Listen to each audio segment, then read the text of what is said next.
on the YouTube channel of the Presidential Council on Intellectual Property. We'll start in a few minutes. Thank you.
잠시 안내 말씀드리겠습니다.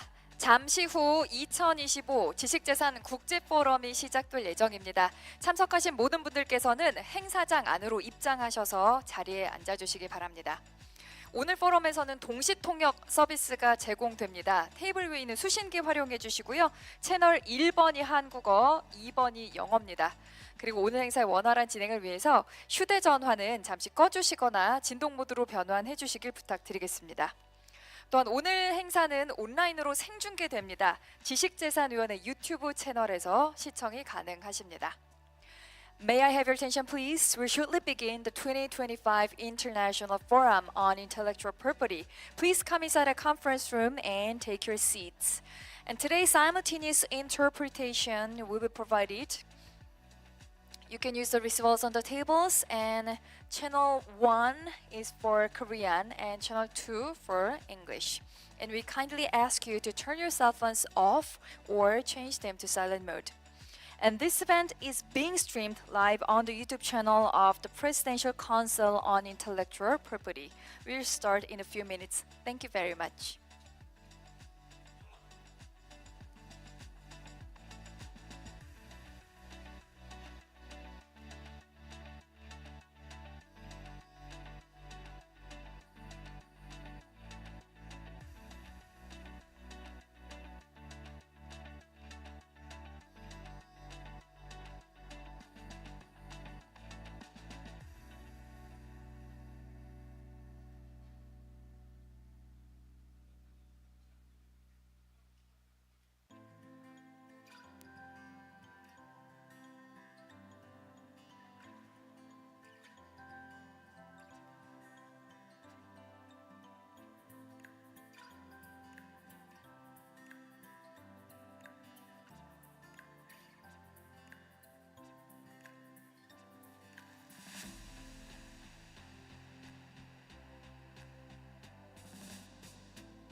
다시 한번 안내 말씀드립니다. 이제 잠시 후 오늘 포럼이 May I have your attention, please? The International Forum on Intellectual Property will begin. 2025 International Forum on Intellectual Property. Please come inside a conference room and take your seats. Thank you.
네, 잠시 안내 말씀드리겠습니다. 이제 May I have your attention, please, ladies and gentlemen? We will start the forum shortly. Please take your seats. Thank you very much.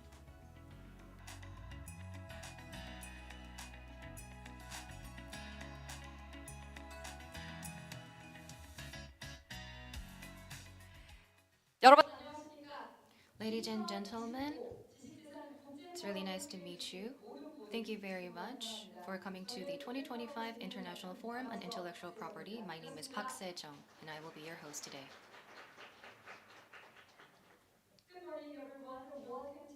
25 International Forum on Intellectual Property. My name is Park Se-jung, and I'll be your host for today's event. First of all, thank you very much for joining us today. Your presence lends an elevated value to this forum, and I'm truly honored to be here as the host for this meaningful event. 먼저 바쁘신 일정에도 불구하고 이른 아침부터 귀한 걸음 Thank you very much for coming all the way despite your busy schedule. And it is my great honor to be the host of today's meaningful forum. At this year's forum, under the theme Intellectual Property, the Innovation Engine of the National Economy, we will explore how intellectual property can become a driving force for growth and innovation.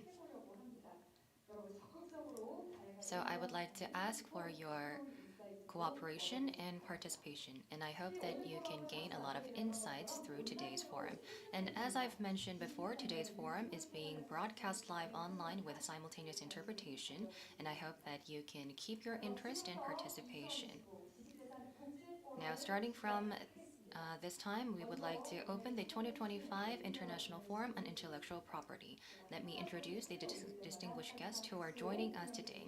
Please welcome them with a warm round of applause as their names are called. First, we are honored to have Mr. Lee Kwang-hyung, co-chairman of the Presidential Council on Intellectual Property. Please give him a big round of applause. Thank you.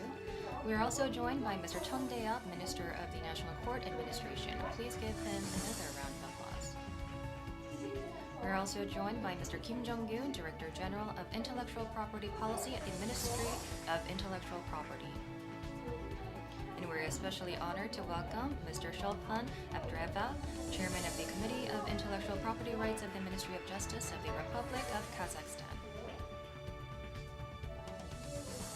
We would also like to extend our sincere gratitude to the many leaders and experts from institutions and organizations from home and abroad who have joined us today despite their busy schedules. So before we begin in earnest, we will watch a theme video that captures the core direction of today's forum. It highlights what intellectual property means as an innovation engine for the national economy and the key challenges that lie ahead. Now let's take a look.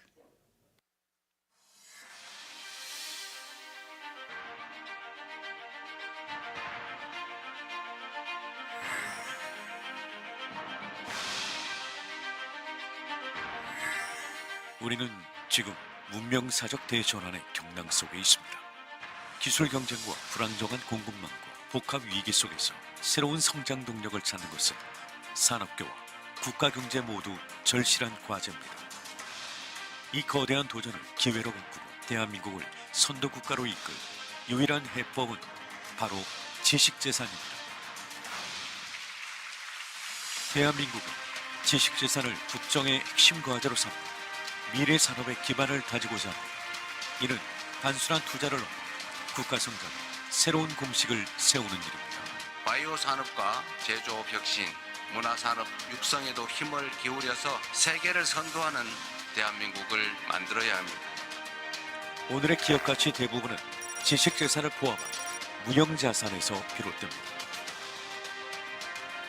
지식 재산은 기술을 가치로 바꾸어 그 가치를 경제 성장으로 연결하는 혁신 엔진입니다.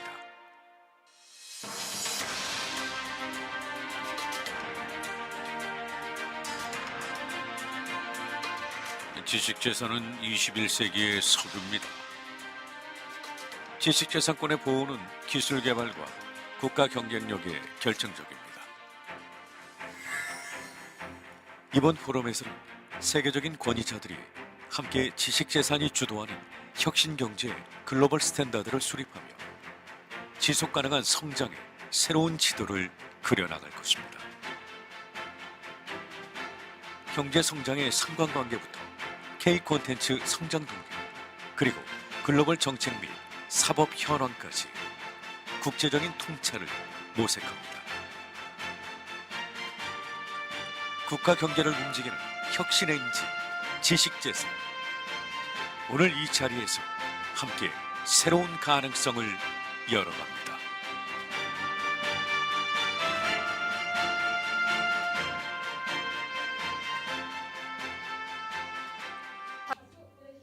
Please give a big round of applause. As the video you just watched showed, intellectual property is no longer an issue confined to a single industry. It has become a core element directly connected to the nation's overall growth strategy. So this means that today's forum is very meaningful in essence.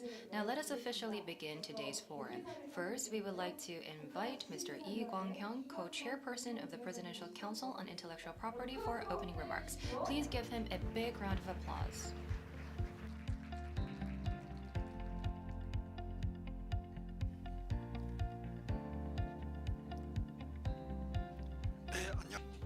Good morning, ladies and gentlemen. I am Lee Kwang-hyung, co-chairman of the Presidential Council on Intellectual Property. It is a great pleasure to open the 2025 International Forum on Intellectual Property. First of all, I would like to express my sincere gratitude to Mr. Chun Dae-up, Minister of the National Court Administration, for his great support in co-hosting this forum with the Supreme Court of Korea. I would also like to extend my appreciation to Mr. Kim Yong-sun, Minister of Intellectual Property, and also Ms. Shulfin Abdreva, Chairman of Committee of Intellectual Property Rights of the Ministry of Justice of the Republic of Kazakhstan, for gracing us with their presence today. I would also like to thank Mr. Darren Tang, Director General of World Intellectual Property Organization, for sharing his congratulatory message via video. I'm equally delighted to welcome our distinguished guests who have traveled from afar. Dr. Karsten Fink, Chief Economist of World Intellectual Property Organization, Ms. Jamie Simpson, Chief Policy Officer at the U.S. Council for Innovation Promotion, and Professor Masafumi Suzuki of Waseda University in Japan. It is an honor to have you here in Korea. I would also like to express my deep appreciation to all keynote and invited speakers, presenters, and panelists for their contributions to making this forum a success. This year's forum has been organized to explore the relationship between intellectual property and national economic growth, and to discuss the future directions and roles of IP policy. Today, intellectual property has become much more than a tool for protecting technology and ideas. It now serves as a core engine driving real economic performance and added value. Moreover, IP plays a vital role in strengthening a nation's innovative capacity, expanding industrial productivity, and supporting sustainable economic growth. I believe today's forum will continue these efforts, serving as a meaningful platform to reflect on how intellectual property can drive national innovation and sustainable growth. Thank you very much for attending this meaningful event. I wish you good health and happiness. Thank you very much. Thank you, Mr. Lee, for the great remark. As mentioned, intellectual property should be protected with the cooperation of other nations. I believe that this is why today's forum is meaningful, and I hope that we can go forward together through this forum.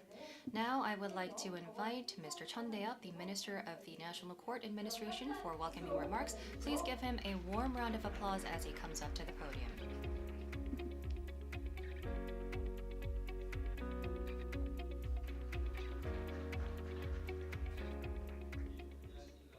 Distinguished guests from home and abroad, good morning. My name is Chun Dae-up. I would like to pay my special tribute to Mr. Lee Kwang-hyung, co-chairman of the Presidential Council on Intellectual Property, and all those who have worked tirelessly to make this event possible. My sincere respect also goes to the speakers and the panelists who will be leading today's discussion. Thank you very much for your participation. Today's forum, under the theme Intellectual Property, the Innovation Engine of the National Economy, provides an important opportunity to examine the role and direction of intellectual property within the industrial structures of the future, defined by the Fourth Industrial Revolution and digital transformation. In our time, intellectual property has become a core asset that extends beyond individual industries to underpin the overall competitiveness of nations. Recognizing this, the Republic of Korea has been striving to strengthen the institutional foundations and establish a fair compensation system that supports intellectual property as a driving force of national growth across political, economic, social, and cultural domains. From this perspective, today's forum is both meaningful and timely. The first session, addressing the link between intellectual property and national economies, will offer comparative insights into IP policy as a national strategy through the perspectives of Europe, Korea, and WIPO. The second session will explore the economic impacts of IP disputes and judicial responses in the US, Japan, and Korea. Through these discussions, we will gain valuable opportunities to understand how judicial systems are intertwined with economic environments and how they serve as a foundation supporting national competitiveness while seeking desirable policy directions for the future. Of course, the political, economic, social, and cultural context in which intellectual property and creative industries exist differ greatly among nations. Tensions and cooperation, exclusion and inclusion continue to coexist, making it difficult to establish a unified standard or system for IP governance. Nevertheless, it is imperative for the global community to recognize that a national or rational system for the protection and utilization of IP ultimately benefits all. This is a shared mission for both experts and legal professionals in this field. As part of these efforts, the Judiciary of Korea held an international conference last September reflecting on the legal philosophy of King Sejong the Great, the 15th century monarch who invented Hangul, Korea's unique writing system. By breaking the monopoly of literacy once held by a small elite and providing a written language to the people, King Sejong's creation of Hangul dramatically expanded access to culture and justice. This historical milestone served as a trigger for Korea's revolutionary progress in politics, economy, society, and culture through the advancement of IP, an achievement that Korea continues to share with the world today through phenomena such as K-pop and K-content. Building on this proud legacy, the judiciary of the Republic of Korea will continue its efforts to establish a dispute resolution system that is professional, fair, efficient, and predictable, befitting the modern era of the knowledge economy. Through this, we aim to ensure the substantive protection of intellectual property rights and contribute to the advancement of the creative industries both domestically and internationally. The wisdom and experiences you share today will serve as a vital source of inspiration for shaping the future. I sincerely wish for your health and happiness. Thank you very much. Yes, thank you very much for this speech. As mentioned, I hope that today's forum will be a place where we can come up with a system for the protection and utilization of IP. Next, we will hear congratulatory remarks from Mr. Kim Jong-gyun, Director General of the Intellectual Property Policy Bureau at the Ministry of Intellectual Property. Please give him a big round of applause.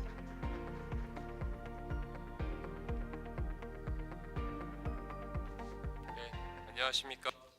Good morning, ladies and gentlemen. My name is Kim Jong-gyun. I'm the Director General of the Intellectual Property Policy at the Ministry of Intellectual Property. Thank you very much for your invitation. I would like to thank Co-Chairman Lee Kwang-young of the Presidential Council on Intellectual Property and all the distinguished guests who have come all the way here despite their busy schedules. I would also like to share my appreciation to Mr. Chun Dae-yup, the Minister of the National Court Administration, and Ms. Shelfan Abdreva, the Chairman of the Committee of Intellectual Property Rights of the Ministry of Justice of the Republic of Kazakhstan. Korea and WIPO has been working very hard to prove that IP is important. I believe that today's forum is meaningful in essence as it is opened under the theme intellectual property the innovation engine of the national economy. And this shows that how IP can affect the national economy. A company that has IP has a higher sales of 20.9% than those that do not have IP. And when the patent is applied in advance, 17-fold of financing is possible, and there is a higher possibility of being exited. And I believe that the figure shows that it is doubled. And when a company applies for a patent, the annual sales of a company rises up to 20-fold than those that do not. And recently, as you know, there's K-pop, K-drama, and webtoon, including a lot of K-content, has changed the trade to surplus. As such, intellectual property is a very important driving force and engine for a company, which is why I believe that it is a key for national economic growth as well. As the new government took office,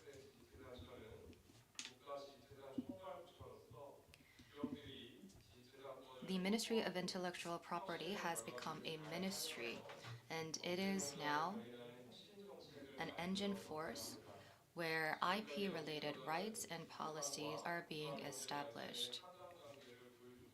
This shows the correlation between IP and economic growth. However, it is unfortunate that we cannot see the cause and effects between the two. I believe that today's forum will serve as a platform where we can find where the cause and effects of IP and economic growth stands. I hope that today's forum can be a platform where the IP rights and protection will be secured. I hope that an ecosystem can be established for this forum. And I believe that today's forum can help the Ministry of Intellectual Property to become a protector of IP rights. Thank you very much for inviting me. Thank you for the great remarks. You can see that there is a deep correlation between IP and economic growth. Now I would like to invite Chairperson Shelfan Abdreva to the podium. Please welcome the speaker with a warm round of applause. Max, could you come forward to the stage? 여러분 큰 박수로 환영해 주십시오.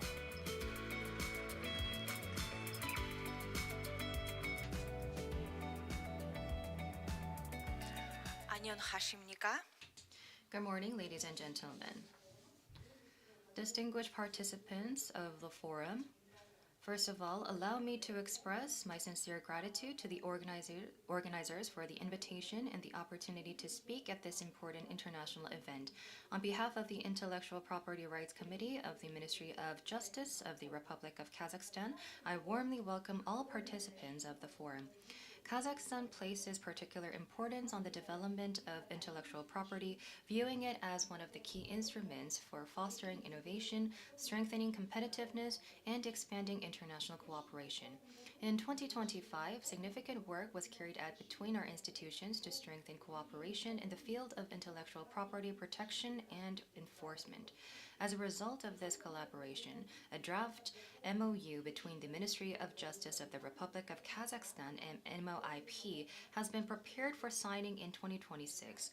The memorandum provides for the development of partnership, exchange of experience, and implementation of joint initiatives in the field of intellectual property. Kazakhstan, the signing of this memorandum will become an important step toward further developing constructive cooperation between our institutions, strengthening bilateral engagement, and sharing advanced international practices in the field of protection and enforcement of intellectual property rights. At present, a joint project is being implemented in cooperation with the Korea Invention Promotion Association aimed at protecting industrial property rights in the digital environment. This project focuses on adapting Kazakhstan's IP protection system to the challenges of the digital era. It includes an analysis of the digital landscape, identification of major types of online infringements, including cyber squatting, trademark counterfeiting, and unlawful use of industrial designs, as well as the study of international practices of the EU, the US, and the Republic of Korea. This cooperation demonstrates the dynamic development of relations between our countries. We highly value the achievement level of cooperation and remain committed to further strengthening the partnership through experience sharing and the implementation of new projects. Kazakhstan and Korea share common aspirations to create the conditions for innovative development, to stimulate creative potential, and to strengthen international mechanisms for the protection of intellectual property. We deeply appreciate the Korean experience in building an effective intellectual property ecosystem and look forward to further exchange of knowledge, technology, and best practices. I'm confident that today's forum will serve as an important platform for deepening cooperation and strengthening partnerships between our countries.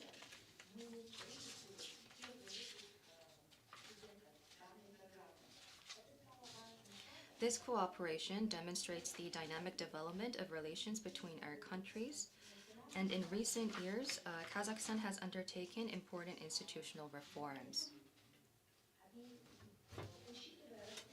Thank you very much for taking your time out of your busy schedules.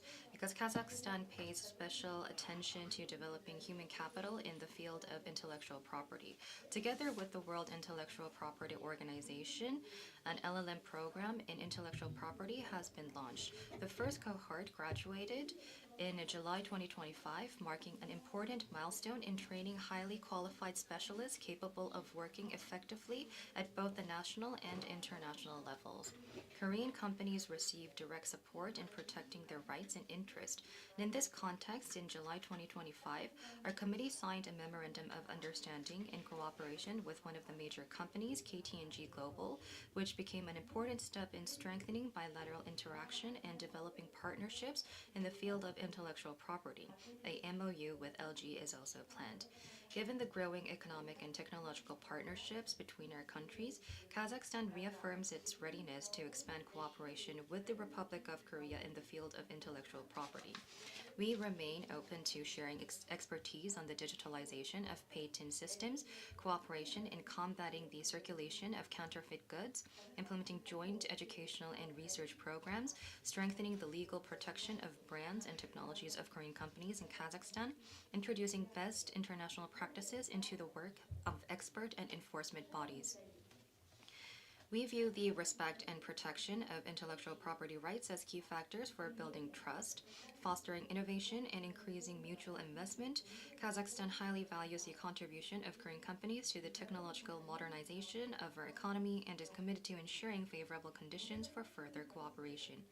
Distinguished guests, Kazakhstan and Korea share common aspirations to create the conditions for innovative development, to stimulate creative potential, and to strengthen international mechanisms for the protection of intellectual property. We deeply appreciate the Korean experience in building an effective intellectual property ecosystem and look forward to further exchange of knowledge, technologies, and best practices. I'm confident that today's forum will serve as an important platform for deepening cooperation and strengthening partnerships between our countries. I wish all participants a productive and successful forum, engaging discussions and new ideas. Thank you very much.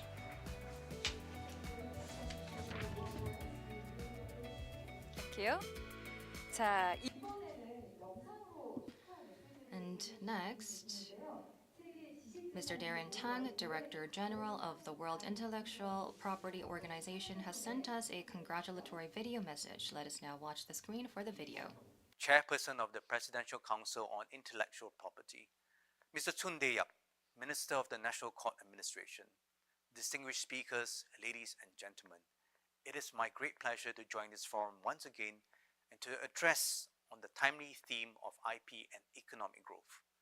And these exchanges that you have today and we've been having with the Republic of Korea will reinforce our shared belief that IP is not only a powerful catalyst for innovation and creativity, but also a dynamic driver of economic vitality and social development. When harnessed well, IP gives individual innovators and creators the confidence to ideate, innovate and create, and it gives economies and societies the opportunity to prosper and grow.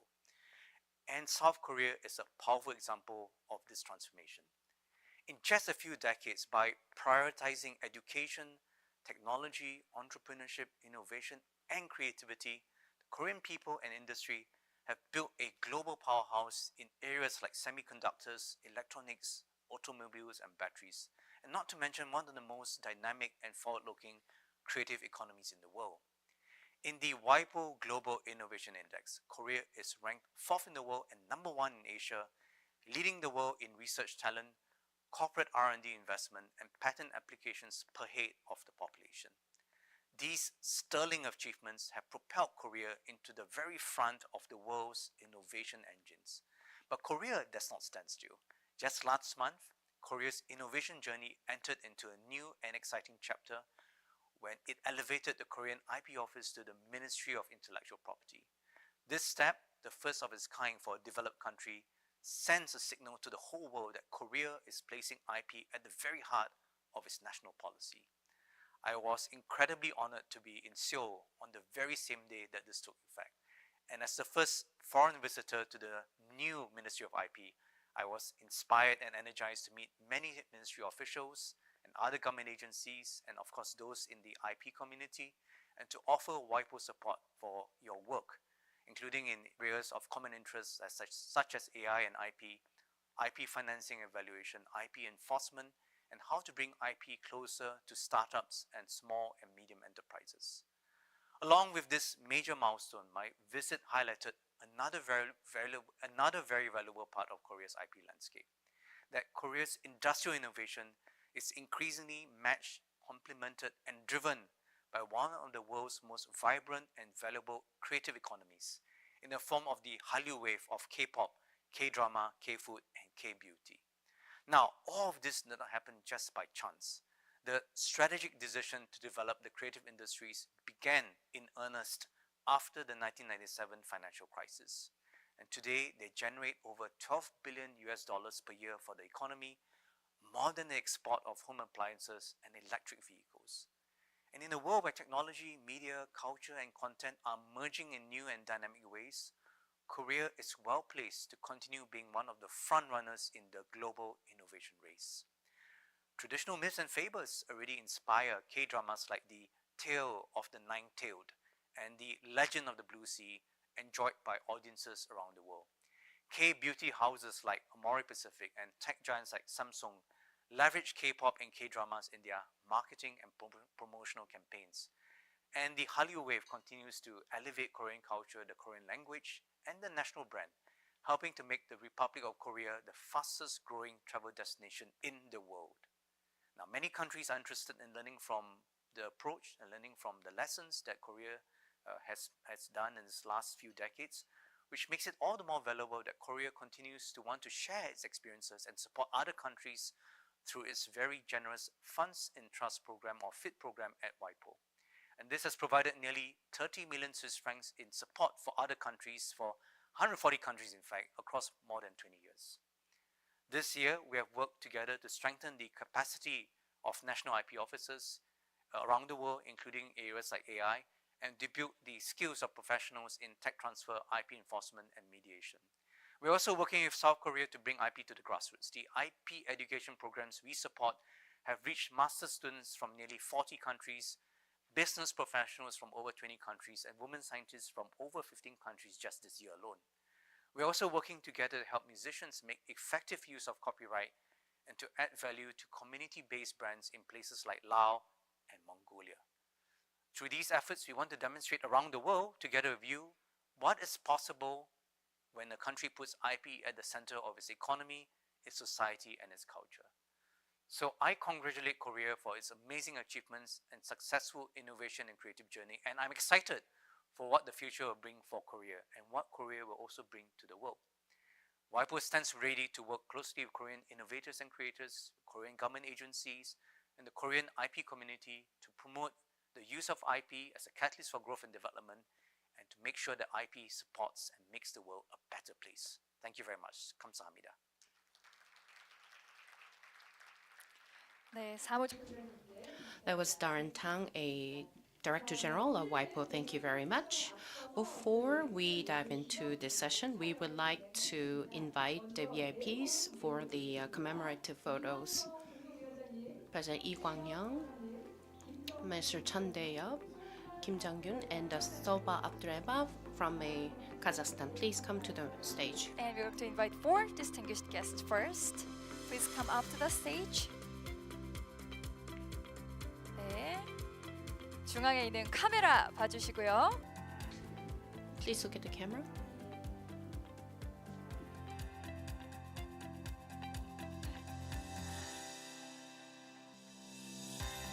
네, 고맙습니다. 이번에는 Thank you. Now we will invite all the speakers and the head of the organizations for the sponsoring and the organizers. and moderators and the head of organizations, please come up to the stage.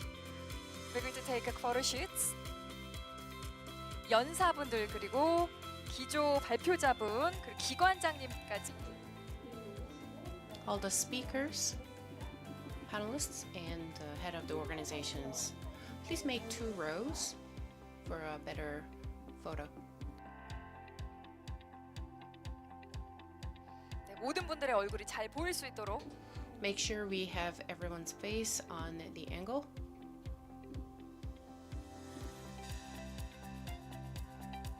All right. Is everyone ready? Please look at the camera at the center. 중앙에 카메라 봐주십시오.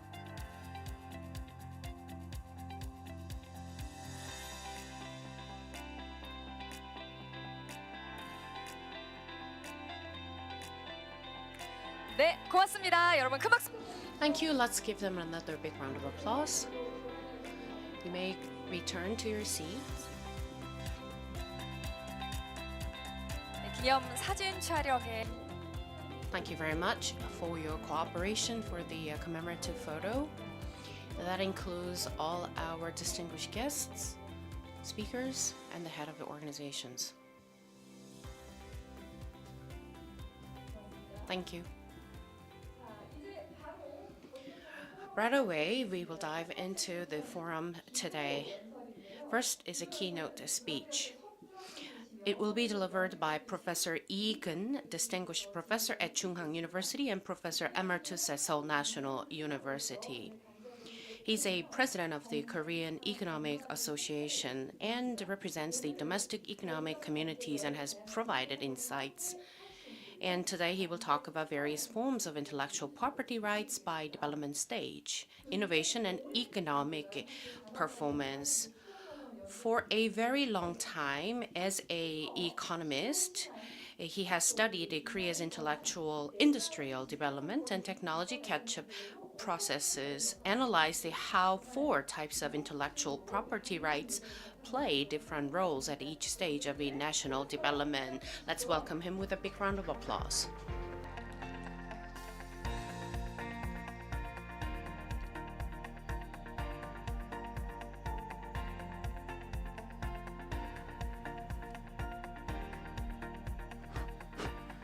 Thank you for introduction. I feel very honored to be a speaker in this occasion hosted by the Korean Council on IP, for which I used to be a member a long time ago. Okay. Today, my role is about discuss the role of economic growth and IP kind of together. Okay. And I'll discuss several economic studies on these topics. So in economic development, IPR protection has been important tools. And there are debates in economics whether strong IPR or weak IPR is good. Okay? So you need a strong IPR protection to stimulate innovation, whereas to stimulate diffusion, you need to provide somewhat loose protection. That's kind of trade-off. Okay? And trade-off can be also discussed in terms of different development stages. In early stages, we might need more imitative R&D, which correspond to a little less protection of IPR. Whereas if you reach some higher stage development, you need to provide strong IPR because your own company, local company, getting stronger in technological capabilities. So this is kind of dynamic view on IPR protection and economic development. Now another more recent issue is there are diverse forms of IPR, not only patent, but also utility model, which is called patent, then trademark and design. So my talk today is more on these different IPR forms and their role in economic development. Okay, it's based on experience of Korea, China, and several papers I've written over the last 10 or 15 years. Okay. So these are one figure showing the four IPR forms: patent, utility model, and design, and trademark. I guess you can refer to the program printed version. Okay. This shows the trend of IPR in four forms of the Korean development. Eventually, the patent become dominant, and the utility model become less and less important, whereas the trademark design also has been increasing, confirming its increasing role in economic development. So I'll provide more detail on this aspect. Okay. So Korean IP regime has been evolving mostly about 4 different stages. Early stages, we have no technical activity and so on, and no foreign laws came to Korea file IP, because Korean market was very small. The second stage is many foreign IP were filed in Korea because they're getting to have interest in Korean economic development. Only stage 3, there's a period of Korea left to catch up. Now more Korean companies, like big businesses, Jebel, starting to file more patent utility model. So it's a period of catching up. Then nowadays, Korean IPR application is dominated by mostly domestic filers, whereas foreigners are less than before in terms of relative market shares. Okay, so Korea's most important example of catch-up in technology also reflected in IPR trend over the time, over the stage of development. Okay. And also, we see general trend of increasing IPR protection. This is measuring the patent protection. There are several jumps when Korea joined Paris Convention. Another jump, Korea recognized substance patent, 물질 특허. Okay.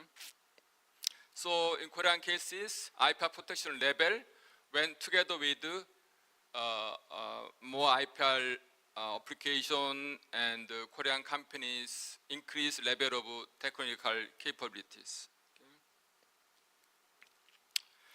So there are databases I'm running for firm level databases, and it has each company's IPR registration, and this is very unique data. There are no other country, maybe very few, which has these 4 IPR form together or at the firm level. Okay. We did some work to compile these databases. So my research mostly using these databases. Okay. So in my talk today, I'll focus first on the importance of utility model, early stage development, then more role, increasing role by regular patent. Okay. Then I'll switch to role of trademark, and I found that there are certain sectors where trademark is more important, where other sectors, that's not the case. Okay. Also, same for the designs. Okay. Designs, I found them more important in export promotion. Okay. So I'll discuss this different role of these 4 different types IPR in different functioning. Okay. So let me go into each part. First, I've written paper on comparing role of utility model versus regular patent.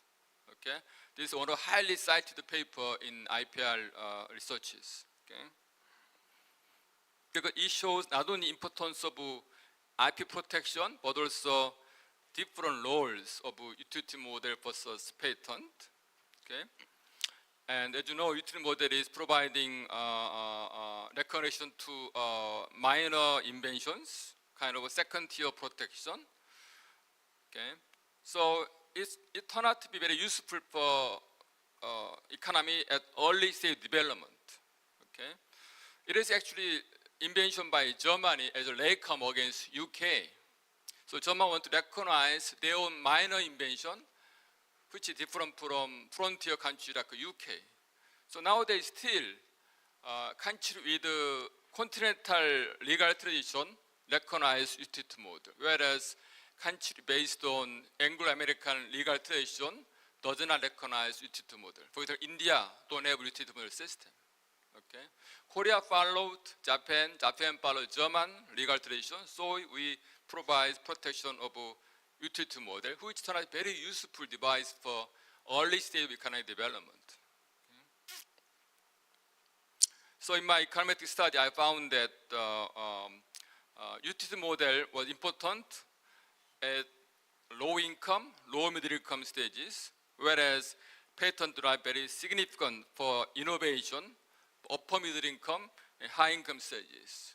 That indicate the different IPR form should be adopted at different stage of development. Very important implication for economic growth. Okay. Then, as you know, this show time trend of utility model versus patent in Korea. Early days, Korean company were very weak in technology, so they used to file more of utility model. Only since mid-80s, we switched to regular patent. Now regular patent is dominant, and not much utility model filed in nowadays Korea. Okay. Also, same idea of top 10 big companies. They used to file utility model, but now all switched to regular patent. Okay. And I use also firm level analysis to find out what determines the firm sales growth. Early stages, before 1987, utility model was important driver for firm sales growth.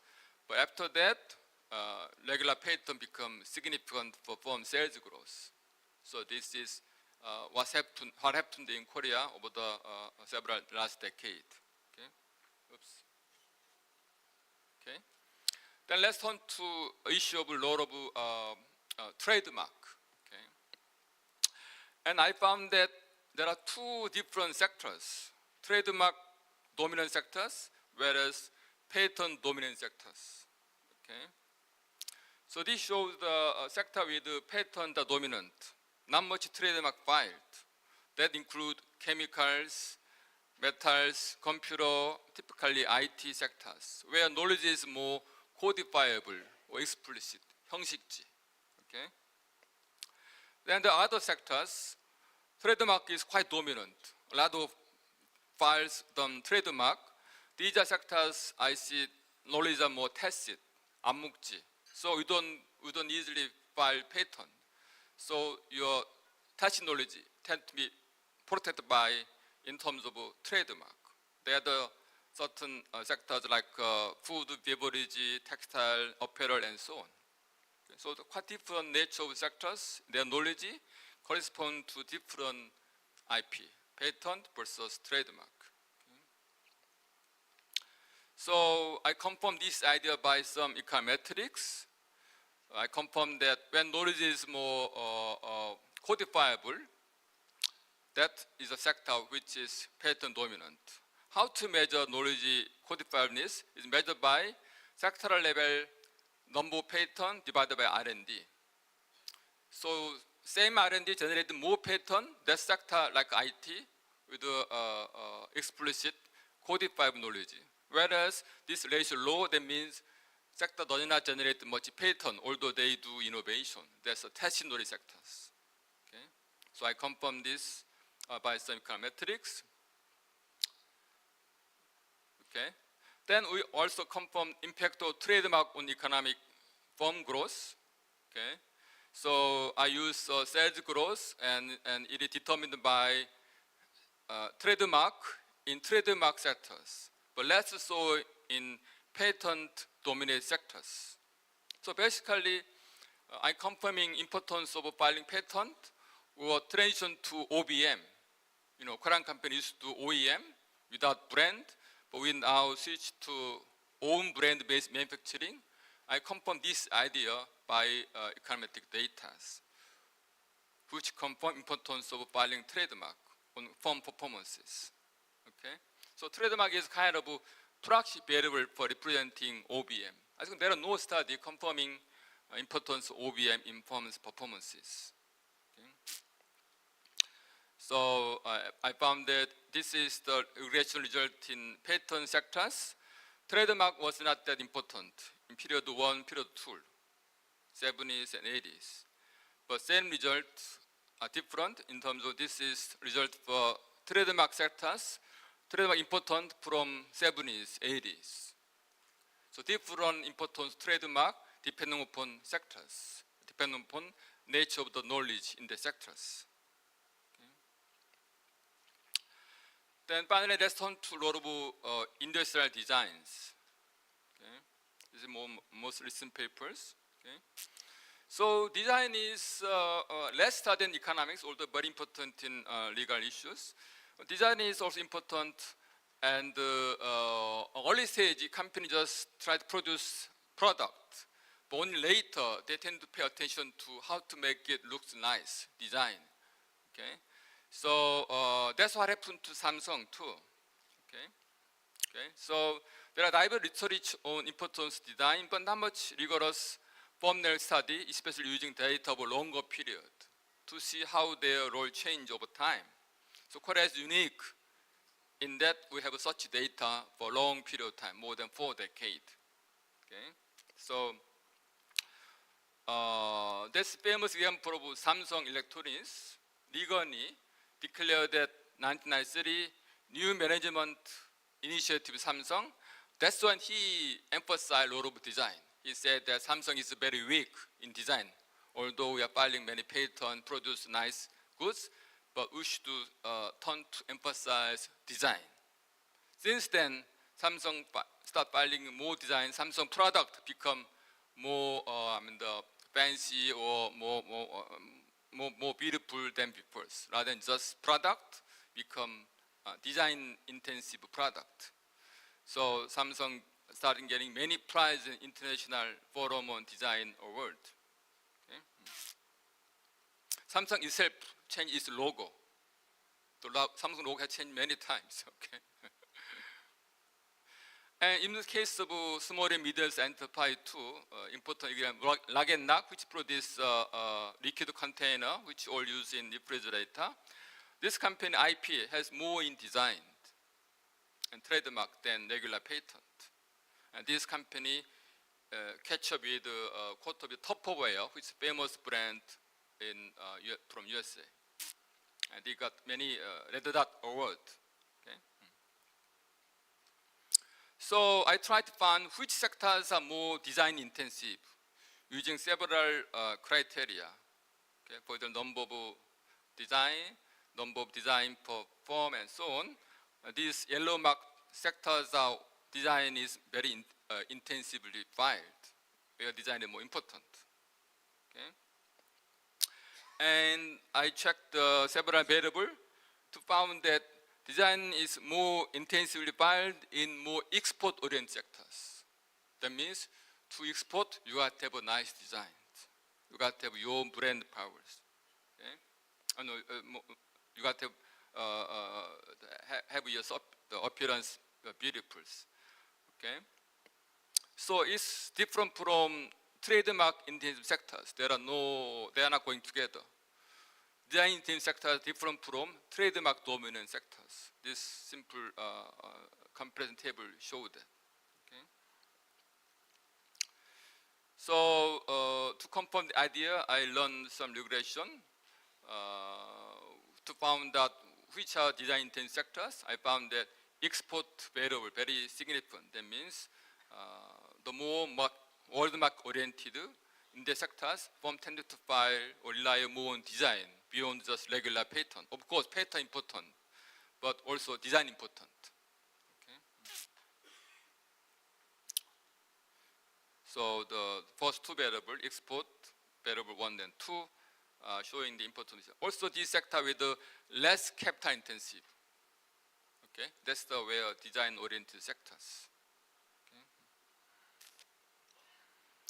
So the also look at important design and firm performance, sales growth, and so on. So I tried to confirm this correlation by some turn into causality, as mentioned Director Kim. We are switching to confirming not only correlation but also causality, controlling endogeneity by econometric techniques. Okay. So our key variable is firm performance measured by sales. I used several variables: export orientation, capital intensity, R&D, and so on. I'm confirming importance of mostly export orientation and less capital intensity, or labor intensity is important for design. Okay. So again, I learned result for the design sectors versus non-design sectors. In design sectors, the design have to be important from early days. Okay. This is getting important from period 2. This is about 80s. But in non-design sectors, design variable not much significant early days. Okay, so confirming that if we are more export-oriented and less capital intensive, you got to file design to promote your sales. Okay, and to control the endogeneity, this is technique to confirm causality, and maybe I skip this. So we also solve the endogeneity issues, not just correlation, but to argue for causalities. Okay. So if I summarize, so the design part pattern, we found that we tried to find which sectors to file more design. We found is export-oriented, less capital-intensive, different from trademark-oriented sectors. And we found that in design-intensive sectors, design important from period 2. Okay? Whereas in low design-intensive sectors, design are not that significant. So overall, implication of this research confirming impact of diverse IPR form on different stages. We found that early stages, company or economic growth happen relying on utility model, which is second tier IP than patent or trademark. Okay. Then from late 1980s, there are two types of sectors. One sector is trademark-oriented sectors, which is mostly domestic market-oriented. Okay, food, beverage, and so on. Whereas other sectors, more export-oriented, design turn out to be important. Okay. Then since 2000, globalized and maturing, all the patent, all the IP important, especially regular patent become more important. So my research showing that not only strength of IP protection, but also diverse IP forms having different role in different sectors and different stage of development. Okay, so for emerging countries, we should recognize importance not only regular patent, but also design or trademark, depending upon your policy or priority of economic development. Okay, so simply going for world market, to export, you got to emphasize designs, okay, besides regular patent. Okay, thank you. That's my talk today. Thank you.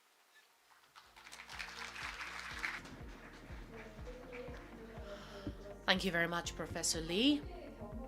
Based on the Korea's experience and along with the economic development, he highlighted that the different types of intellectual property rights, depending on the stage of a development, and also he highlighted that developing countries need to utilize various types of intellectual property rights. Next, I would like to invite a guest speaker. 콘텐츠진흥원 콘텐츠 Today's guest lecture will be delivered by Ms. Jin Song, General Director of the Content Policy Research Center at the Korea Creative Content Agency. She will speak on the theme Content IP, a new growth engine for K-content, sharing insights on how Korea's content industry has leveraged intellectual property as a driver of growth and how IP strategies must be further advanced across the entire value chain from creation and investment to distribution. She will also discuss the importance of international cooperation and alignment with global standards, especially amid growing competition with global platforms. Please welcome her with a big round of applause.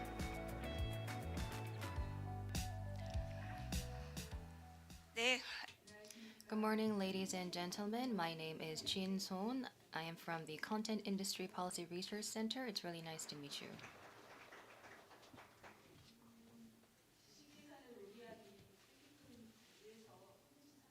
Thank you for inviting me to this meaningful forum. It is a personal honor for me to share my insights on content. I believe that we are living in the K-content era, and I believe that K-content is at the key of all of the K-related trends. Many cultures and lifestyles are now being at the center of people's interest. I would like to connect content and growth engines of the economy. You might wonder why I am focusing on K content. I believe that this starts from this slide, so I would like to give you a brief explanation on why I'm going to be covering content today. So I'm from the Korea Creative Content Agency, and this is the lead agency for promoting the innovative growth of K content. This is also known as KOKA. You might know broadcasting, games, comics, or musics. These are all of these genres that fall under our watch, and we also include many different content, starting from the planning stage to the production and then to the distribution stage. We have a life cycle or an ecosystem where we manage. We also are in charge of global expansion, R&D, talent nurturing, and mutual growth. So K-Content is currently being supported by our agency, and we help with the global expansion of K-Content. We also have a dedicated organization for K-Content and its distribution. We are currently focusing on the expansion of K-Content and its IP. So we will focus today on why K-Content IP is important and why we need to utilize the K-Content and how we're going to be expanding them. So you know that K-Content or content itself is a creative. Why then do we add IP into it? Intuitively speaking, IP is important in terms of content. When you think about content, what do you think? What comes up to your mind first? What is your favorite content? Might be a drama or it could be a musical piece. Up until now, it used to be one piece. The creation to the distribution was the entire life cycle of content. It used to be based on an yearly cyclical like rice cultivation. However, I believe that the trend has changed today. You know that there is series 1, 2, 3 of Squid Game, and a lot of live action films are now available where the original content is webtoon. So now it is not like a rice cultivation, but it's more like an orchard. For example, it's decade-lasting fruit-bearing industry. So now I would like to focus on my talk on why K-content IP expansion means expanding Korea's national competitiveness. You can see this from the 20 years of growth. You can also find out through the figures. Of course, there could be some gaps in the original or official statistics. However, after 2005, content industry sales went up 2.75 fold and exports were up 10.4 fold. But I'm not going to be focusing on growth, but growth trajectory. We need to focus on some areas. For example, there were variables like COVID-19. However, after the early 2020s, you can see that the trajectory has been slowing down. And this is quite connected to what I have been mentioning so far. The global market has become a growth engine of K content. Although there has been growth in K content, we can now see that the growth has plateaued or slowed down. This means that the effects of the K content industry is not being translated to any of the industrial effects or results. So I believe that we are now at a plateau phase. So what we need to do is we need to leverage the competitiveness of the content industry and seek a new leap forward in its maturity stage. So we are good in making content. However, we weren't able to make a lot of money out of it, would be the summary of this slide. Now, K content is emerging as a national strategic industry. Now, as a leading industry with a trade surplus, K content exports exceed those of secondary batteries and home appliances as of 2023. So, when we compare the numbers of exports and imports, exports are 10 times larger than imports. And amid the global rise of protectionism, the content industry stands out as the only sector expected to see improved export performance. And the content industry has a key role to play. It can level up the position of Korea. And as you know, we have competitiveness of content. However, it goes beyond. So, in other words, there are ripple effects to other industries like the tourism industry or the manufacturing industry. In other words, if there is a rise in the content industry by 100 million, then for other related industries, the ripple effect would be 5 times higher. The same goes for the cosmetics industry. Korean companies have ranked number one, outpacing French companies in the cosmetic industry. The same goes for tourism industry as well. There has been a big ripple effect in related industries thanks to K content. Now let's take a look at the global spread of Hallyu or K-wave. You can see from this timeline how K-pop or K-content Hallyu has changed over time. At first, we started with drama, and it has been expanded to music and games. And the fandom was first focused to Southeast Asia or East Asia, but now it has been expanded to the world. And now a lot of people are interested in Korean culture and lifestyle, not only content itself. And we were able to see what kind of potential and possibility K content has and how much it can be spread out throughout the world. This has been proven by K-pop Demon Hunters. This is the #1 animation that has been featured on Netflix. This not only shows the original or traditional culture of Korea, but it also shows the traditional food and lifestyle of Korea. And I believe the meaning of K-pop Demon Hunter is or shows the greatest ripple effect of Korean content.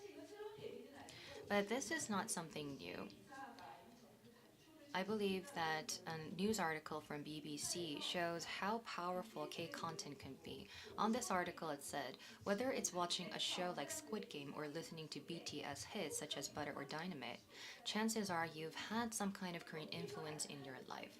Then what does Korean influence in your life mean? I believe that the value and the influence of content goes beyond cultural meaning. It has a connection with economic growth and economic features. As mentioned, through the fad of K-pop demon hunters, there has been the greatest online Mude's daily visitors of the National Museum of Korea. So this shows what kind of mechanism K-content has and how big the ripple effect can be. So just like K-pop demon hunters, we can expand the value of K-content. However, we need to think once again whether if we are going towards the right way. How can we expand the utilization of K-content and its IP? I would like to take a look at some examples. I believe that most of you here are experts in IP. How do you understand content IP? I'm quite curious. In the content industry, IPCs are or is seen as an asset. However, for each of the domain or each of the issues, they interpret IP differently. So when we define content IP, we look at it from an IP point of view. So we look at it from a legal perspective. However, up until now, when we approached IP or content from a legal perspective, we focused on the protection of content and its IP. However, in the content industry, we have to go beyond legal perspective. We need to look at content from the production and distribution point of view. And we look at content as a tool for profitalization, which is why in order to expand its value, we need to see content as a creative. So we have a broader image and perspective of content. So from this view, I believe the efficacy of content IP is to lower the risk of the entire industry. As you all know, content IP industry has a high risk and high return structure, which means a content that is liked by the public has been verified by the market, which is why it could be a huge trend or it has a possibility. You can think about films and movies or dramas. You know that Webtoon has a low production fee compared to other genres. In other words, it is quite affordable, and it can also gauge the audience preferences at a relatively low cost.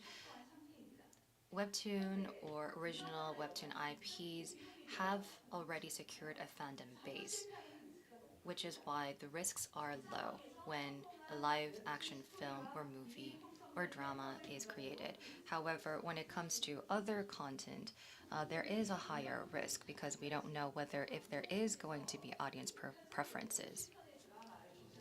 We also looked into the effect of content IP utilization, especially webtoon-based drama. We compared the viewership between webtoon adaptations and original dramas, and we found out that the average ratings and the top ratings were higher for webtoon adaptations. And for viewership, there were about a 10% difference, and this is a very huge difference. We also looked into the viewership of webtoon originals or web novel originals. We looked into the effect of the derivative works, and we have found out that there has been a bigger effect or an influence on the original IP. So the derivative works or the secondary works can have an influence into the original content as well. So now let's take a look at the value expansion of creative resources. First, we need a good story or a good universe. This can be expanded across diverse genres, platforms, and dimensions, and this becomes the most powerful tool for original content IPs. Because if there's a good story or a good universe, then there is a higher possibility of being utilized in many different dimensions because it has a lower risk. Moreover, there could be a new user base that can impact new industries or new genres. So the users and IPs can create a synergetic effect. This is how content IP is expanded. Then you might wonder if there were any cases or any references in Korea, just like K-pop Demon Hunters.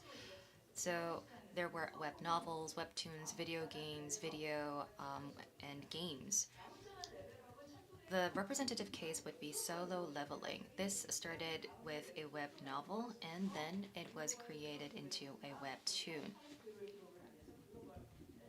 And it has been able to spread worldwide and secure a world fandom base.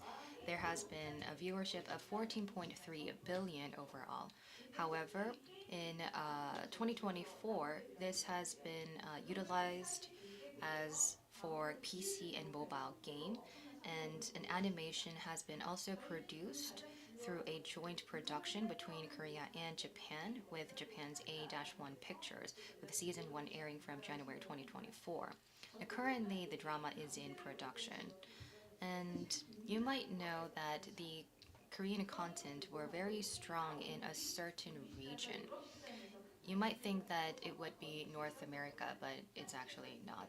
However, after time has passed, it has been spreading to other parts of the region like North America, and I believe that the original content had played a crucial role.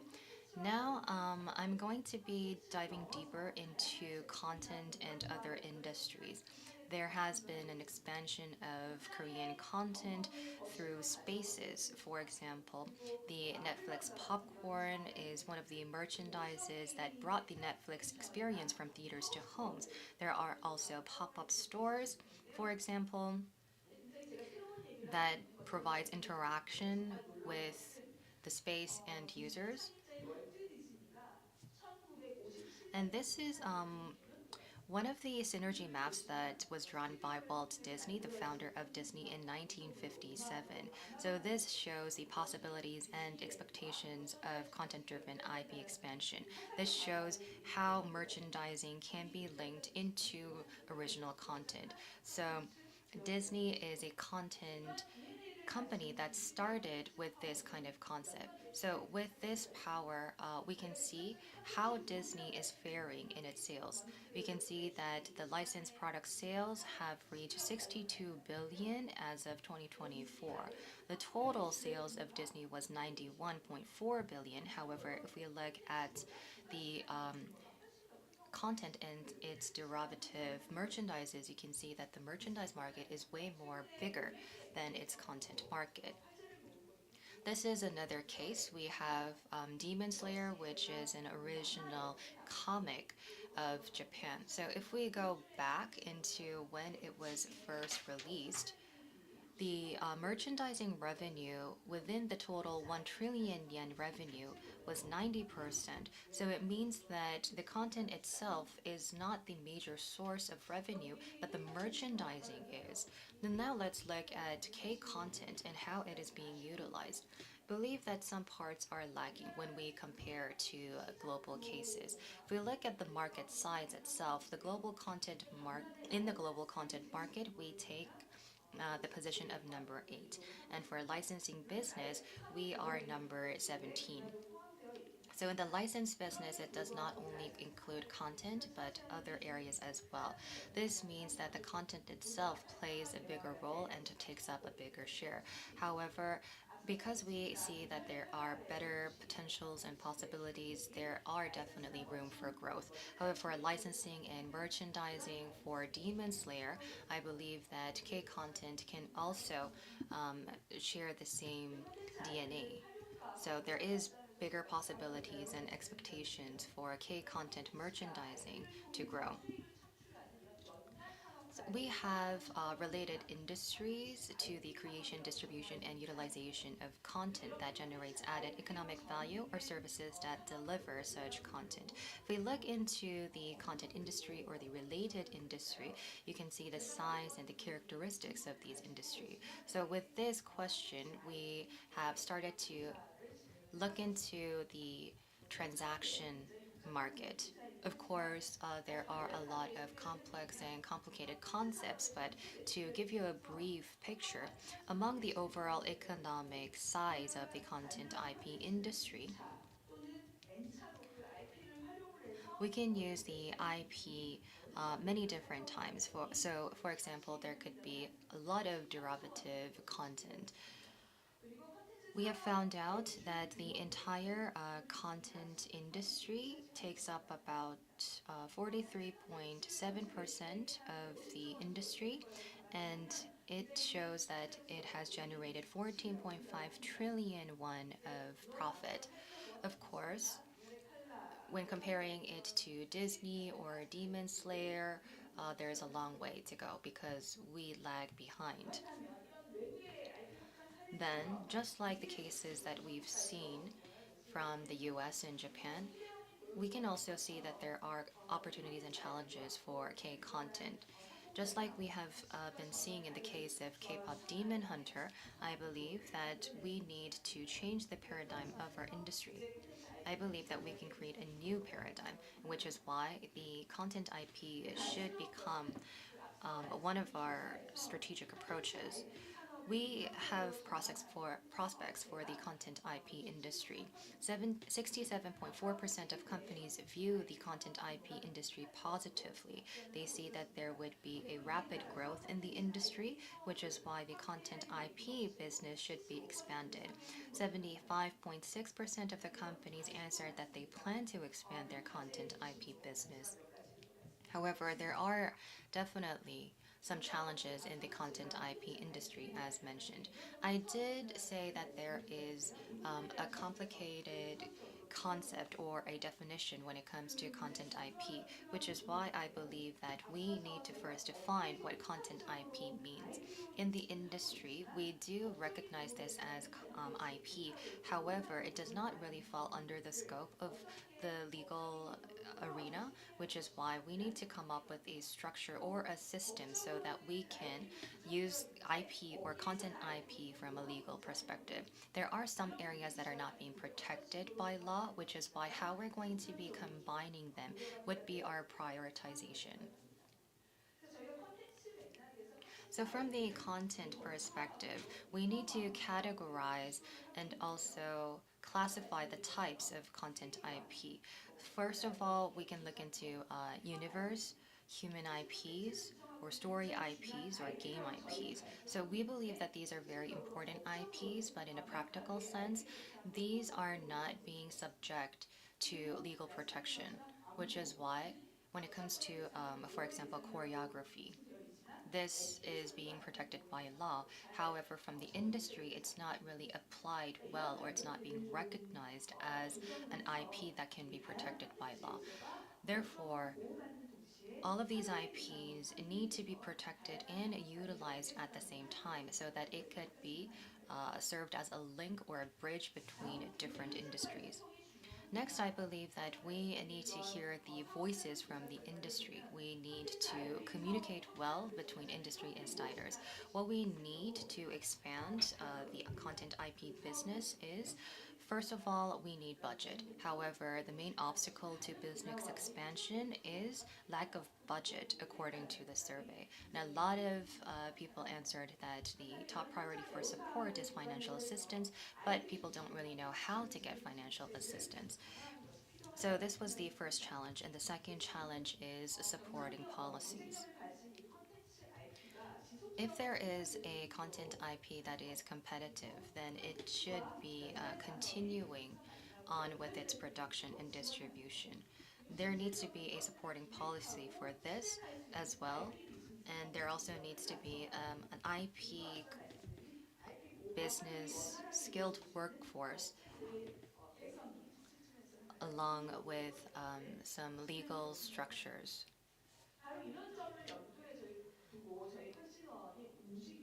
So Coca has all of these concepts in mind. Of course, there is content IP or virtual IPs that have high competitive edge. We are currently supporting for the discovery and development of global content IP. Just like Pinkfong, we are trying to support the exports, distribution, and financing of K content.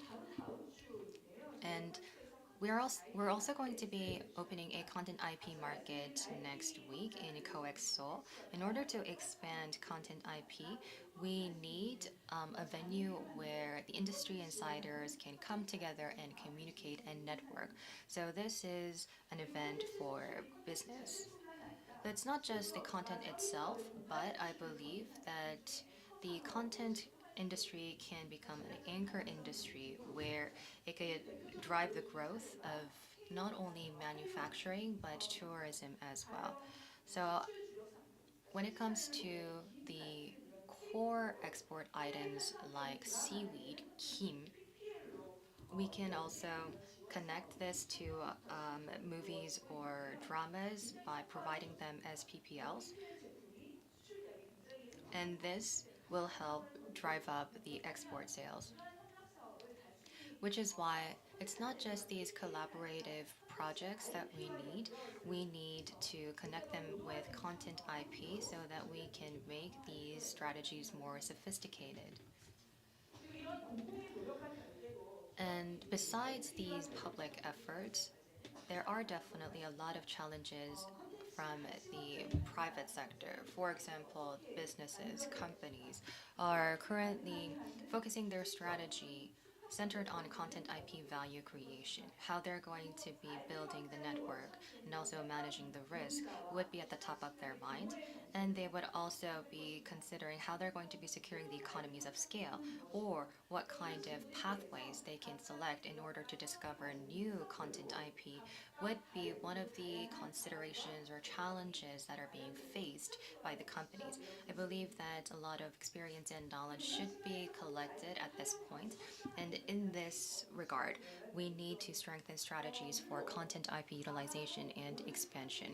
Of course, all of the content cannot be utilized or expanded as IP. However, if it has or it falls under the concept of IP, then I believe that it needs to be dealt as an IP, and it would be very important for us to come up with an IP strategy. The content itself is not only important, but treating it as a service would be more significant. It needs to be creating new businesses. It should be a tool where new businesses and clients can meet. And when we look at this from this point, I believe a more effective IP strategy can be established. Content IP could be a single content IP, or there could be subcategories. There could be many different IPs that could be combined to create a new IP.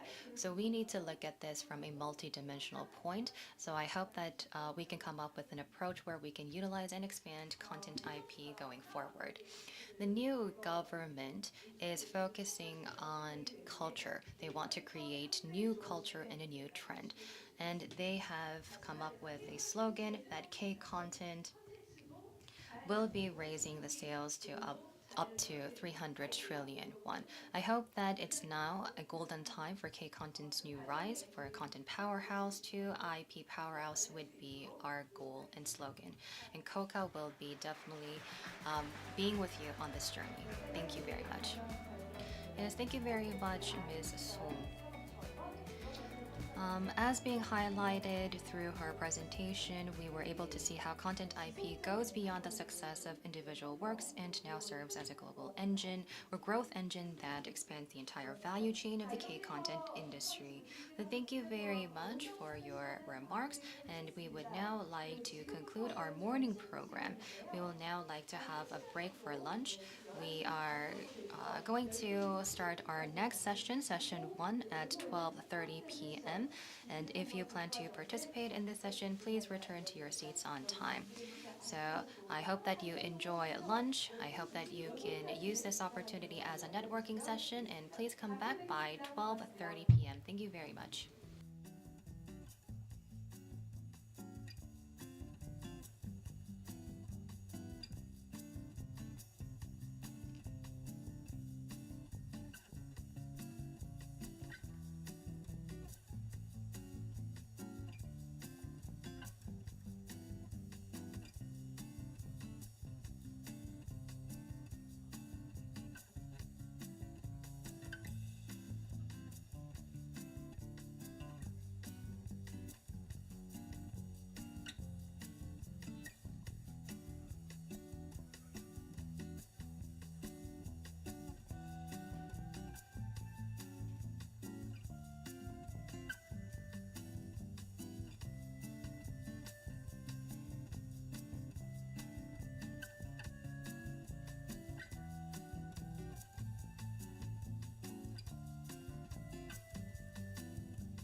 잠시 안내 말씀드리겠습니다. 잠시 후 12시 30분부터 Starting from 12:30, we are going to resume the International Forum in Intellectual Property for the afternoon session. Please wrap up your lunch break and please be seated. And for the afternoon session, we are also providing simultaneous interpretation. Please tune the channel to channel 1 for Korean and channel 2 for English. Please make sure to switch off your mobile phone or put it on the vibration or silent mode. All the patent attorney, please make sure to confirm your training hours today as a part of the International Forum. Please visit at the information desk. next session of the forum titled Intellectual Property and the National Economy Policy. Please come inside the conference room and take your seats. And today's simultaneous interpretation will be provided. You can use the receivers on the tables. Korean is available for channel 1 and channel 2 for English, and we kindly ask you to turn your cell phones off or change them to silent mode. Thank you. See you very soon.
다시 한번 May I have your attention, please? We are about to start session 1 of the International Forum. If you're still outside, please come back to the venue and be seated. Once again, may I have your attention, please? We will soon begin the session 1 for the afternoon session. Please come inside the venue and be seated. 마찬가지로 통역 서비스 Also, simultaneous interpretation will be provided. Channel 1's for Korean and Channel 2's for English. And please make sure to switch off your phone or put it on the vibration or silence mode. And please, patent attorneys, make sure that you visit the information desk to sign to confirm your training hours. Make sure you visit a information desk to confirm your training hours.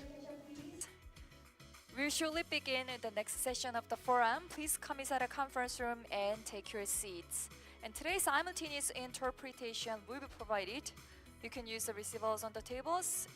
Korean is available for channel 1 and channel 2 for English. And we kindly ask you to turn your cell phones off or change them into silent mode. Thank you for your cooperation.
여러분 점심 맛있게 드셨습니까?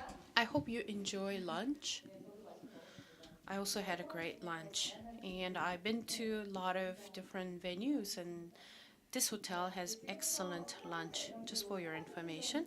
Now, with a new energy, we're going to start session 1 under the topic of IP and the national economy policy perspectives. We are going to have 3 presentations followed by panel discussion, and we urge you more active participation with your questions and insights. First, I would like to introduce the very first speaker, Karsten Fink, a chief economist from the WIPO. The topic is IP and economic growth prospects and for the Republic of Korea. Let's welcome him with a big round of applause.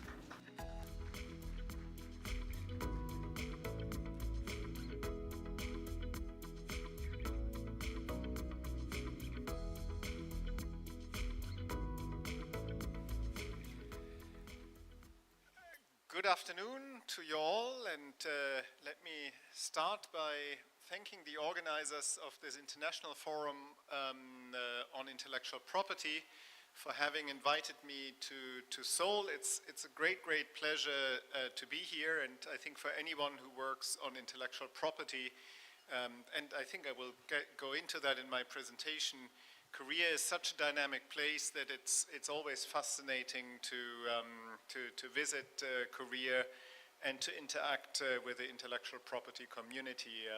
I'm very happy also to see Professor Keun Lee here. I've known him for probably close to 2 decades, and the little I know about the development of the intellectual property system in Korea probably owes a lot to to his writings and having had the privilege of talking to him.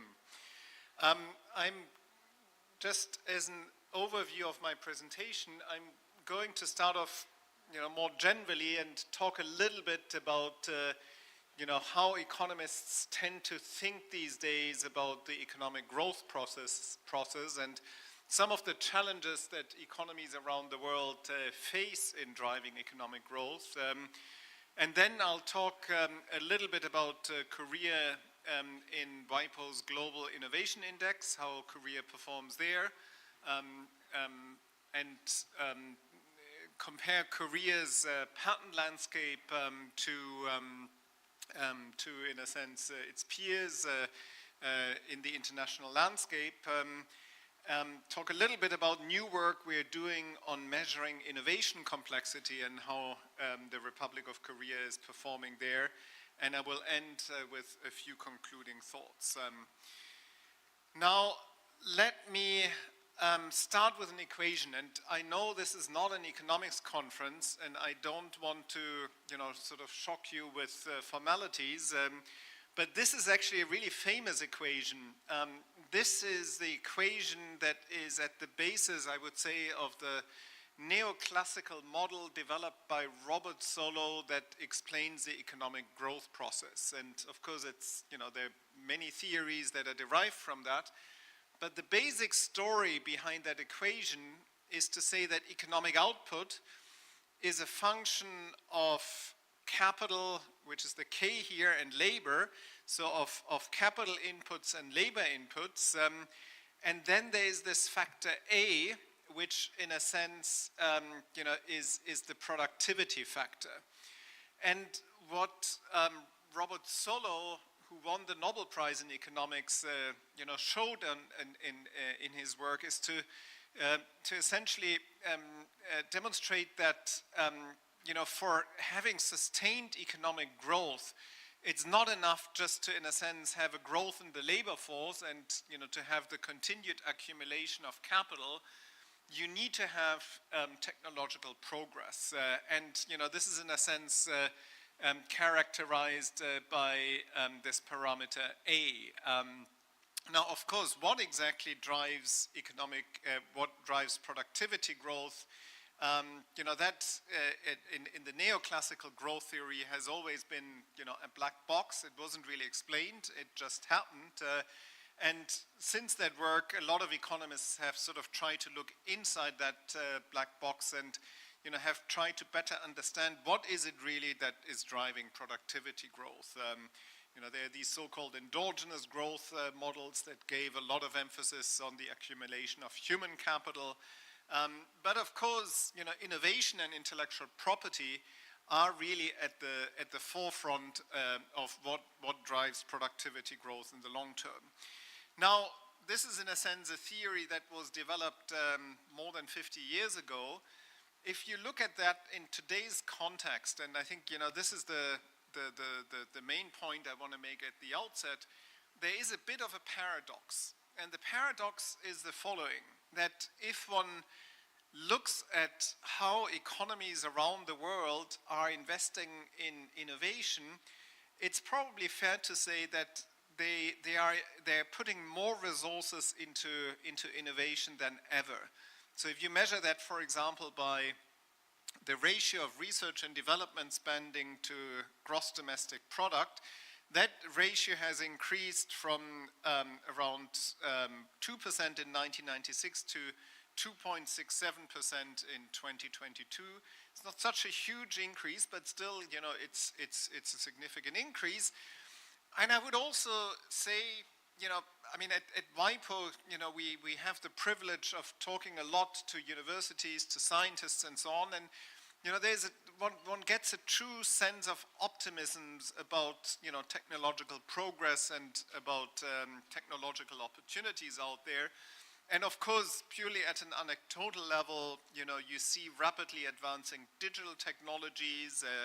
Of course, these days, there's a lot of focus on artificial intelligence. But even if one moves beyond digital technologies, there's a lot of progress in renewable energy, solar technology, wind technology. There are medical breakthroughs. When the pandemic came, there was relatively soon a technological solution to that. So, in that sense, I think, there's a vibrant innovation machine out there that is really driving technological progress. On the other hand, if we look at productivity growth, that in a sense, is the one that's driving economic growth in Robert Solow's growth model, we have actually seen a decline in productivity growth. Now, it may not seem that dramatic here in that chart, but here you see productivity growth in the form of labor productivity per hour worked in the United States. And I choose the United States here because the argument is often made in terms of technological progress and its effect on productivity growth at so-called frontier economies. And in many ways, the United States, has represented the technology frontier. So you see this long-term. Obviously, there are a lot of fluctuations from one year to another. Productivity levels vary with the business cycle, but we've seen, this long-term decline in productivity growth. And it may not seem a lot in this chart, but, if you have a decline in the productivity growth rate, let's say from 3% a year to 1% in a year, in the long term, it really makes a huge difference. If you have a growth rate of 3%, that means GDP doubles, every 23, every 24 years.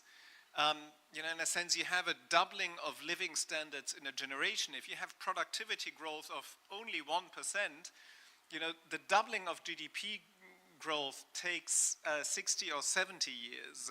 So in terms of, what that means for society, this long-term decline in productivity growth is actually really, really important, and it affects a lot of things. It has implications for the sustainability of pension systems and so on, which rely on certain expectations of future growth. So this is a really, important empirical fact that I think we've seen play out over the decades. Now, why is that the case? Why, on the one hand, in a sense, do we have the world investing a lot and putting ever more resources into research and development and innovation, but on the other hand, in a sense, we see this decline in productivity growth? I think there are two answers to that. One is that we have seen a decline in the productivity of innovation, one would say. And, there is, I think, really serious and to me very insightful academic work by economists. I mentioned Nick Bloom here out of Stanford University. There are others who have demonstrated that. And what they, for example, show there's a very simple example of Moore's law. So Moore's law is quite famous that the capacity of semiconductors pretty much doubles every 18 months. That law has held up since that law was, in a sense, established in the early 1970s. And in fact, in the Global Innovation Index, we have the latest data on sort of the frontier computing processing power, and it seems to still be the case that Moore's law holds. What the difference, however, is that it takes a lot more resources. According to the study by Bloom, it takes 18 times more real resources in achieving the same type of technological progress than it took in the 1970s. So in a sense, the world is putting more and more resources into research and development, but it's not that, we are seeing a proportionate increase in innovation output, if you wish, but we see this decline in research and development productivity. So that, I think, is one important explanation behind the long-term decline in productivity. Another one, and of course I don't want to get into that because that's too technical, but I think there's really important research paper by an economist at NYU called Thomas Philippon. He's a French economist. And he argues that in contrast to the solo growth model that, in a sense, attributed an exponential role to productivity growth, he shows that productivity growth is additive, so in percentage terms it declines over time. And what that means is that essentially, even if we still see the same technological progress that we have seen in the past, what that adds to GDP is a lot less than maybe 20 years ago, than 50 years ago. And, he shows that, that empirically explains growth patterns more than the original exponential growth function that was hypothesized by Bob Solow. What that means in practice is that, simply as economies get richer, it becomes more difficult for technological progress, in a sense, to boost GDP. And, it's not something that you really feel from one year to the next, but in the course of several decades, that effect plays out. Now, I think there could be several reasons behind that. The one reason that I think is an important one, as you probably all know, economies have become services-based. That in most developed economies, the service sector takes up 60 to 70, sometimes even higher shares of GDP. And achieving higher productivity levels in the service sector, a lot of services still are labor-based, is becoming or has become more challenging compared to manufacturing, where there is a lot greater scope for automation. Now that may not be the only explanation, and it's also not the case that we can't see progress in the service sector. And I think, of course, one of the central questions that one reads about these days is precisely, well, with all the breakthroughs we are seeing in artificial intelligence, and I think lately especially generative artificial intelligence, does that in a sense help to lift productivity growth? And I think it's a really good question. I don't know the answer to that, but if one, for example, thinks about the service sector, is there the opportunity for artificial intelligence to lift growth in the service sector?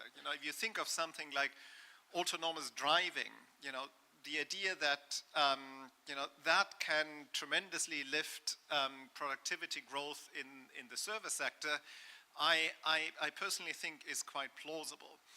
Now, I would also add to that if one looks at the very latest productivity figures, certainly for the United States, but I would argue for many other developed countries, there are signs of a small pickup in productivity growth. Now, can we attribute this to AI, and is that the beginning of sort of a trend towards higher productivity again? I don't know. I think this is too early to speculate. I would certainly say that an artificial intelligence at the end of the day is not something that was invented 2 or 3 years ago. It has been around for a long time. I think it already has contributed to productivity growth. It will further contribute to productivity growth. I don't think it will lead to a huge boost that we will see a 2 percentage point increase in productivity growth.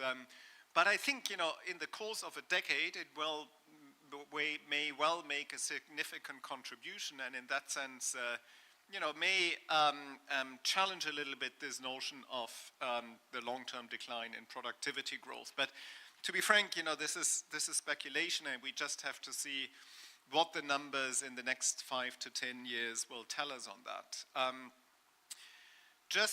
I have a picture on Korea, I think. Yes, this is it. Just to compare a little bit, where does Korea fit in this long-term story about the decline of productivity growth?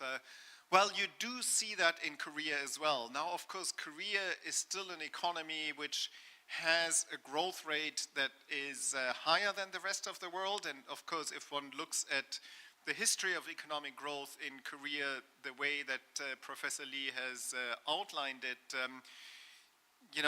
some 5 decades ago, Korea was, of course, a much poorer economy, and that meant that it could achieve higher growth, through catching up. But of course, I think this catching up potential, has, its limits, and you see that in sort of the convergence of the growth rate of Korea here compared to a group of what are called sort of mature, developed economies. It's still the case that growth in Korea is a bit higher than in the group of, let's say, peer high-income economies. But I think it's also realistic to expect that the longer-term decline in productivity growth also plays out in Korea. Okay, so these were just some I would say general perspectives on where we stand in our thinking about the economic growth process. Let me talk a little bit about essentially Korea in the data that we publish. So as you know, WIPO publishes every year the Global Innovation Index. The Global Innovation Index is a composite indicator of innovation performance. There are about 80 indicators that we use to capture innovation performance. Should also point out that it is, we scale the indicators by the size of the economy.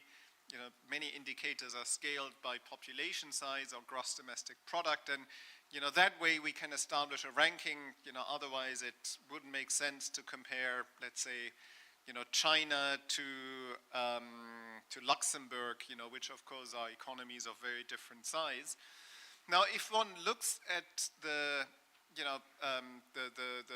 headline rank of Korea, in the latest edition of the GI, Korea was ranked number 4th, as mentioned by my Director General earlier. It's the best performing economy in the East Asia region.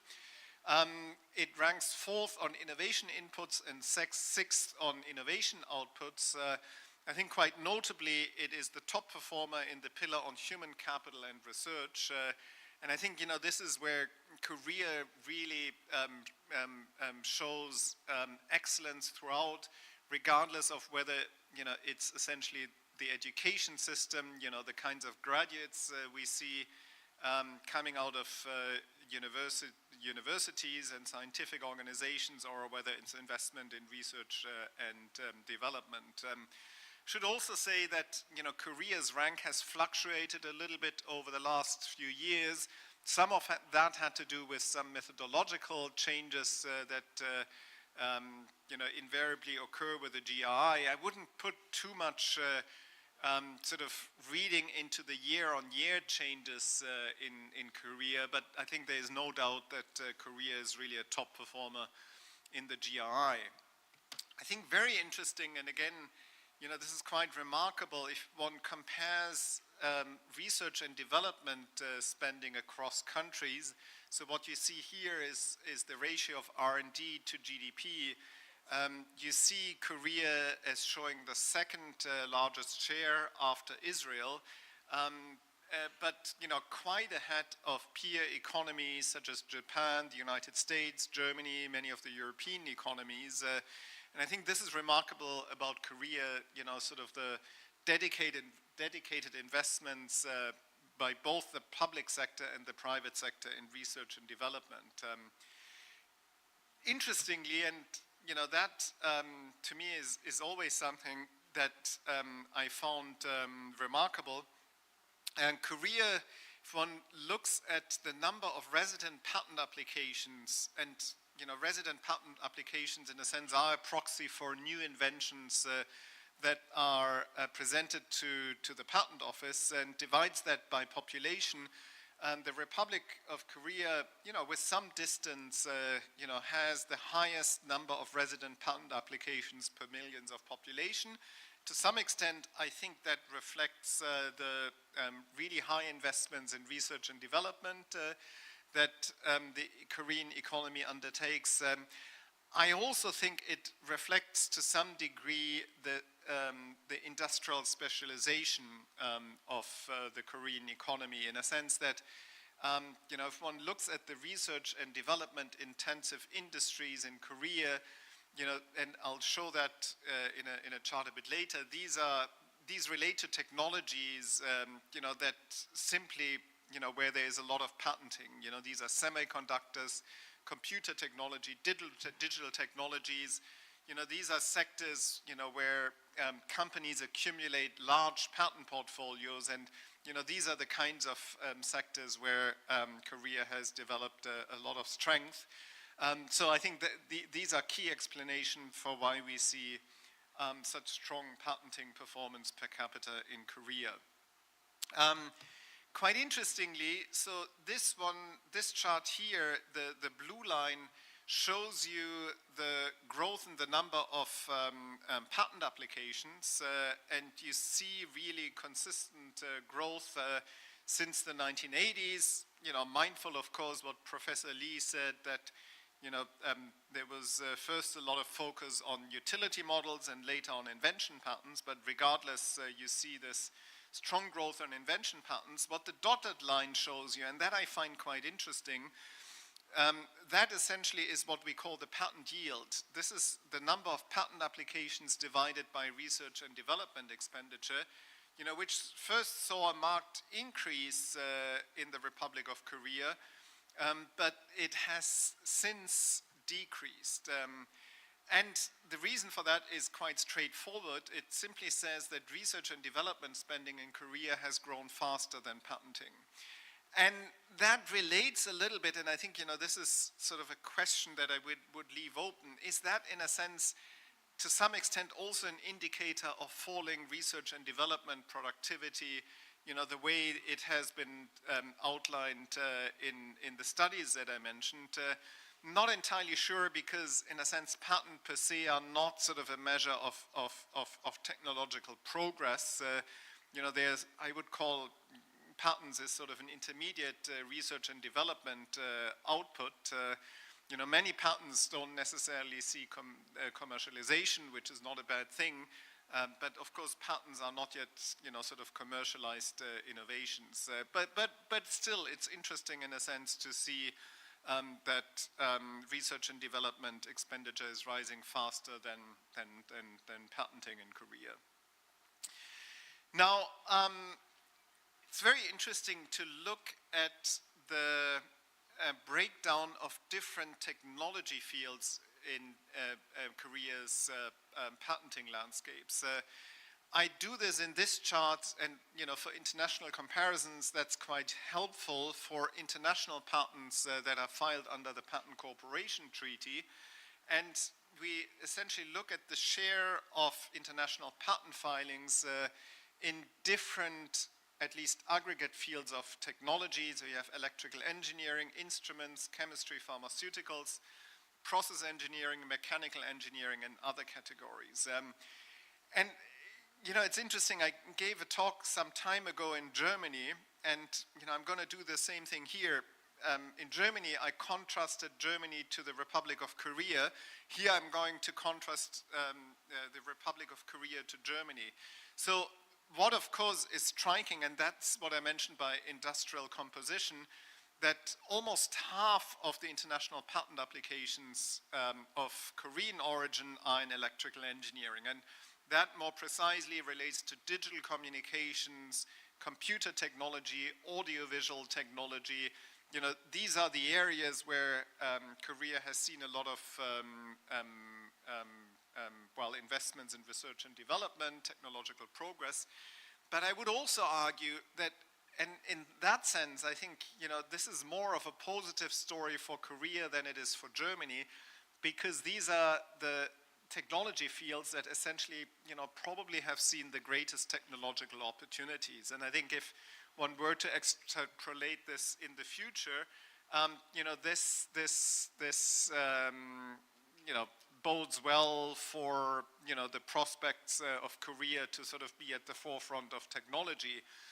You know, if you contrast that to Germany, you know, where you only have less than a quarter of international patenting in electrical engineering, and you have close to a third of international patents in mechanical engineering. And of course, you know, this is the traditional source of strength of the German economy. You know, lots of small, medium-sized companies, you know, with a traditional engineering background. Of course, the car manufacturers contribute a lot to that.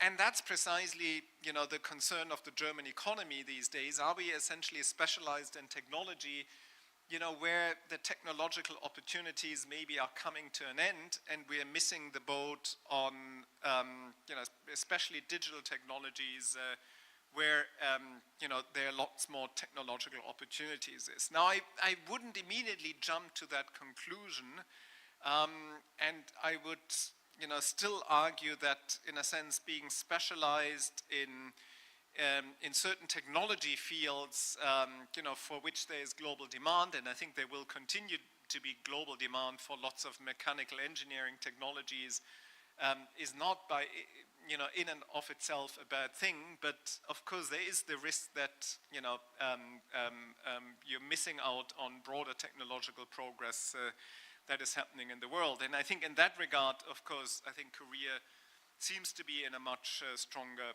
position.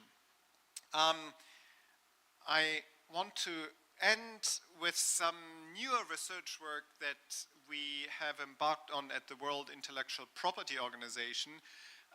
This is based on a partnership we have with Harvard University. There's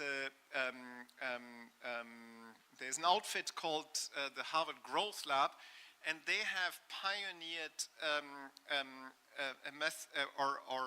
a measurement of economy's so-called complexity. And, you know, traditionally they have used export data to sort of look at, you know, what are the kinds of products that economies specialize, and what are the ones that, in a sense, are more difficult, more technological complex. And what we have done is we've used that methodology and we have applied it to patent data and scientific publication data. And, you know, the way it works is that we essentially measure innovation capability using highly disaggregated, you know, patent, scientific publication, and export data. And we essentially show how rare or how ubiquitous are different technology fields in the patent landscape and scientific publication landscapes of different economies. And the idea is essentially to identify you know, those technology fields that are more complex, and those that are, you know, essentially for which capacity exists in only relatively few economies. In the short time that I have, I can't, in a sense, give full justice to the methodology behind that. but I want to leave you with one chart here. What this chart shows here is essentially how the innovation capabilities of the Korean economy have evolved over time towards more complex technology categories. So at the beginning of the century, so what you see in this chart, and I realize this may be difficult to follow without the necessary background, but you see a lot of the technology fields below the dotted line that has won. And what that means is that these are technologies in which Korea does not have a comparative advantage. If you have a comparative advantage, you're above the line. And what you see is that Korea's innovation capabilities have evolved in such a way that Korea now specializes in what we call the most complex technologies.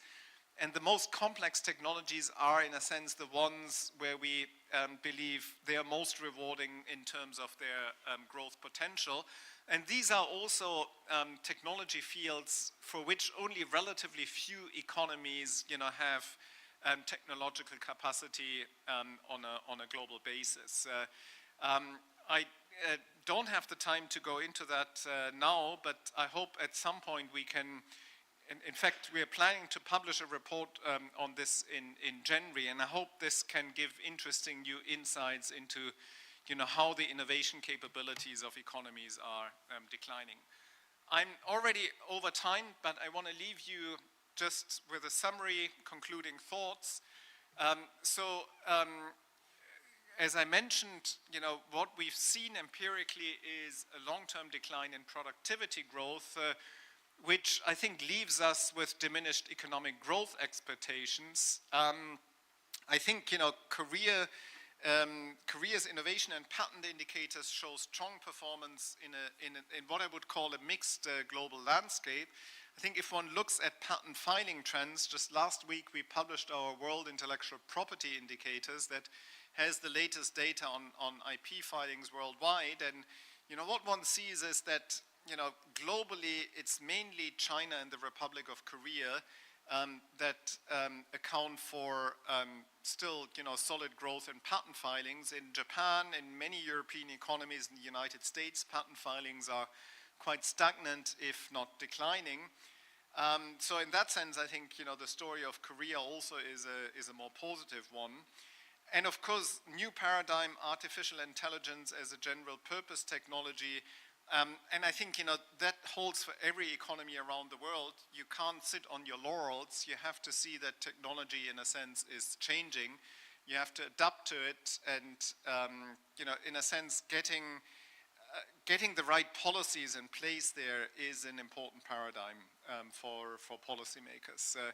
I could say a lot more about this, but I'm over time. And again, thank you for having me here at this forum, and I'd be happy to answer any questions, although I think the questions will follow the panel discussion. Thank you very much. Thank you for sharing your insights with us. Thank you. 네, 핑크 박사님께서 That was a Karsten Fink under the topic of the IP and economic growth. 듣겠는데요. Our second presentation will be delivered by Dr. Nathan Wiseman, Chief Economist and Director at the European Union Intellectual Property Office. His presentation is titled Unlocking Growth IP-Backed Finance in Europe. Although Dr. Wiseman could not join us in person today, he will be presenting live from Spain via Zoom. We kindly ask for your understanding that the presentation will be shown on screen and that there may be a slight delay depending on the connection quality. Now let us welcome Dr. Wiseman joining us live from Spain.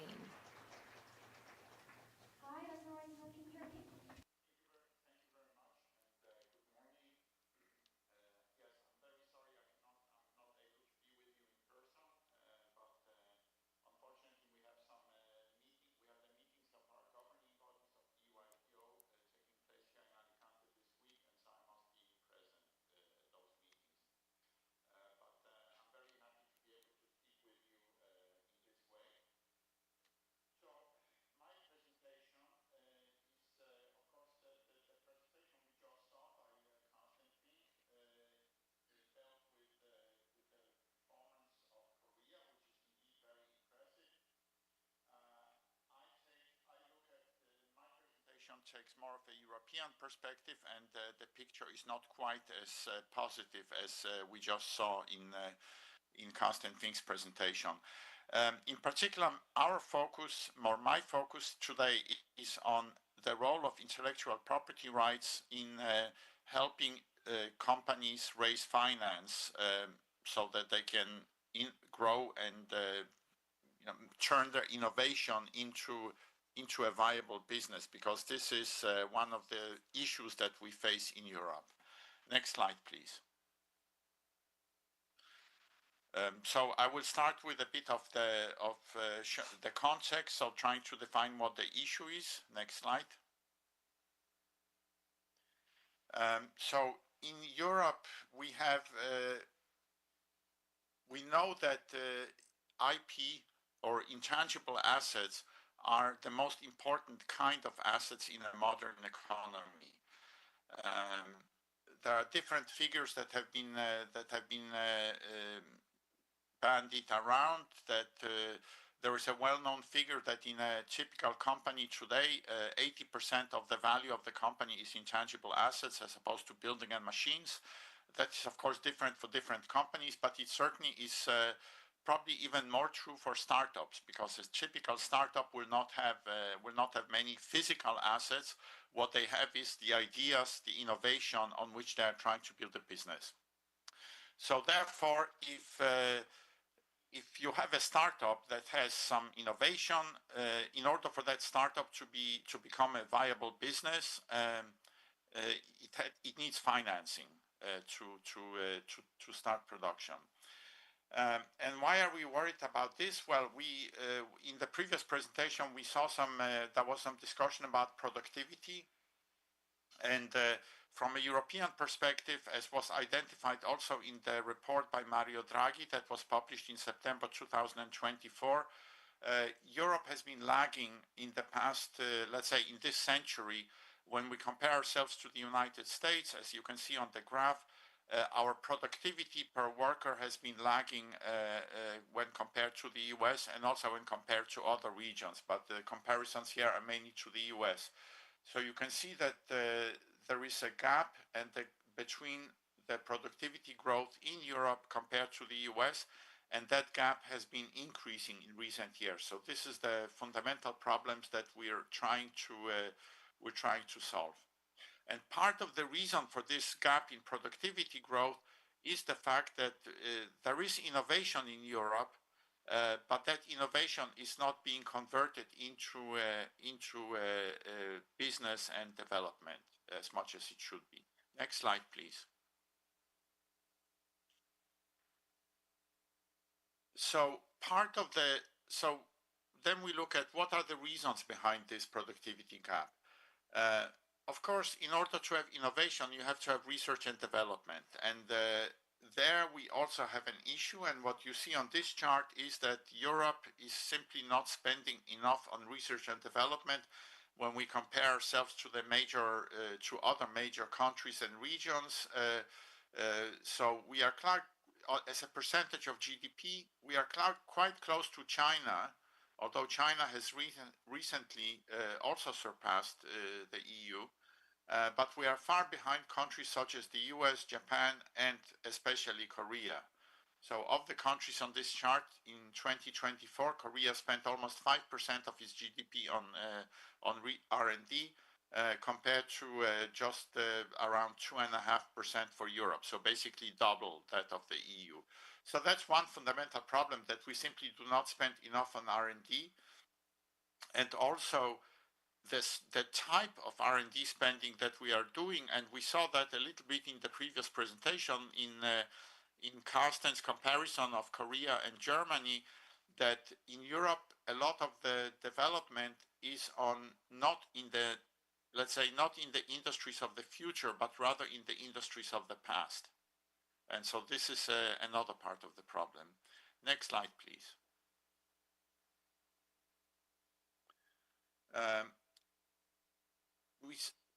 Now, why is there not enough investment in R&D, and why is that investment not being turned into new products? Certainly, it is not because we don't save enough. What you see on this chart is a comparison of the savings rate, household savings rate between the United States and Europe. And what you see is that Europeans save a lot. We save on average more than twice as much as a percentage of household income as do Americans. So it's not that there is a lack of savings. The problem is, what are these savings being used for? In Europe, typically the savings are being put in, are held in banks. They are maybe invested in, let's say, in real estate. Whereas in the US and other countries, to a much higher degree, those savings are mobilized to finance innovation and development. So this is the issue. So that we have enough savings. So that, let's say, the raw material for investment is there, but it's just not being allocated in the correct way. Next slide, please. So, in other words, we need to channel more of our savings towards innovation, and innovation has to do with intellectual property, and therefore we need to European companies need to be able to better finance themselves based on the intellectual property that they have developed, because this is often the only asset that they have when we are talking about startups and innovative companies. Next slide, please. So we looked at some of the barriers that European companies face when they try to raise finance based on intellectual property. As I said before, financing in Europe is much more bank-centric than it is in other regions. So the problem with banks is that banks by nature are conservative, and they have to be conservative. I mean, banks are the places where we as normal citizens have our savings, and to protect us from too much risk, there are a number of regulations in place that limit the ability of banks to take risks. So that is perfectly understandable. But what it does mean is that in an environment such as the EU, where most companies get most of their financing from banks, from bank lending, this leads to too little financing being available to finance startups. And the European Commission did a study that was published just last month or in September, I don't remember exactly, but what they calculated is what is the gap in debt funding that European companies face every year, and that gap is, well, I cannot go into the details of the calculation.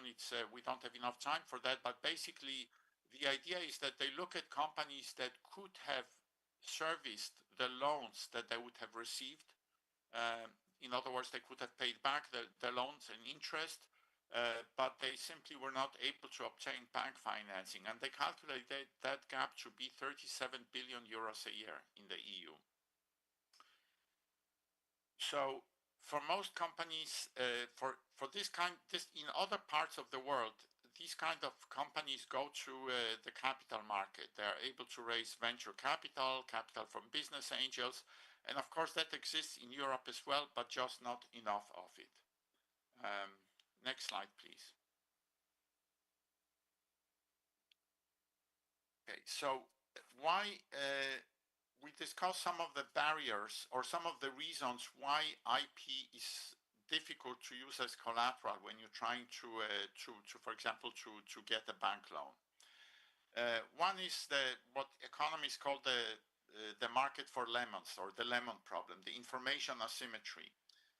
If I'm an innovative company, of course, I know a lot more about the nature of my innovation, about the technology, about the prospects for success than does a potential source of financing. So there is this asymmetry that means that the potential that the bank or venture capital firm or other provider of finance does not have the same information as I do, and they know that they don't have the same information as I do, which means that they are less willing to provide financing. Maybe I will jump to the third bullet, the valuation issues. Of course, in order to use an asset as a collateral, that asset has to be valued. There is a valuation that has to be attached to this asset. When it comes to intangible assets such as IP, that valuation is very, very difficult. And you know, when you have a building, you have a secondary market. You know what kind of transactions have taken place, and you can relatively easily estimate the value. When you're talking about intellectual property, that is much more difficult, also because the value of a particular IP asset can change drastically because of issues such as infringement, such as technological obsolescence, legal challenges, and market developments. Another issue is what we call separability. Any particular IP asset, such as a brand or a patent, can be very valuable in one context for one company, but have a very different value in another company. So in other words, an IP asset, as opposed to a building, for example, its value is tied up with the overall business strategy of the company that owns this asset, and it varies a lot from one company to the other. And finally, as I mentioned before, there are some barriers, some market barriers, regulations such as Basel III, which essentially means in most jurisdictions that if a bank makes a loan based on intangible property or based on IP, then that loan for accounting purposes is treated basically as an unsecured loan, meaning that the bank has to set aside this corresponding amount of capital to mitigate the risk. Next slide, please. Okay, so now I have discussed some of the problems that exist when innovative companies try to finance themselves based on their IP.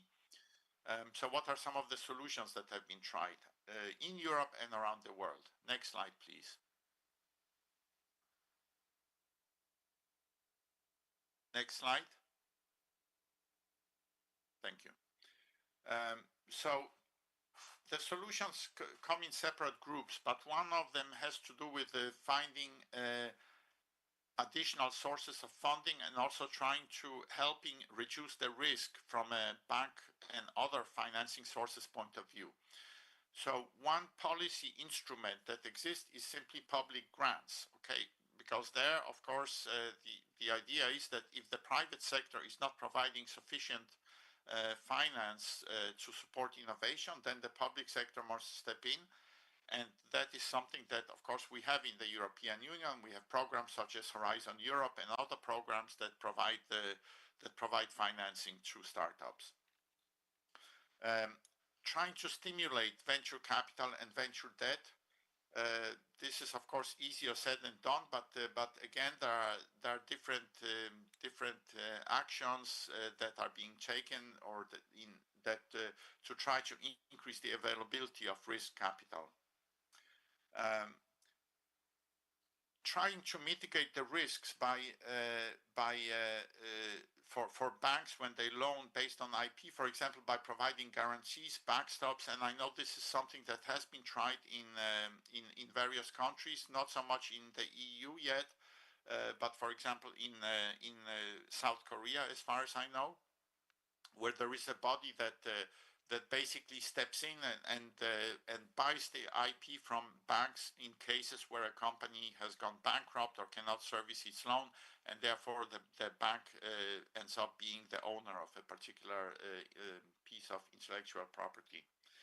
And finally, one other area for action is education, and on this slide we talk about investor education, so making sure that let's say the world of finance is more aware of the value of intellectual property and the role played by intellectual property, but also the other way around, because what I recently learned from a very insightful conversation with a Polish patent attorney is that a lot of startups and small and medium-sized companies are simply not prepared to talk to the world of finance and banking.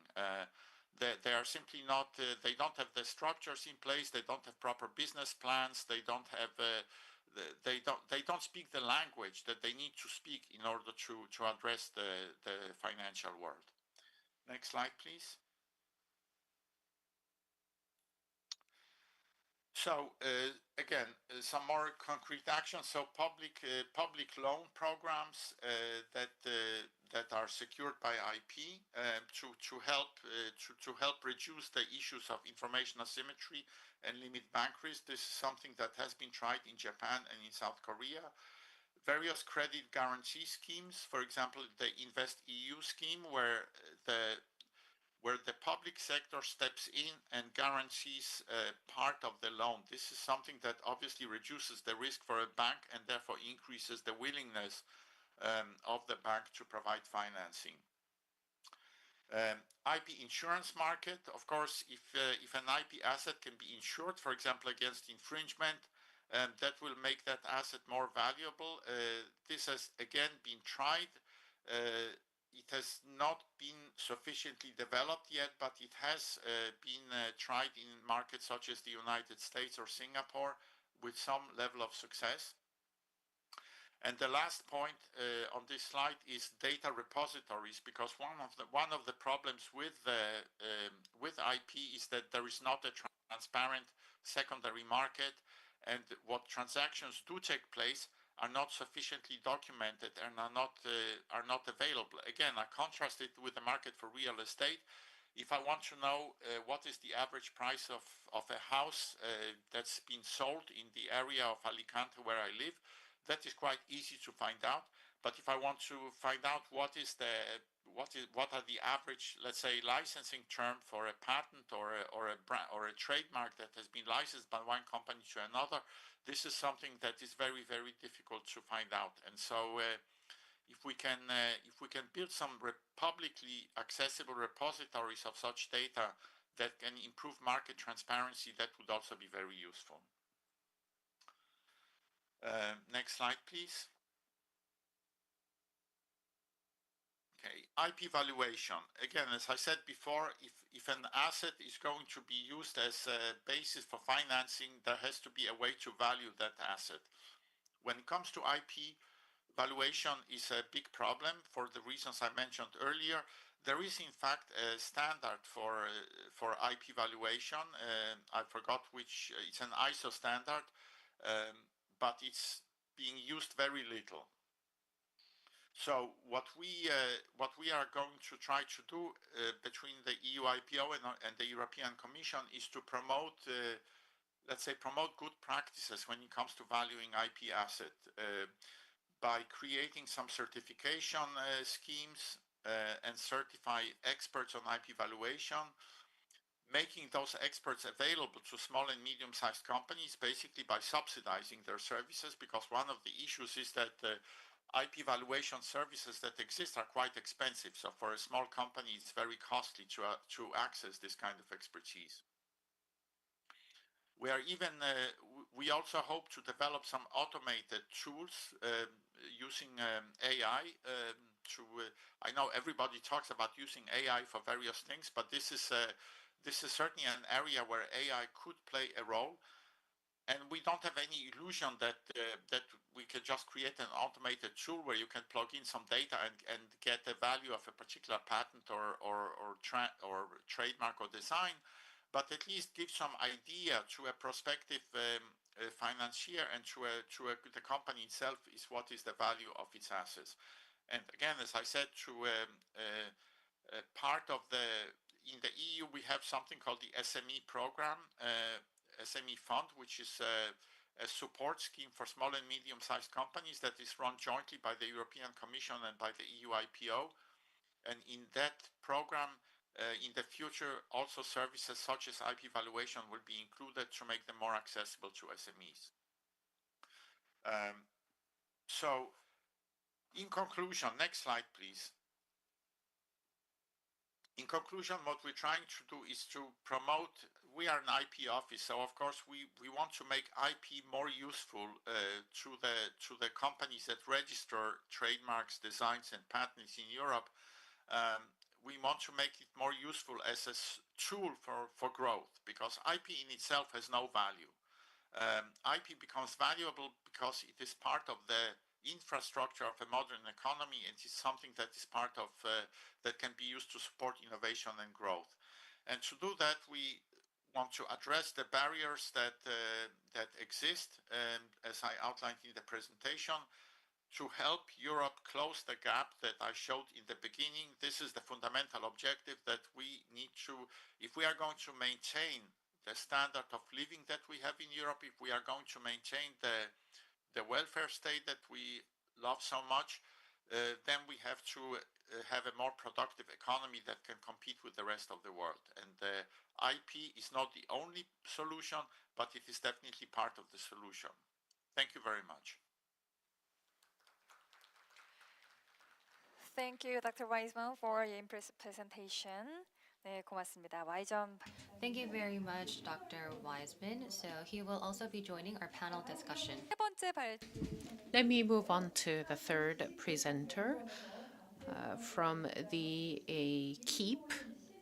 Director Im So-jin, the Research Fellow of the Department of Economy and Industry Research, under the topic of a role and direction of IP policy for real growth. Let's welcome her with a big hand. 네, 안녕하십니까. 한국 지식 Good afternoon, everyone. My name is Im So-jin from KIIP, and today I would like to talk about the role and direction of EIP policy for real growth. It might be vague in terms of a topic, but I would like to share some thoughts regarding this topic. You can refer to the table of contents of my presentation. As a lot of speakers mentioned, the IP can be a driving force of national development and economic development, and that is proven through a lot of research. But most research focus on the patent data as a representing or proxy of the national development. So it has some limit. And because of that, in terms of a national policy, IP policy is not recognized as an important element of a national development policy.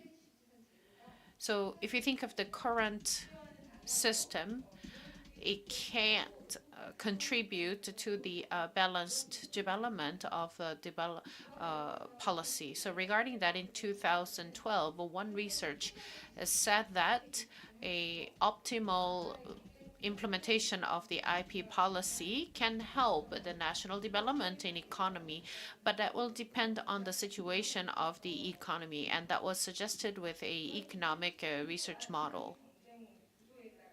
Depending on the structure of a national competitiveness, we have to set the format of the IP policy differently.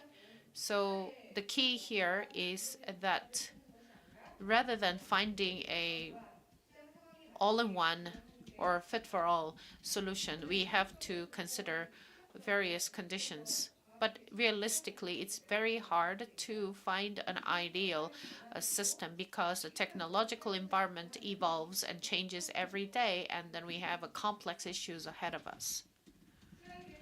As you can see the slide, our IP policy is a critical factor for the national development. However, it has to be perfectly fit in the system.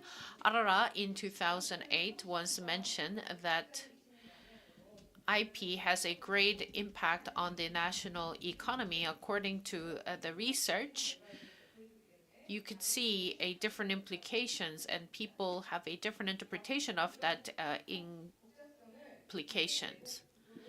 So it's just like a dual distortion theory. Incentives for innovation will slow down, and at the same time, if you have a too strong protection, it will hinder the national productivity. So you have to find somewhere in between to maximize your growth potential. These are some overseas research about the IP policy and the economic growth. DIA published the research in 2024 about the patent disclosure quality and the technological diffusion effects. And if you look at the claims, all the qualities are different depending on the patent application.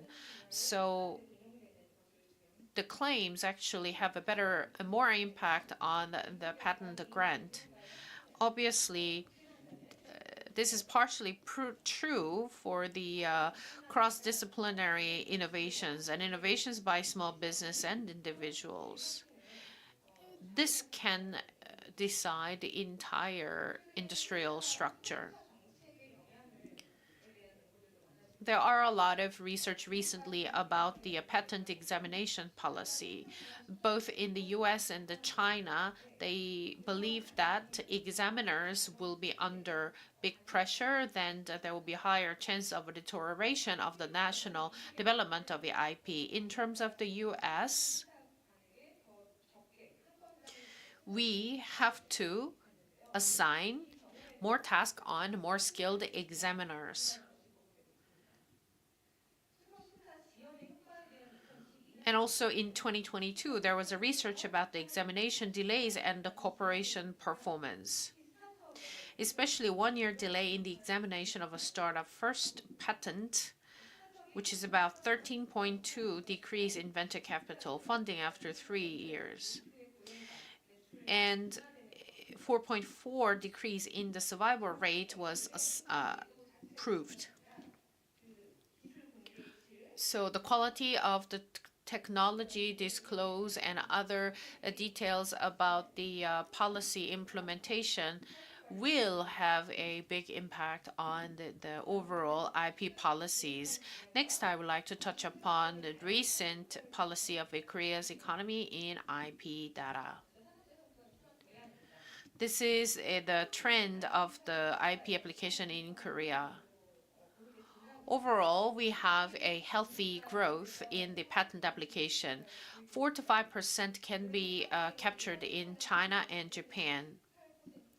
Over 18% grew from the applications of a patent from Japan, and AP5 recognized that Japan's growth.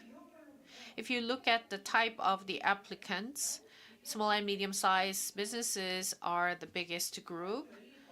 And if you think of the number of claims, in all types of the applicants, we have more and more claims. What does that mean?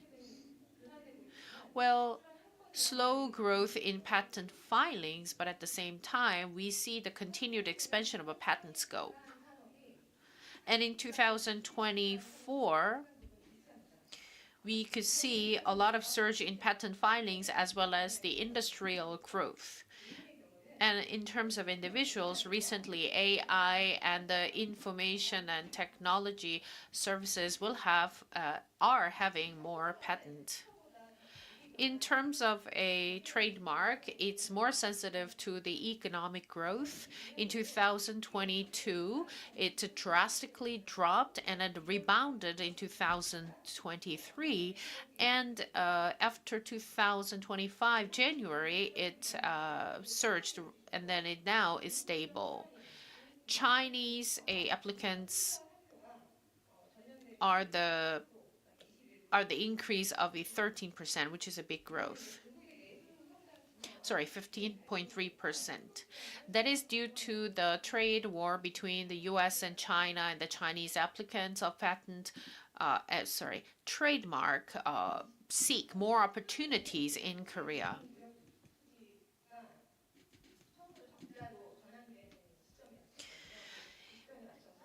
After 2018, trade surplus with China has declined sharply. So we did some analysis, and among top 10 items for exports, in the 10 items mentioned, the share of Korean patents in China and the US declined.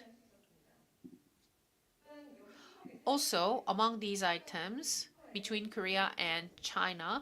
We also did analysis of the product quality. Korea has a better quality so far, but China is quickly chasing after Korea. And now we try to combine the patent activity with the export valuation. And we can see the future potential of the trade transaction, and this can be a strategic insight. Now, let me touch upon the effects and the implication of the U.S. technology export controls on China.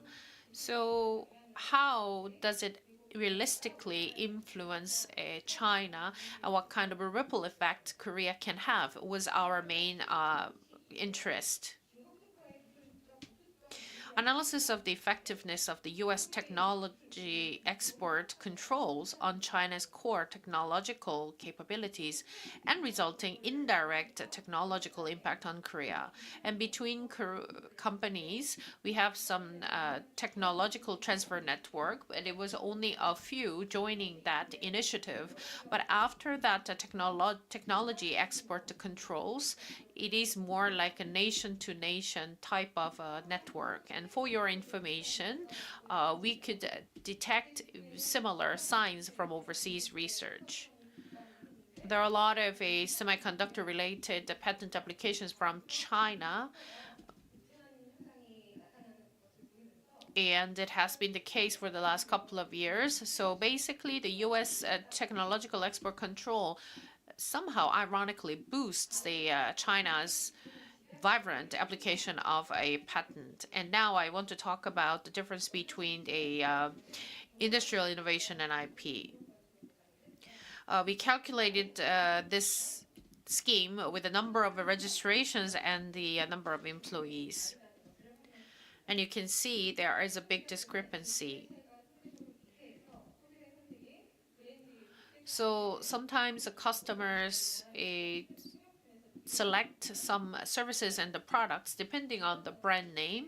And in terms of electronics and the pharmaceuticals and the chemicals, the key IP, these are key in IP intensive industries. For food, apparel, textile products, it used to be trademark intensive, but right now there's a surge in the patent in those industries. For the last 10 years, there are some changes in Korea's patent network over and the impact can be analyzed. Over the past decades, Korea's patent networks have become denser, more clustered, localized, and assortative.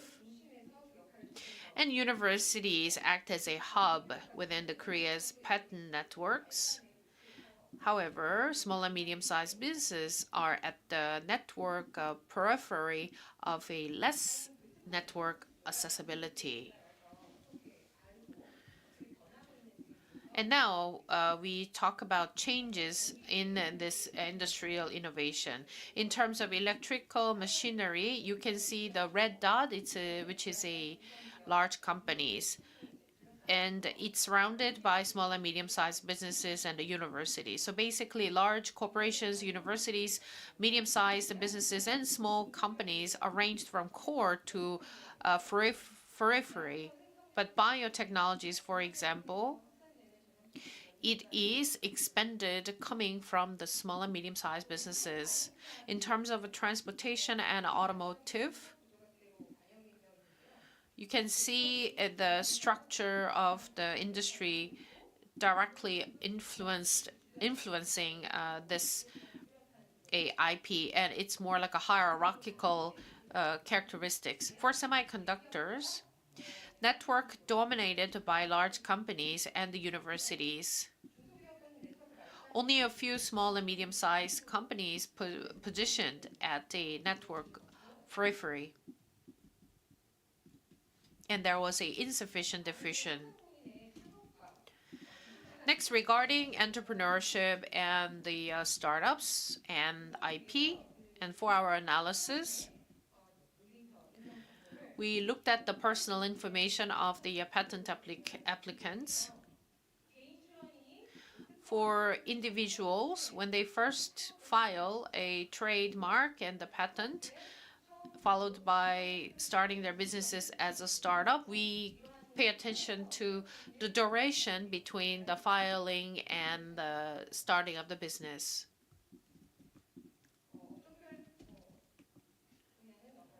I'll just skip this part. First, performance following for the first patent and the trademark application. Within 1 year, there are about 8.6% of a patent and 19.4% of a trademark were able to start a business right away. By industry, manufacturing, ICT are for patent, and for social work and social services, that's more for trademark. And after the initial filing, there's a big difference between these industries, and 13.6 months in beverage industries, 15.5 months in pharmaceuticals. So we also had this graph to show the time from startup to application. And information technology and the content-focused industries are fastest to file their first applications. What does that mean? Their technology is changing really fast, and there's a higher chance to copy the original technology. So they want to evolve with a stronger patent protection as much as possible. Next, our analysis on the regional growth and the IP.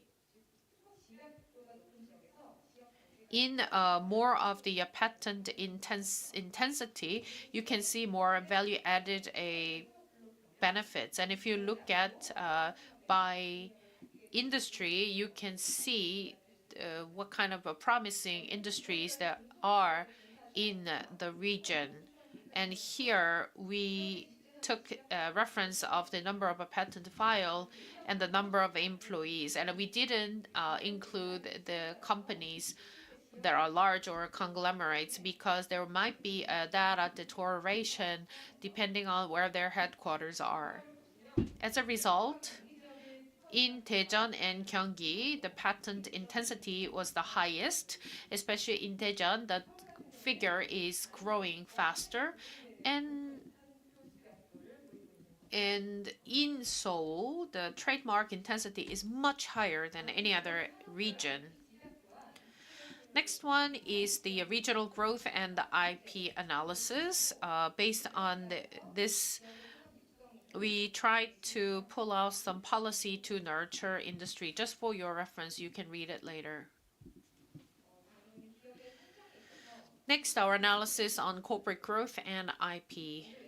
If we look at the left side, as the director mentioned, depending on whether you own IP or not, companies have a different sales volume. As a result, if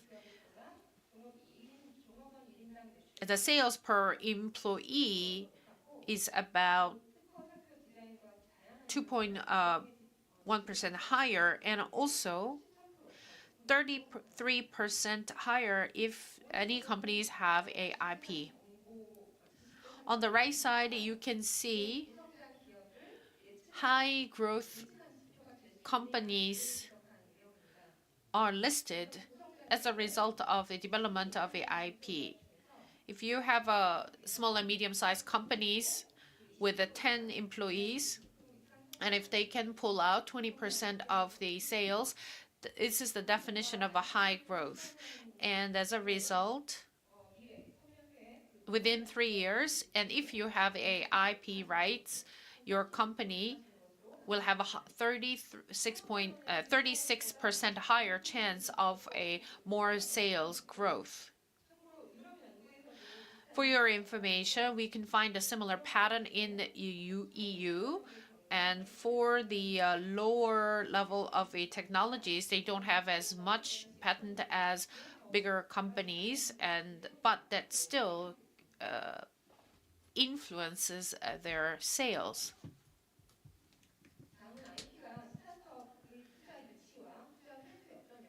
Next is the relations between IP and the ROI and the investment volume. So the US startup survey found that 67% of a venture capital back to startups cited a patent as a decisive factors. And anybody has patent and the trademark, there's a 5% more chance of better performance. This gives us the implications that the IP information is a key signal for external investors assessing a growth potentials and a value. So it needs a policy to support a better investment and implementation. So that means that startups with the strong IP portfolios must actively communicate their IP assets to external investors. Last, future direction of a IP policy. This is humble part of my presentation because we have experts better than I know, but I will just be brief. This is some indications of our status, and it shows that we are at a critical juncture. The economic growth is slowing down, and the export is in the uncertainty, and then shrinking startup ecosystem, and that means that we have a weakened driving force for growth, but at the same time, our IP intensity is pretty high. And we also see the increase in the overseas patent filings by Korean nationals. And that can help the companies who try to make their debut in overseas markets. And also, our industries quickly shifted towards a high-tech and advanced industries, and that is a record high than ever before. So on one side, we worry about the slowing economic growth, but at the same time, we have a great high tech and advanced industry. So this is like a well-balanced structure, and maybe it's important to pay attention to this trend in order to pull out a more realistic policies of IP in the future. So for the first direction, we have to consider the diverse ripple effects that IP systems and policies have on other fields. And as I mentioned, trade, commerce, industrial innovation, technology-based startups are highly influenced by these IP policies. Then how we can coordinate each and every area and how we can pull out a synergy. That's a task that the government departments work together.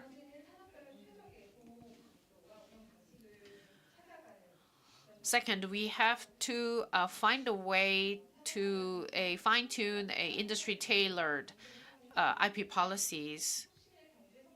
So innovation should lead to the economic growth, but depending on the conditions and the factors, it's all different. For example, any industries may have a fast-changing technologies, and that means that it's important for us to detect how clear the industry will be like in the future.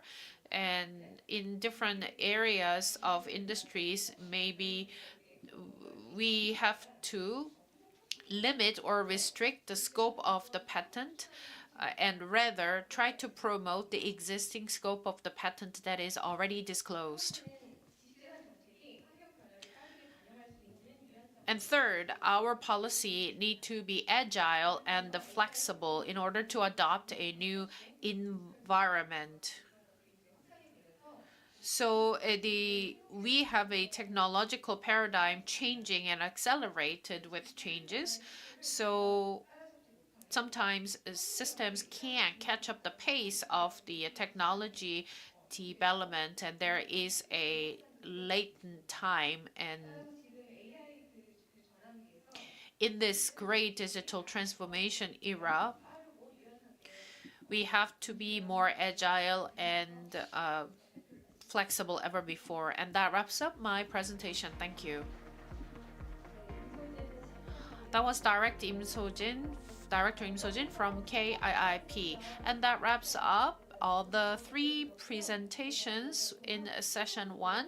We will move onto the panel discussion right away. Please bear with us so we can rearrange the stage. So first, we had Professor Karsten Fink under the topic of the IP and economic growth prospects for the Republic of Korea. So he touched upon various coalitions of the elements, and especially he highlighted and pay attention to the potential that the Korean economy has. And Nathan Wiseman also talked about the current IP policy landscape, and the finance can be a stepping stone for those companies to promote their IP, and the structure and the characteristics were highlighted by Mr. Wiseman. And also, Director Lim talked about a role and direction of the IP policy, and the future direction was mentioned. So I believe it was helpful for anybody who are the policy makers, thanks to her presentation. So all these three presentations illustrated how we have to coordinate IP and the national policy in economy and IP if we want to pull out more practical and substantial results. And now we hope to pull out more insights from the panel discussion. I believe the stage is ready. Now I would like to invite the panelists and the moderator. Please welcome them with a big hand.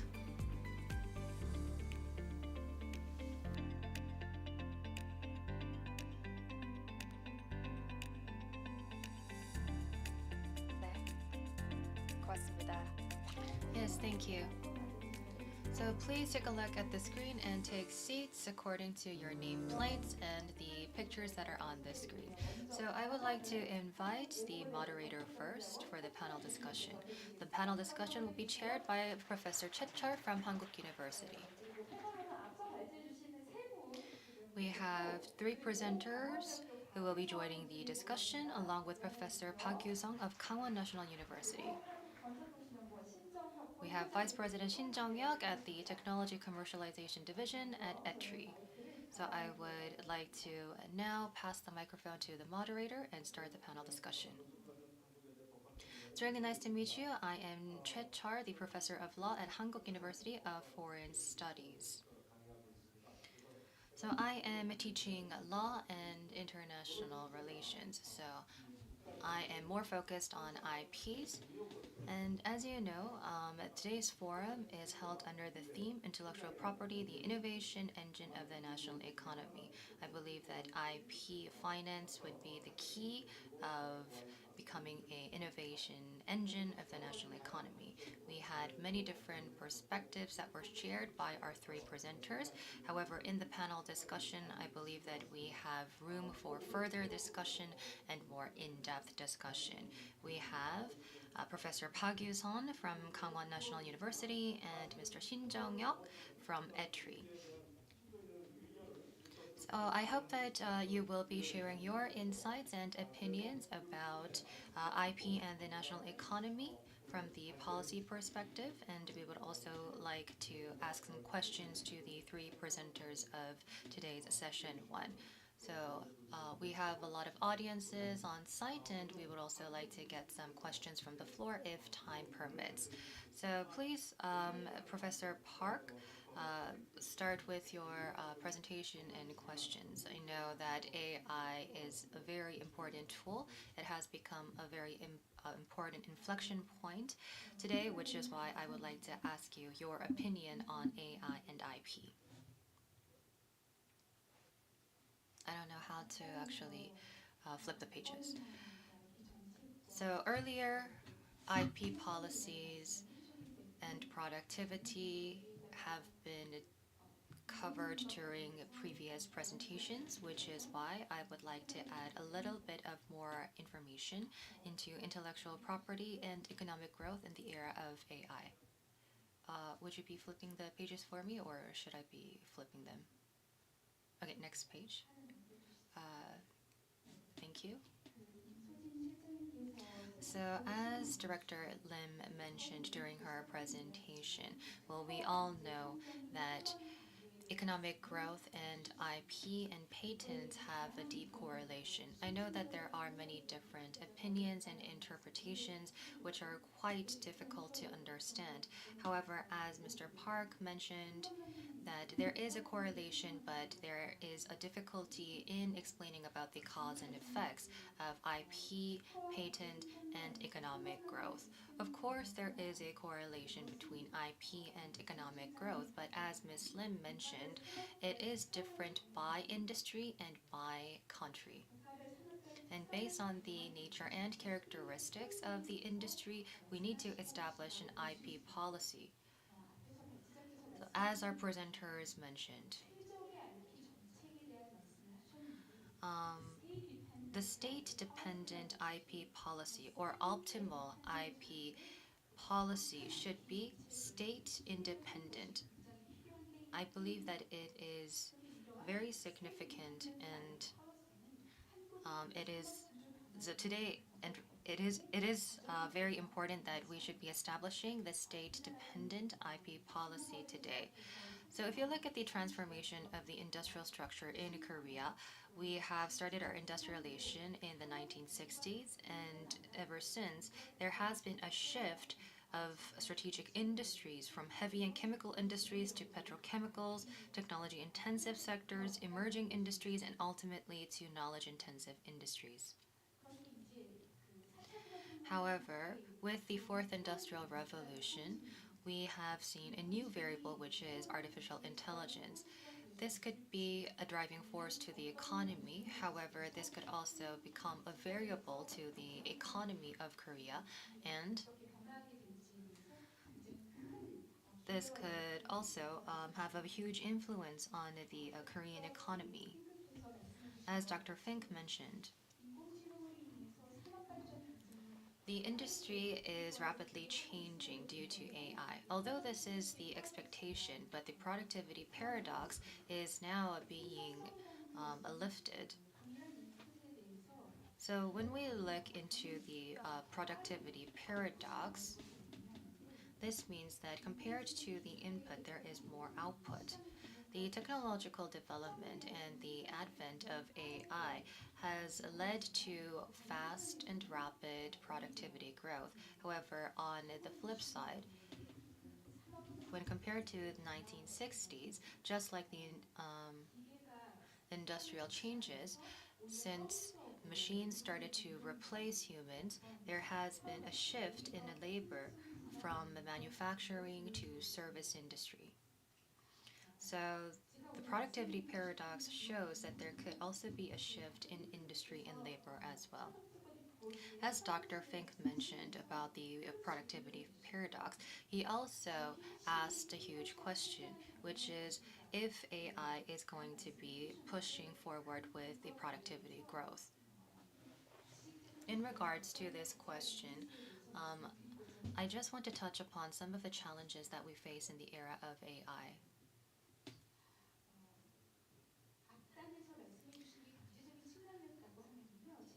I've been touching upon the economic aspects of AI and how it can push economic growth further. However, I believe that AI needs to be included in the IP policies as well, because there is a correlation between IP and R&D. We have been investing a lot into R&D, and we have been continuously increasing the investment of R&D. This has led to a growth in patent applications. And now we have AI, which have been jumping into this industry, and this has been a shifting the industrial structure overall. AI can support the rapid growth of development, which is why we might have to decrease the investment to R&D. Or conversely, because there needs to be more investment into AI, we should be raising the R&D investment overall. And this could be interpreted into the raise of patent application, and this could have a direct impact into economic development of Korea. And related to this chain or cycle, I believe that the issue is that we need to make AI fundamental, or when it comes to other developments or creatives that have been developed by AI, we cannot apply a patent for it, which is why when we use AI or when we create something with the support of AI, we can apply for a patent, and this is going to be included in the public domain. This means that there could be less patents being applied and filed. So because reverse engineering has become even easier through AI, we need to protect our technologies. And for those that have been driven by AI, we see that there are less patents being applied, which is why there would be less incentives into technological development overall. Another issue would be, even though a patent is applied for an AI-driven technology,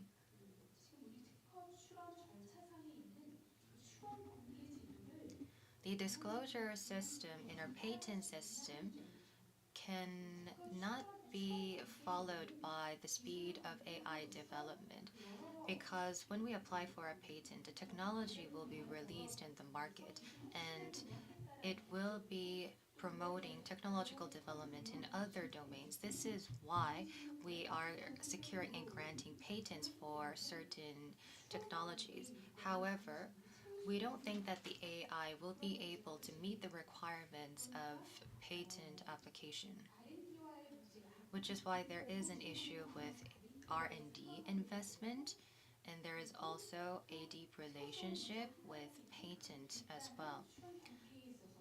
And there are also issues that we need to solve in order to disclose patent rights. Another issue is related to AI creatives. Because we cannot grant patents or copyrights, the outputs of AI cannot be falling under any of the policies or guidelines. The US and China has different perspectives on this front. Human involvement or human contribution has different interpretations. And we have to think about how we should be taking this concept in order to develop and advance our content IPs and culture. The US has a very high standard. However, when we look at common laws in China, the bar is quite low. The reason why there is a lower standard in China is because they would like to promote innovation that is led by AI. Currently, Korea is monitoring the situation. However, how we should be taking this standard going forward is our question. Because the US is currently at the lead when it comes to AI laws. However, China is right behind with a very smart approach, which is why how we're going to be establishing the IP policies related to AI remains a question and challenge. Another is about AI training data. In order to develop AI models, machine learning should come first. In order to do so, we need a lot of training data. And in this regard, whether it is scientific articles or copyrights, it's really difficult for us to pinpoint what kind of laws should be applied. There are other regulations like TDI in the US where the regulations are applied to AI creations or developed AI models, which means that there is a high legal risk. And from the AI developer's point, there's also a risk of lawsuits and litigations, which is why this can hinder the development of AI. Therefore, how to define the policies and establishing the policies for training data remains a challenge and question to the US at present. There is a variable in the new market.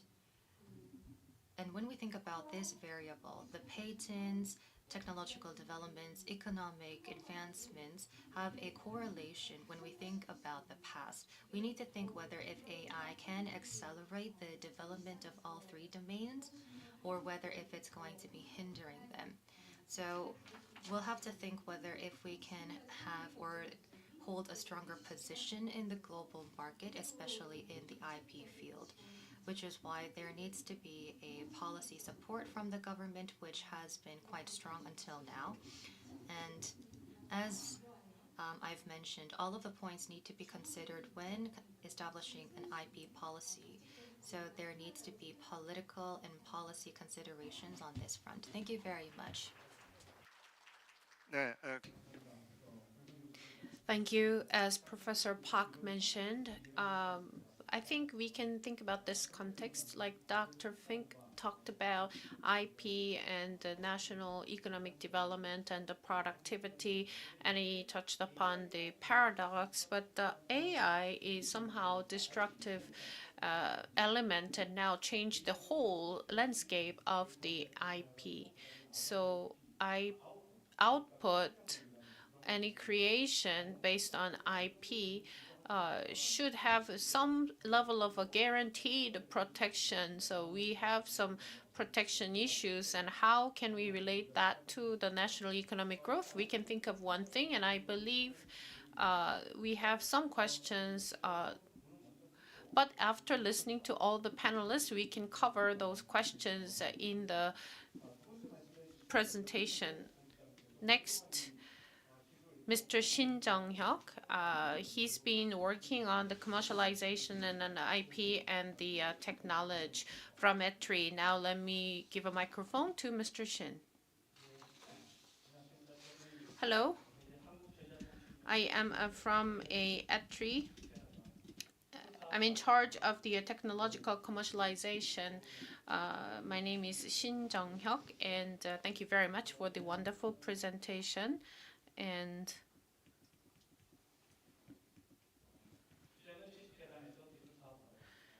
my little topic is about from IP to the technology commercialization. So at the end of the day, we do not want to have these IP as it is. We want to commercialize them, and how can we transfer that IP to commercialization level? So what kind of roles do government and the organizations have? That will be my topic. And I just want to first apologize that for IP, I'm talking about is focusing on technology rather than like a cultural content or creation, as that's my specialty. So you can just refer to the introduction to ETRI later. And let me just dive into my recognition of problems. As a lot of speakers and my fellow panelists mentioned, R&D investment and the R&D research, in terms of those, Korea is at the global level, I believe, and there's no doubt. However, IP commercialization and benefits from commercialization is not that high. And in particular, any linkage between the IP itself and the industry is pretty weak. And if you look at the Global Innovation Index, we are number 4 in terms of a knowledge creation, but in terms of a knowledge impact and the transfer, we're not that high. So within the technological ecosystem, there are some roles required by universities and the government-funded research institutions, because they are the core performers of a basic and applied research. But unfortunately, Korean universities only take up about 23% of a national GDP. Well, they are performing well, but recently their performance is either stalled or decreasing. And even after the technological transfer, we have such a humble numbers. So that means that we have this disconnection issue between the knowledge producers and the value realizers. Then why does that happen among universities and the government-funded research institutes? And how come we cannot pull out more commercialization? I believe that comes from the fundamental restriction of the IP itself. Well, IP is a legal right and protection tools. However, it can't guarantee the commercialization. So advancement of a technology and the market testing and many other steps are required for those technology developers in order to realize the commercialization. Still, in our public sector in Korea, technology commercialization is at an early stage, rather it's an infant stage, and we have some difficulties for that. Then what should we change? Well, the Korean government has been paying attention to this issue for a long time while collecting opinions from stakeholders. And instead of just giving like breakthrough ideas, but I just want to have a little suggestions. So maybe that includes know-how of researchers and any trade secret. These are all the part of a tacit knowledge, and I believe we have to consider tacit knowledge more in detail. In fact, Professor Egan earlier had the keynote speech, and he mentioned that there are some sectors led by patent, and there are other industries that are driven by trademark, and that is a part of a tacit knowledge. And at least in terms of technology commercialization, I believe even regardless of the industries, I believe we have to somehow properly utilize the tacit knowledge, because the patent has some limitations without a coordination with a tacit knowledge. Then how can we make the IP well balanced with the tacit knowledge? Well, this is all about the human connection. So for that, there's importance between a connection between researchers and the companies. And it's somehow, I want to label it like a co-evolution. And maybe we can expand the corporate on-site and the joint research lab.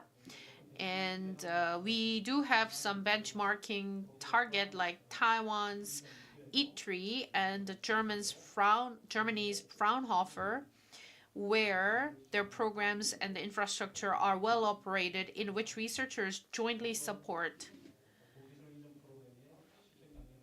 And also, it's important to internalize a proof and the pilot stage, and by expanding more of the pilot project, so that way we can internalize the tacit knowledge in our patent and the trademark policies. So in summary,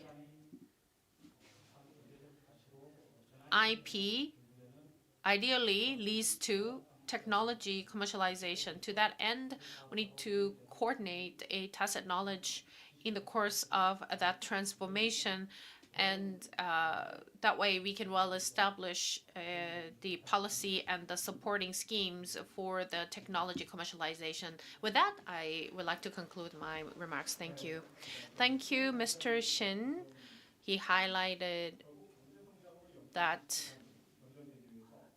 overall the IP should contribute to the national economic growth, and then that leads to some challenges and the room to improve we have to think of. So with these two panelists, I believe you have questions prepared for the presenters. Maybe you can ask a question to Dr. Fink. Maybe Ms. Park will bring first question, and Mr. Shin will follow with his questions. Okay, to Dr. Fink, I have a few questions. Like at WIPO, AI, IP, and economic development are some topics about on the WIPO reports, and then worldwide, AI has a higher barrier to enter the market, and there are a few countries pretty much dominating, but then AI-based economic growth probably have some limitations around the globe, and does it give us a positive signs? And what's your take on that about the AI-based economy and the economic growth? From the you can answer together, right? 예, 저는 To Dr. Fink, I have a question as follows.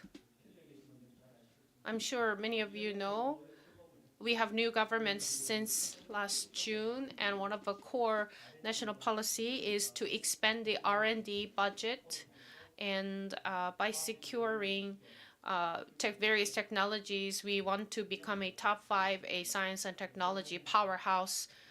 And regarding that, so within this innovative ecosystem, what do you think the universities and the government-funded institutes do, or their ideal roles for better technology commercialization? I want to hear your take on that.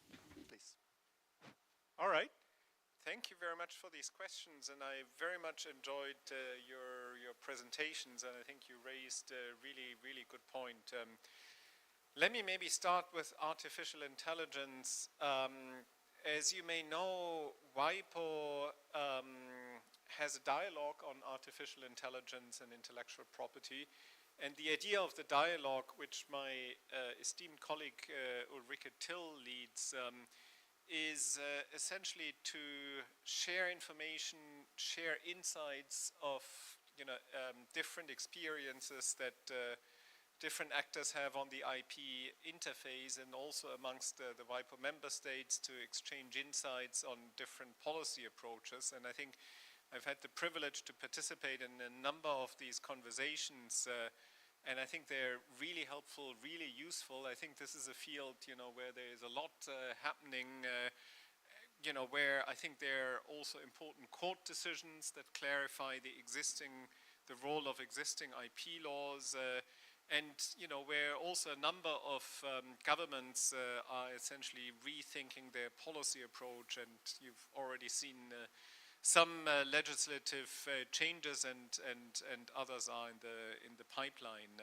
I think if one sort of looks at this in a more historical context, there have been new technologies that have always, in a sense, challenged existing IP systems. Maybe, the one I like most, when photography was invented, the first reaction amongst, many people was to say, well, photographs shouldn't benefit from copyright because they're not human-made, they're made by a machine. And I think, this is a discussion that's very much akin, you see now, with artificial intelligence. And, of course, as we all know, eventually, photographs, benefited from copyright protection.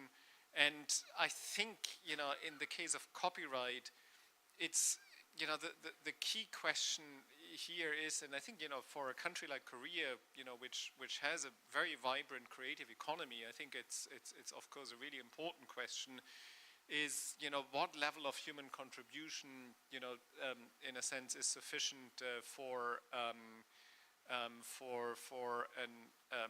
a creative work, that does rely to some extent on artificial intelligence to qualify for copyright protection.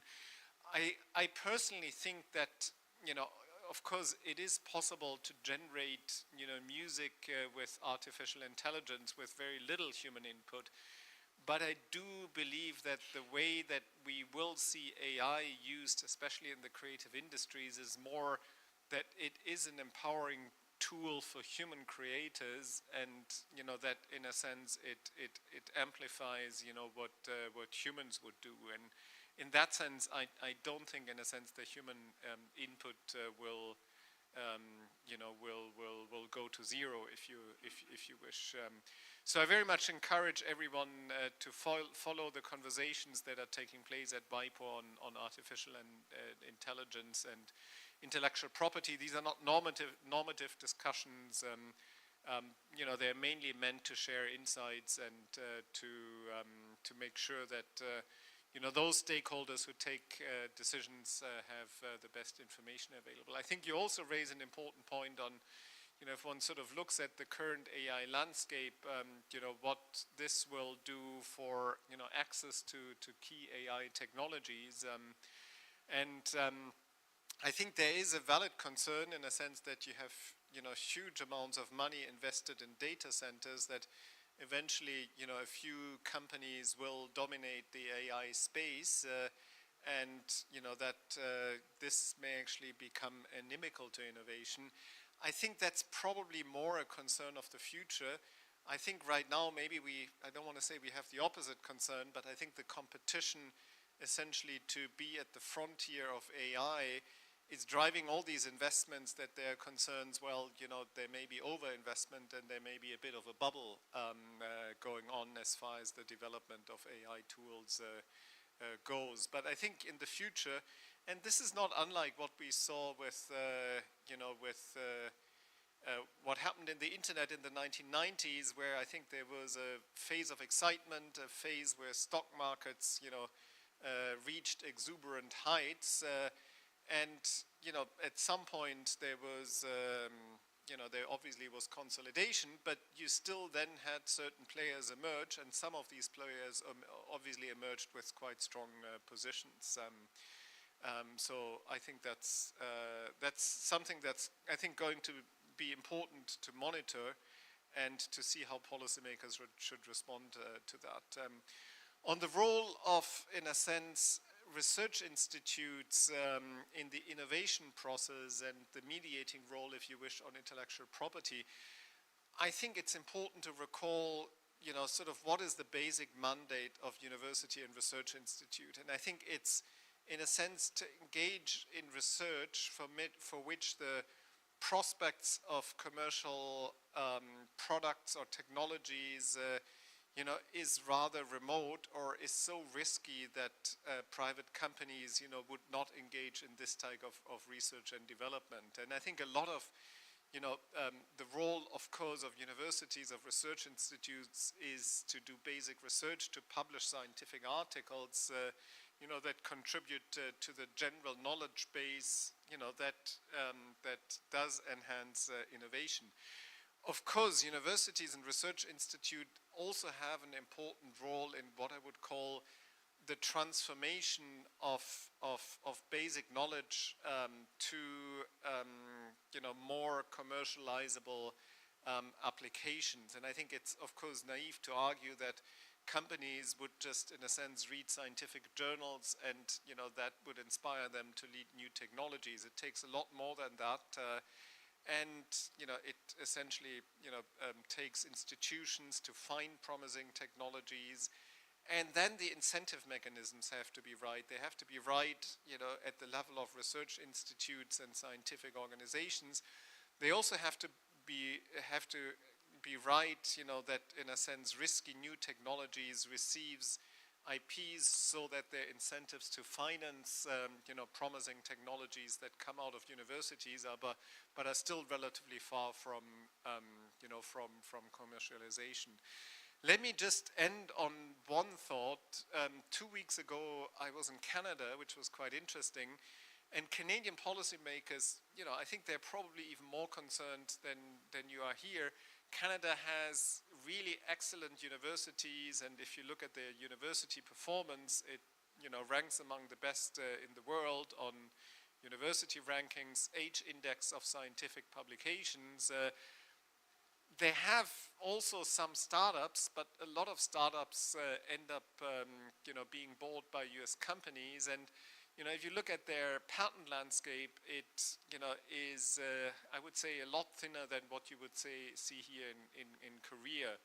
And I think in the case of Korea, I know there are already a number of I think very promising or very productive, I should say, research institutes in the information technology space, that patent a lot and also where you see the transfer of technology. But I think it's a field that's evolving that also needs to be adapted to technology, for example, to the rise of artificial intelligence. And I think it's also important that, it's one thing to say, we're going to do basic research, we're going to fund math departments and basic physics department, but I think it's also important that the universities, in a sense, do work that is relevant for the kind of, let's say, industrial research that is taking place in the economy.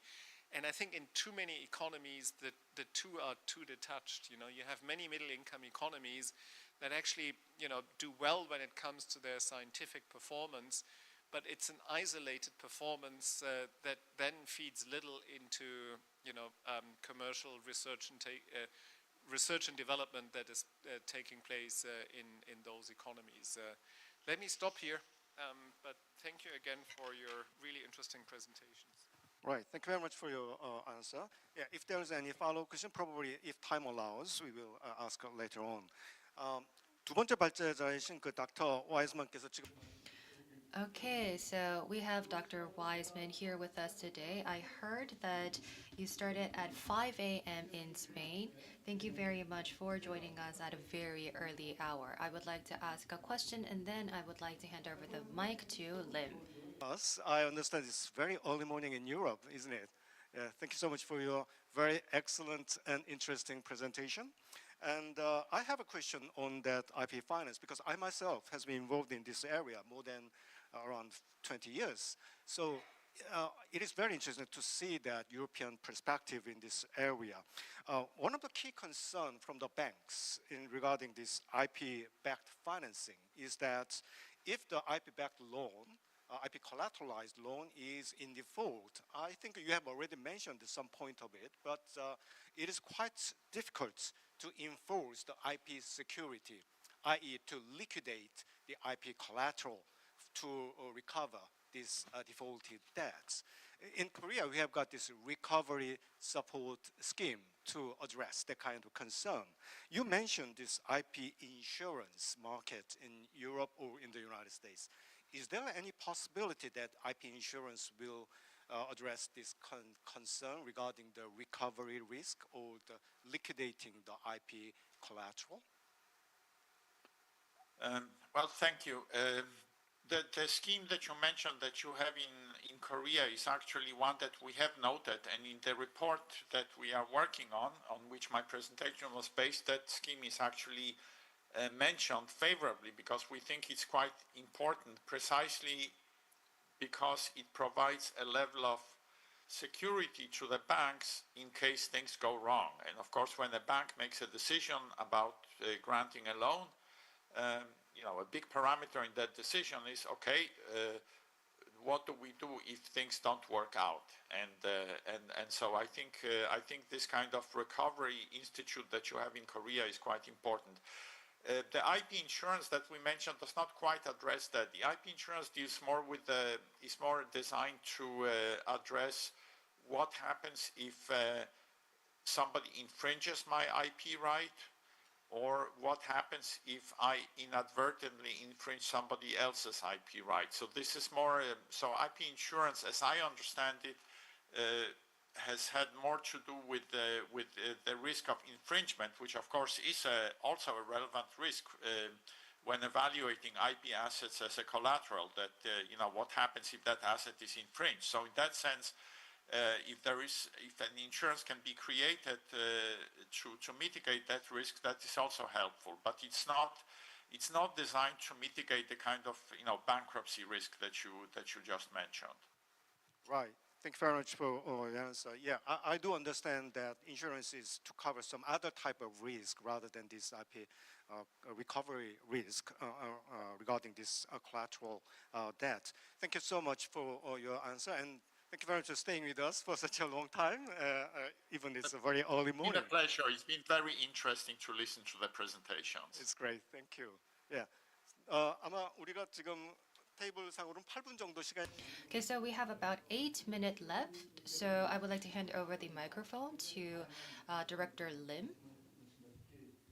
So there are a lot of things that have been mentioned, like AI and industries, and since there are a lot of changes, if there are any questions that you would like to ask Director Lim, please do. First, I would like to hand over the mic to Professor Park. So while you were presenting, you have shown us a big chunk of data that you have analyzed, and you've also presented about the direction that the IP policies should be heading.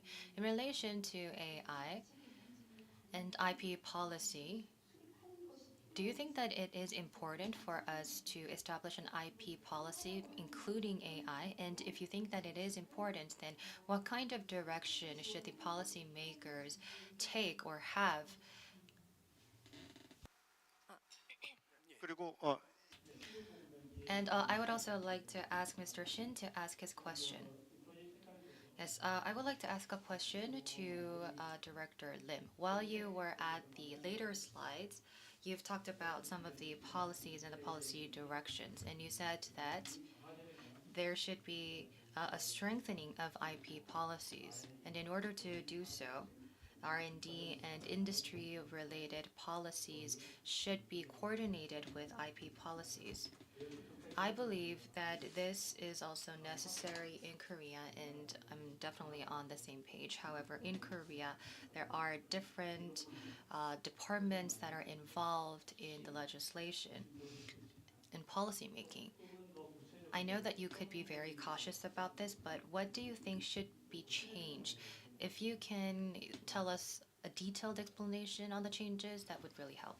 첫 번째, To cover the first question regarding IP dispute, it's a big social cost, and part of it is fuzzy boundary between patent.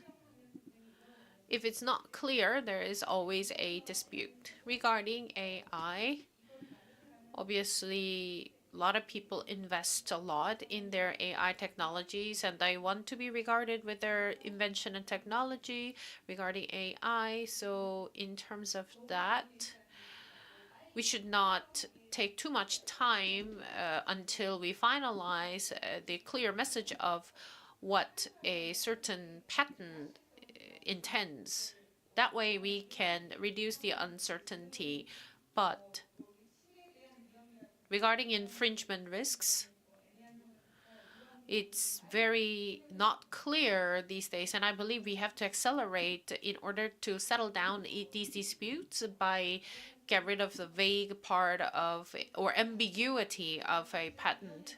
So I believe that's why the Presidential Committee on the IP was established in that regard. However, this Presidential Committee doesn't have as much power as we hope and we wish. So as now it is elevated as our patent agency is now upgraded as a ministry. So we hope to see more activities from the Ministry of IP, and I believe we need to coordinate various industries. So, for example, bio industries and AI can have their own committee. That way, we can invite more stakeholders while collecting and accumulating various expertise and their opinions. And that's my hope for the future role of the council. Thank you very much. So by sector, I believe it has very distinctive characteristics, and what we just say IP, but it includes a copyright. It includes a trademark, and I believe depending on the type of IP, we have to intensify the policies we have. So we have 3 minutes left before we wrap up. We have some questions exchanging among panelists and the presenters. I wonder if anybody from the floor can give us a question. Anyone?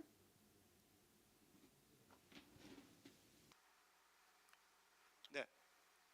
제가 Okay, I cannot really see any hands because it's too bright on the stage. So, does the panelists have any questions to our presenters? Do you have any additional questions? Or if not, then I would like to ask a question myself. I was really curious to ask. I would like to ask Dr. Fink. the patent yield is declining in Korea, even though the number of patents is growing up. I think that means that in Korea, because as you mentioned, that in Korea we are moving more into a higher level of a capability complex kind of sector. So that means that if that industry is more complicated or deep tech or highly advanced technology, then the traditional patent system may not capture all the key element of that. So they may rely on the trade secret on some other way to protect their know-how and technology. Does it have any relationship with the kind of a patent yield declining, the phenomena? Could you just very briefly mention that point? Yeah, thank you. I think it's a really good question, Professor Choi. Honestly, I don't have a good answer because I haven't studied the phenomenon in Korea in any greater depth. I think there are various explanations. So one explanation is the one I mentioned in my presentation, is that in a sense there is declining research and development productivity, simply that it takes more real R&D resources to produce one patent, if you wish. And I wouldn't exclude that, that plays a certain role. Having said this, and especially because you look at these trends over, relatively long periods of time, I think they could also reflect both, I would say, sectoral shifts in R&D, with some sectors simply being more patent intensive than other patent intensive. And I think the other one, and I think this is what I wonder, what is going on, at least in some sectors, that simply the nature of research and development has changed. And I can see, for example, that companies may decide, well, we have really interesting innovation outcomes, but we don't need to patent them because we have other ways of appropriating our knowledge, notably through trade secrets, tacit knowledge, and one can also speculate that, for example, the increasing shift towards artificial intelligence, which I think is a general purpose technology, it's not something that's relevant to IT. You see AI being used in, essentially across the board, whether it's chemical R&D, pharmaceutical R&D, it's used in the automobile industry and so on. that also shifts, in a sense, the propensity, to patents the outcomes of your research and development activities. So I think there are a number of things going on at the same time, but I think it's interesting in a sense to observe that, and I think it does essentially, pose some questions we are asking, ourselves at WIPO, which is, how will the future demand for patents, worldwide look like? I mean, if you look at the last few decades, you've seen, essentially year-on-year increases, and the volume of patents that have been filed, has more or less multiplied several times. Is that going to still be the case, in the next decade or two? I don't know, but I think what is essentially happening at the level of research and development activities plays an important role here. Right. Okay. Yeah. Thank you very much for your answer. 여러분 오늘 I think we had a great discussion at this critical juncture of a IP and national status of Korea and the globe. I believe we had a great discussion to each other. Fink and Dr. Wiseman and 김소진 실장님 그리고 박유선 교수님, 신학본부장님 대단히 감사합니다. 그리고 함께해 주신 여러분 And all the panelists and the floor, thank you very much for today's discussion. Thank you very much. Let's give them another big round of applause for their wonderful work. Thank you. Really appreciate it. 고맙습니다. 자, 이렇게 해서 That wraps up the first session of the International Forum with a panel discussion. It is now 2:43. We'll have a very short break, and starting at 3, we will continue with a session 2. We have about 17 minutes. We have some snacks and ready for you outside the lobby, and please come back for 3 p.m. 네, 그리고 지금 화면을 한번 보시면 If you look at the screen, we will have a QR code popped up. Please scan the QR code and you will be redirected to the survey for the participants' satisfaction. And again, for patent attorney, please visit the information desk to confirm your training hours. Thank you.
잠시 안내 말씀드리겠습니다. May I have your attention, please? Soon we will begin the next session of the forum. If you're still outside, please make your way to the venue and be seated.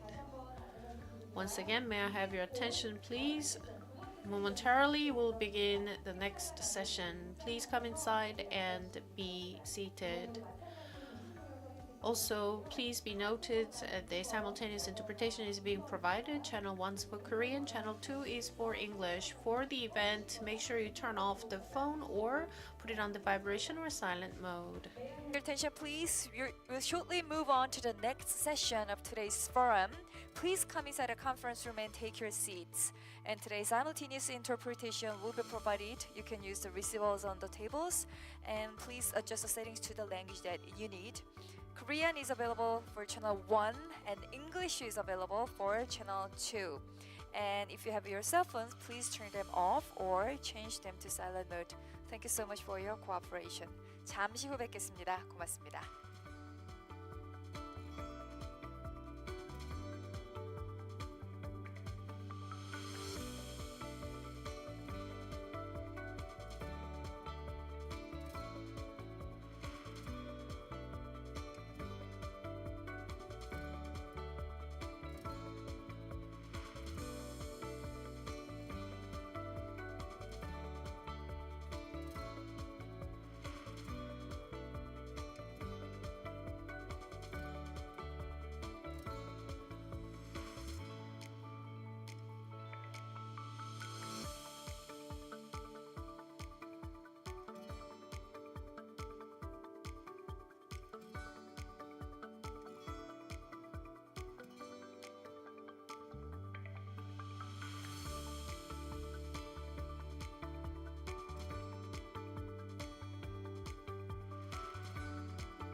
짧지만 또 편안한 I hope you had a short but good break. And now let us begin session 2 under the topic of IP and the national economy, judicial administration perspectives.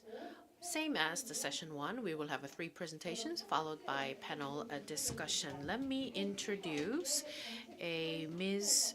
Jamie Simpson, the Chief Policy Officer and the Counsel of a C4IP. The topic is the U.S. Intellectual Property Dispute Resolution System, the evolving relationship between state and the federal law and its implications.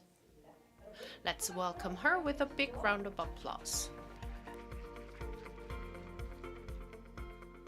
Well, thank you. Thank you for having me here today. It's a real honor to be here and to present on the U.S. IP system, and specifically this presentation on the evolving relationship between state and federal law and its implications. Before diving into that subject, I wanted to explain briefly who I am and who I work for.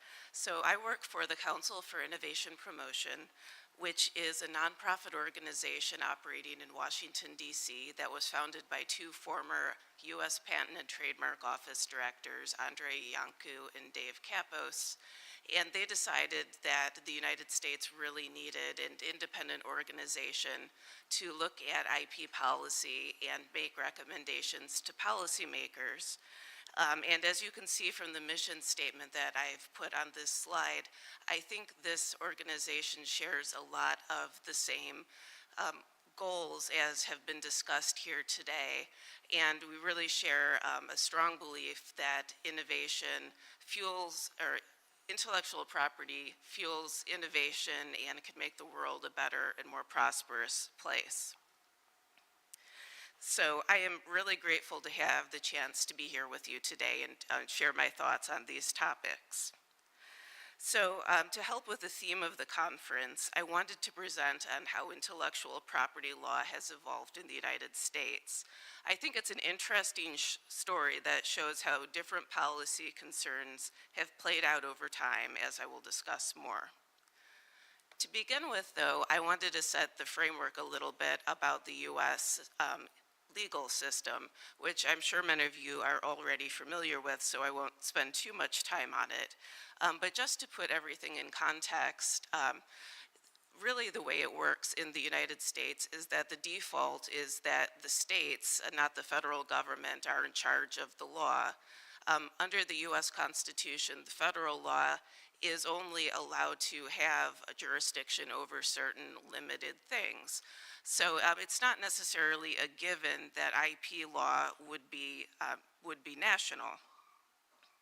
And that's really what the rest of this presentation will be about, is whether or not for the purpose of economic development and other policies, it makes sense, looking at the United States perspective, to regulate IP at the national or at the state level. But in some ways, part of this question was answered almost immediately by the U.S. Constitution. And somewhat famously in the United States, for IP attorneys, we like to kind of brag that our area of law is in the U.S. Constitution. It has its own clause. And this clause empowers Congress to enact laws that protect patents and copyrights. And as a result of this, almost immediately, patent law, as you can see here, became federal.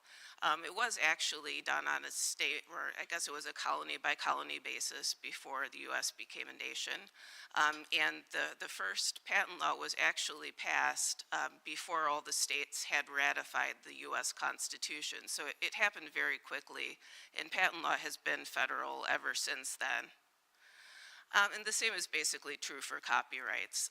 The initial copyright law was passed immediately after the Constitution, and copyright law has been mostly federal ever since.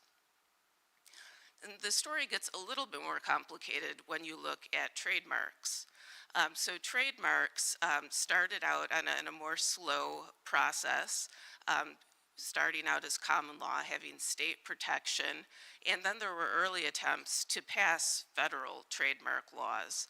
And interestingly, the very first trademark laws were ruled unconstitutional because they were written incorrectly.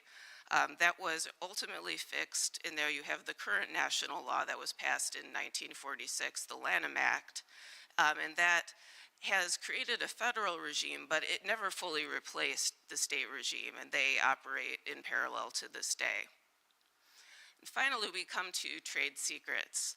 So trade secrets started out as kind of receiving recognition in the common law later than these other forms of IP in the first place, but then in the United States at least, they didn't become federal until just 10 years ago, which is in stark contrast to both patents and copyrights. But during that time, it didn't stand still. They slowly got more acceptance with the restatement of torts, and then a Uniform Trade Secrets Act that most states adopted, having nearly uniform laws, but not actually uniform. With the growing importance of trade secrets and just the growing national economic environment, there was federal law passed for criminal theft of trade secrets in 1996, but as I mentioned, it wasn't until 10 years ago that there was actually a federal law. So you can see the overall trends here are pretty obvious, that overall the policy direction moved so that the major forms of IP have now all become federal. And I think that takes us to an interesting question, which is, why did it take trade secrets so long to become federal? And what I'm going to suggest in this presentation is that you can see two major themes in US intellectual property policy play out that I think led to this dynamic. And the first was the overall incentive, the overall policy goal to support nationwide business.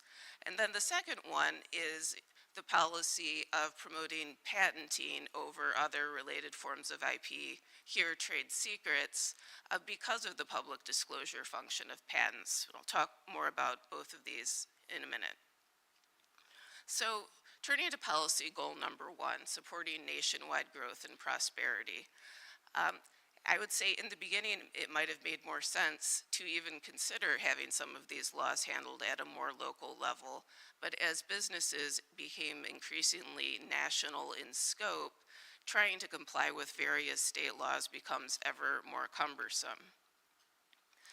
And the legal theories behind having nationwide IP laws have consistently reflected this understanding that national laws are good for business in a lot of ways.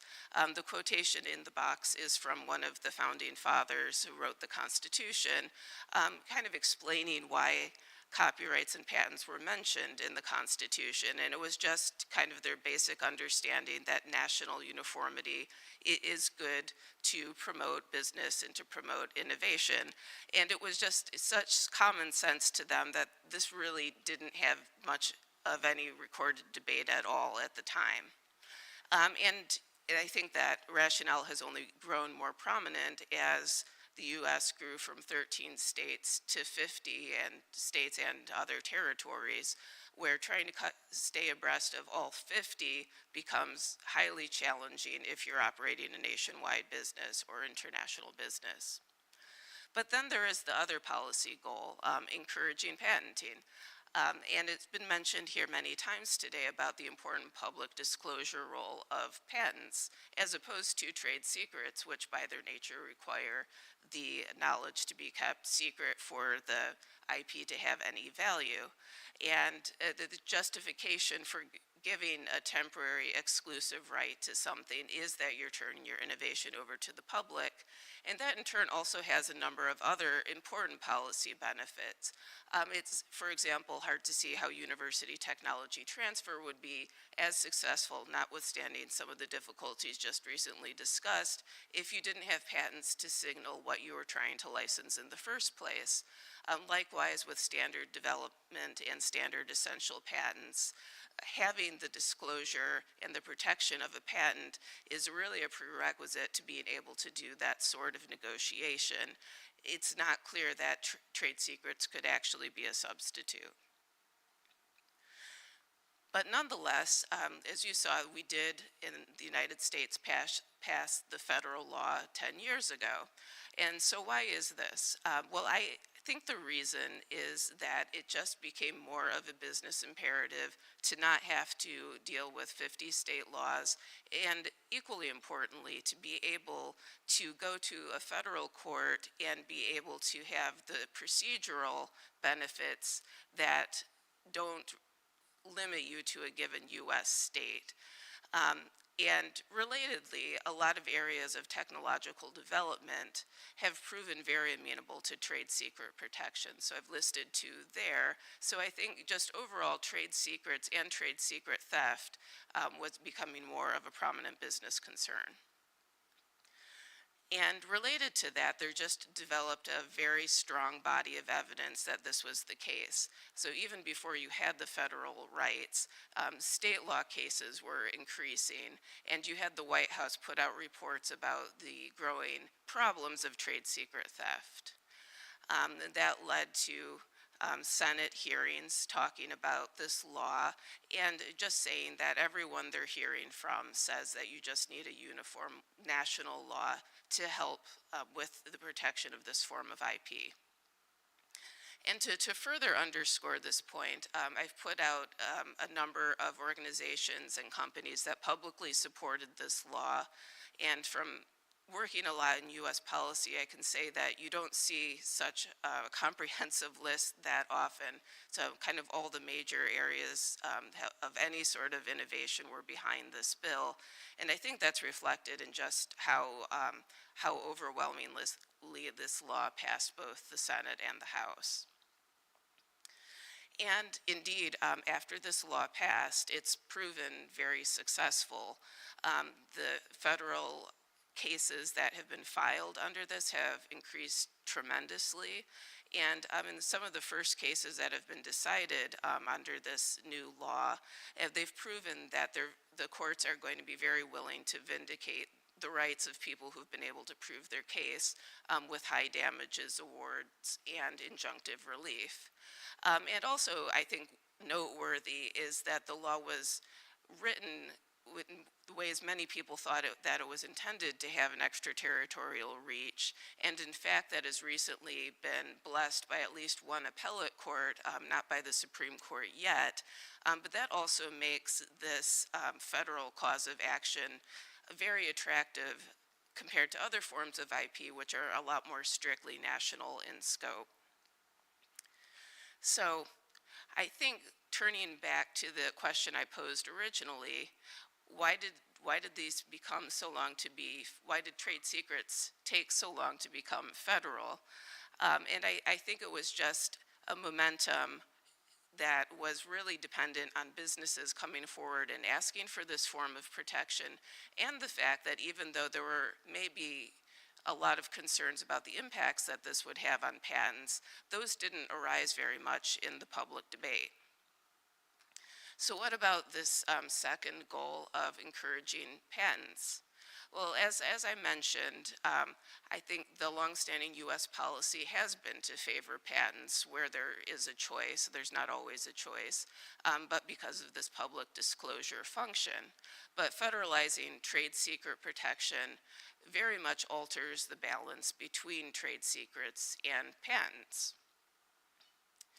And in the U.S., this has always been a company or an individual's right to try and protect something with patents or trade secrets. So it's really the law's job to try and shape that incentive structure properly.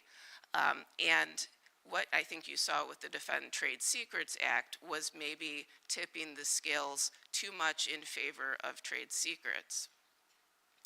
And compounding that is what has happened to patent law at the same period of time. And we last left this timeline of patent law back in the 1790s, but a lot has happened since then. And in particular, I want to look at the last 10 years, where there have been a number of changes coming both from Congress and the courts that have really impacted patent law.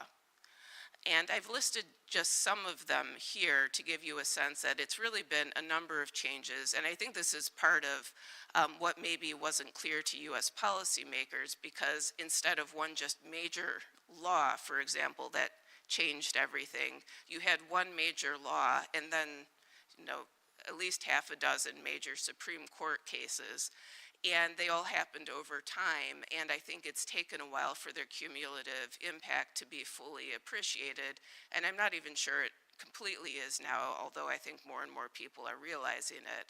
And I will just highlight some of the changes that I think are most noteworthy. So the first one is the Supreme Court changing the relief afforded to patent cases and not making injunctions automatic. You can still get injunctions, but you have to satisfy a four-part test. That's harder to do in many cases. The second major change was the America Invents Act, which created the post-grant review proceedings at the U.S. Patent Office at the Patent Trial and Appeal Board. So that opened review at the Patent Office for the life of a patent in an adjudicatory procedure that was pretty much completely new to the U.S. system. Of course, you could always challenge a patent in court, but that is slower and much more costly. Challenging patents at the PTAB has proven to be much faster and less expensive, and that's led to a lot of patent invalidations, which I think have upset the stability that the grant of a patent used to provide. And finally, there's another set of major changes with the Supreme Court changing the scope of what's patent eligible in the United States. So there are a series of 4 Supreme Court cases that I've listed on this slide, but the areas of law that they especially changed affected computer-implemented technologies and certain areas of medical innovation, particularly medical diagnostics. And obviously, these are 2 very critical areas of innovation. So this kind of summarizes what I just said. Trade secrets have been strengthened while patents have been weakened, and compounding this is the passage of the Federal Trade Secrets Act that made trade secrets even more strengthened. And here I also want to be clear that I don't have anything against the strengthening of trade secrets. I think there were many reasons to do that independently. I think the real challenge was not realizing the balance between trade secrets and patents and not making sure that patent law itself was being sufficiently kept track of to maintain the right balance between the 2.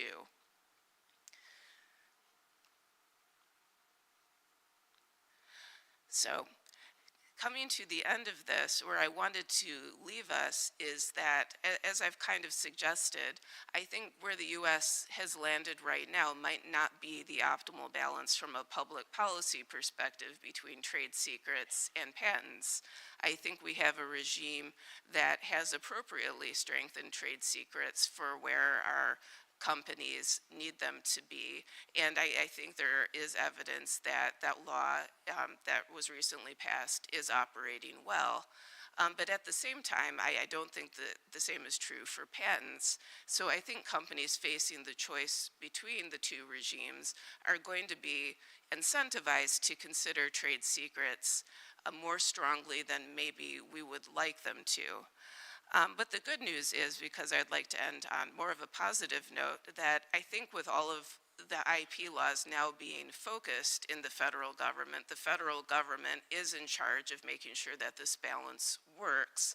And lawmakers have put forward a series of bills that I think would do a lot to restore the strength of the patent system to where it needs to be balanced appropriately against trade secrets. So there are actually laws that are addressed at each one of those areas of law that I mentioned earlier, and I think would do a lot to bring the balance back more towards the center.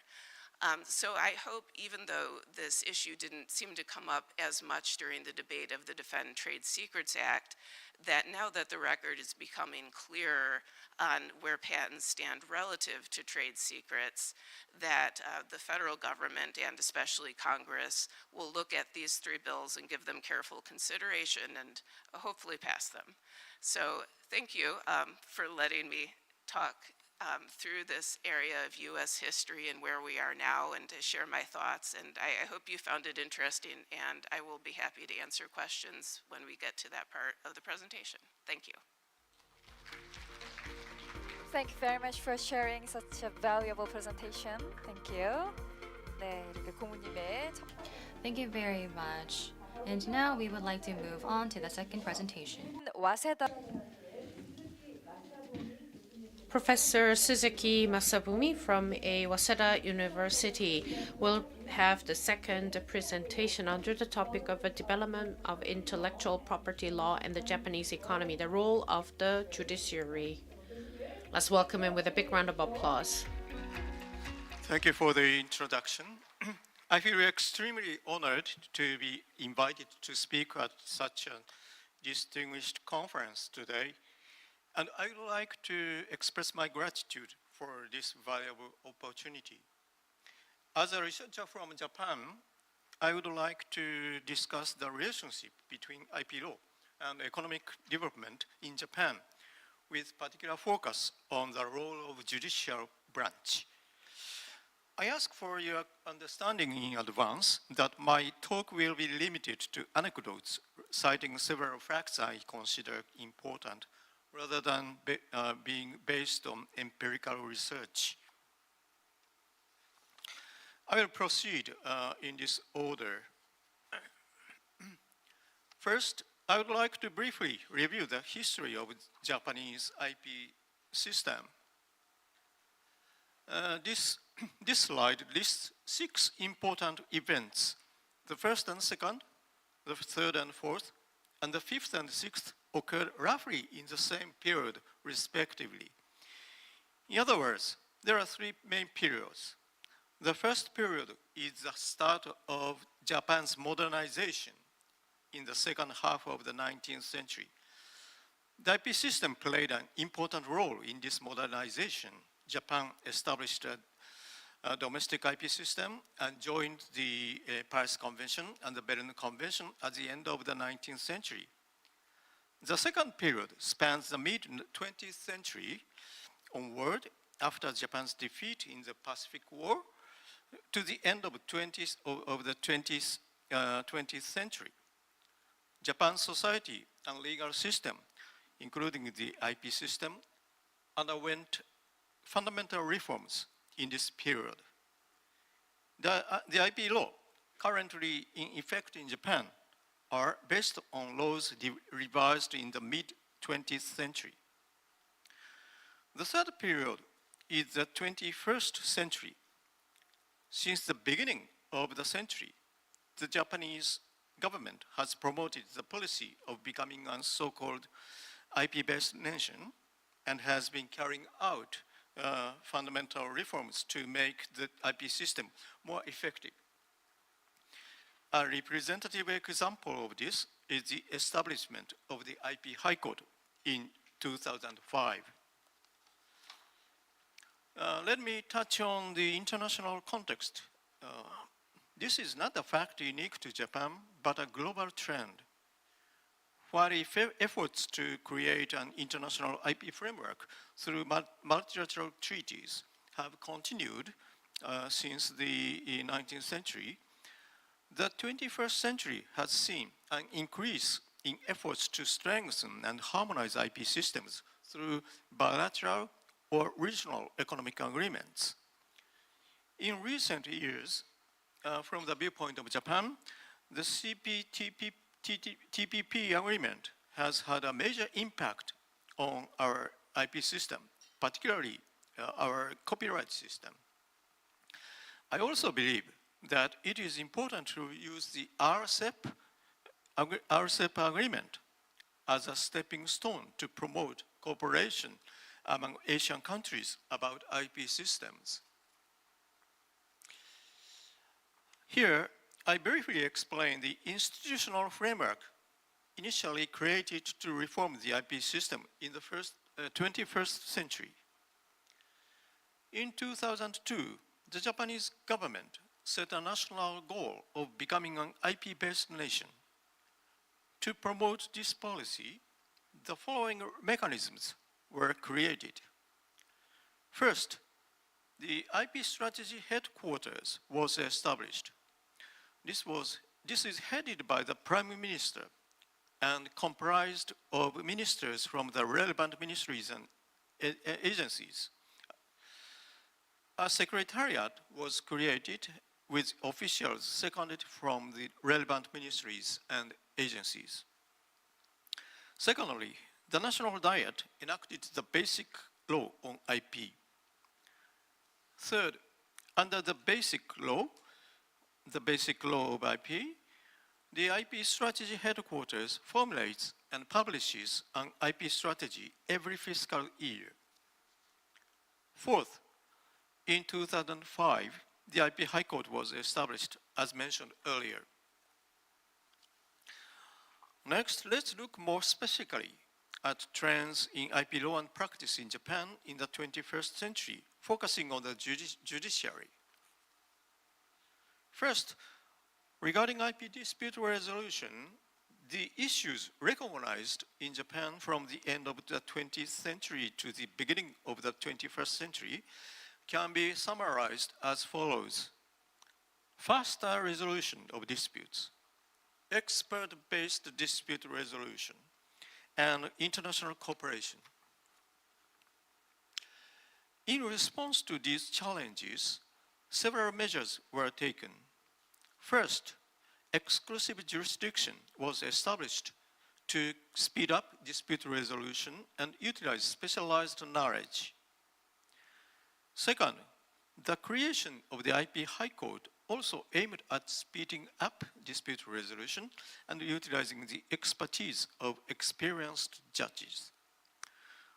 Third, the roles of the judiciary and the administration were changed. In particular, the defense of invalidity became possible to achieve more efficient and quicker litigation. As a result of such measures, disputes have been resolved more quickly. Whereas it used to take several years from the filing of a civil lawsuit to the issuance of a judgment, in recent years, the average time has decreased to around 1 year to 15 months. Regarding international cooperation, the judiciary is making efforts to promote international exchange. Now, I would like to discuss specific examples of the judiciary's role. First, I'll focus on the IP High Court. It has already been 20 years since the IP High Court was established in 2005. What I'm going to say is my subjective assessment to the work of the IP High Court. I think the court has been fairly successful as a specialized court with expert judges. Besides, the IP High Court is expected to contribute to the uniformity and stability of judgments. But I do not think it has been very successful in this regard. Specifically, the issue is particularly how the special division utilizes grand panel decisions. The IP High Court has 4 divisions, and while cases are generally handled by 3 judges of one of the divisions, when the IP High Court deems it necessary, it may handle cases through a special division composed of 5 judges, including judges from each of the 4 divisions and the Chief Justice of the IP High Court. This is known as a Grand Panel. According to the IP High Court, the Grand Panel is designed to ensure more careful review and judgment, given that cases often involve highly specialized and technical matters, and that the results have a significant impact on corporate activities and the industrial economy. The Grand Panel is also expected to promote uniform legal interpretation within the IP High Court. In fact, in ordinary cases handled by each division of the IP High Court, different divisions may give different legal interpretations. On the other hand, since a Grand Panel decision involves judges representing all of the 4 divisions, it is treated as a consensus of the 4 divisions. Therefore, Grand Panel decisions are hoped to effectively serve as precedents for subsequent decisions by district courts and the IP High Court itself. The next 3 slides list the Grand Panel decisions so far. Looking at these examples, some decisions unified legal interpretation and were of great help to subsequent practice. However, others ended up being of little use or even causing confusion. The reason why some Grand Panel decisions have to be evaluated rather negatively, at least by me, is that there are 3 characteristics of Grand Panel decisions.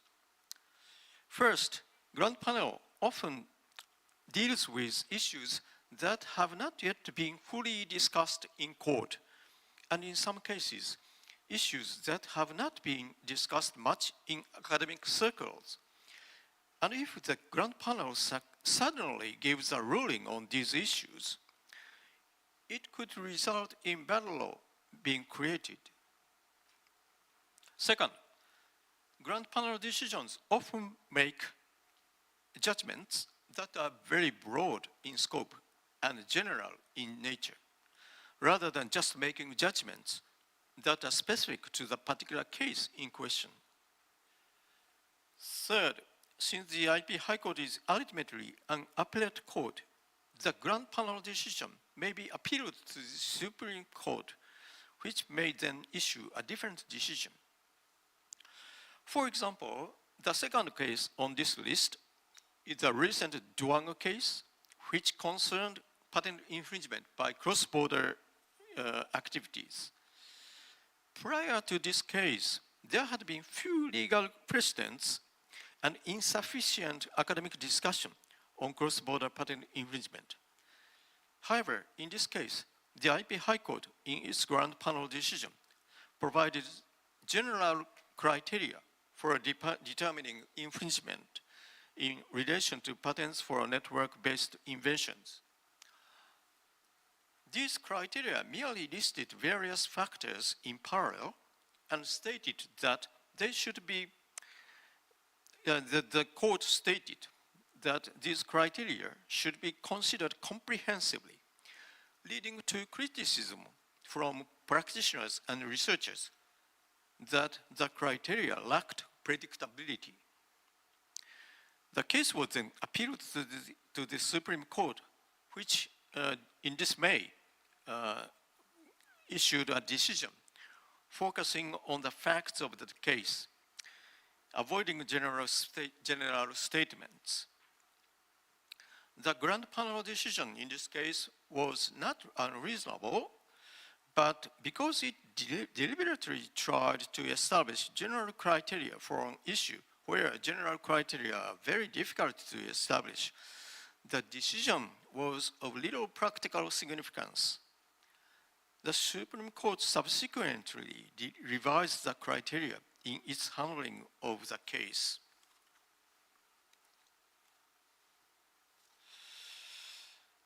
Another example for considering the relationship between the Grand Panel of the IP High Court and the Supreme Court is the product by process patent claim case.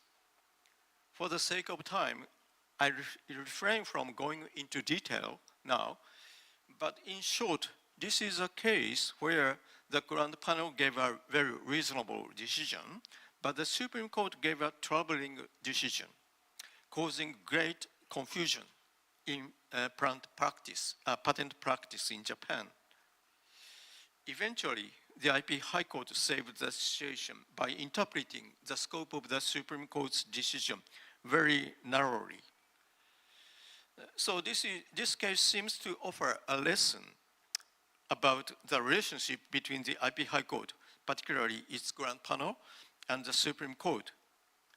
That is, when a Grand Panel decision of the IP High Court is issued and well received in practice and academia, the Supreme Court should probably respect it as much as possible. Now, I leave the discussion on the IP High Court and move on to another topic, the recent strengthening of the procedural systems. First, an inspection system was introduced in 2020. Japan lacks a robust evidence gathering procedure like the US discovery system, and introducing such a system like the US discovery system is opposed by industry. Therefore, the inspection system was introduced, modeled after the German inspection system. Under this system, courts can order an independent technical expert to enter the facility of a suspected patent infringer to conduct an on-site inspection. This system is available only in patent infringement lawsuits. Second, a third-party opinion solicitation system was introduced in 2021. This system applies only to patent and utility model infringement cases. A petition from the parties is required, and the system is not initiated by the court. Recently, it has been used. This system has been used in cases such as the Duan case I just touched on. Finally, I'll discuss the arising issues or recent challenges.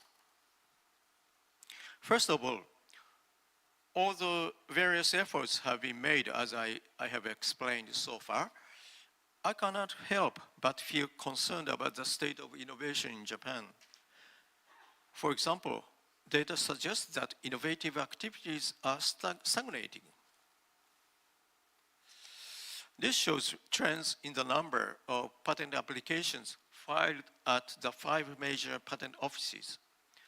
Japan used to receive more than 400,000 patent applications per year, making it the world's leader for several years. But in recent years, the number has fallen to around 300,000 per year.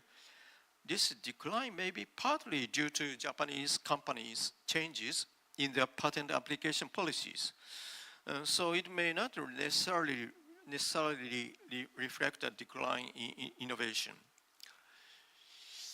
However, when we look at data on the nationalities of applicants for important patents in the top 5% of most frequently cited patents in US patent applications and examinations, we see patents filed by Japanese applicants have stopped growing, while patents filed by applicants from South Korea, Taiwan, and China are rapidly increasing.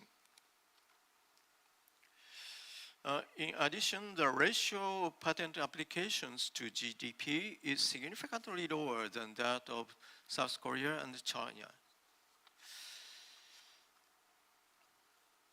What about IP disputes? The number of first instance civil lawsuits related to IP in Japan is roughly around 500 per year. In recent years, there have been many international disputes, particularly in the patent field, including those involving standard essential patents. In this context, it seems that competition is emerging among nations over the venue of such disputes. At this point, I'm somewhat pessimistic about Japan's chances of being selected for this competition. For example, there have been no notable cases involving standard essential patents in Japan since the Apple versus Samsung case in 2014. This year, several related lawsuits have attracted attention, but the number of cases remain low. Now, under the title, Searching for a Truly Pro-Patent Policy, I'll make some comments on what Japan can do to become more innovative. In Japan, the interpretation of the inventive step requirement in patent law has fluctuated. In recent years, the requirement has become more lenient. For example, the patent allowance rate is 76.3%, and the invalidation rate in invalidation trials is in the 10% range. The existence of low-quality patents hinders legitimate industrial activity. Such low-quality patents result from lax standards for patent eligibility and the inventive step, as well as the use of special claims such as numerically limited inventions.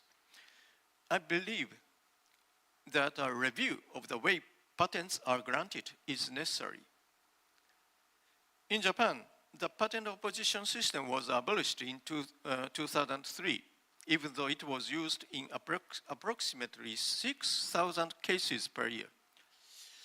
However, as the use of invalidation trials as an alternative method did not increase, the opposition system was reinstated in 2014.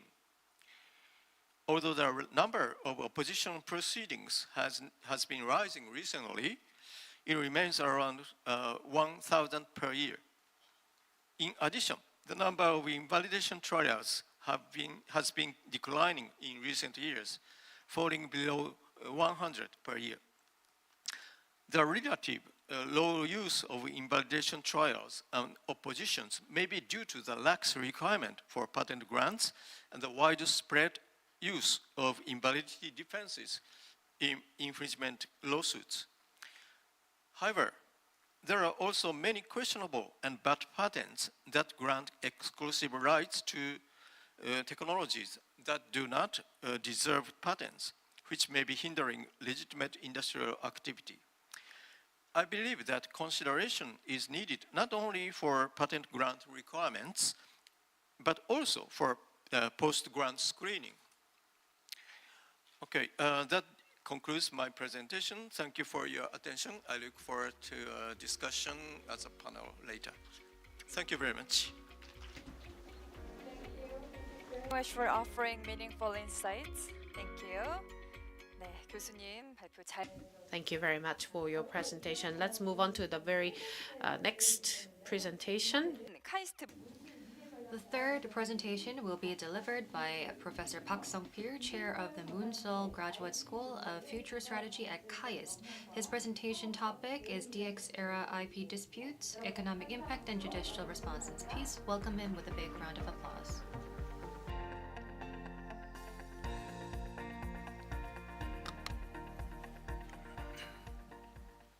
네, 안녕하십니까? Good afternoon, ladies and gentlemen.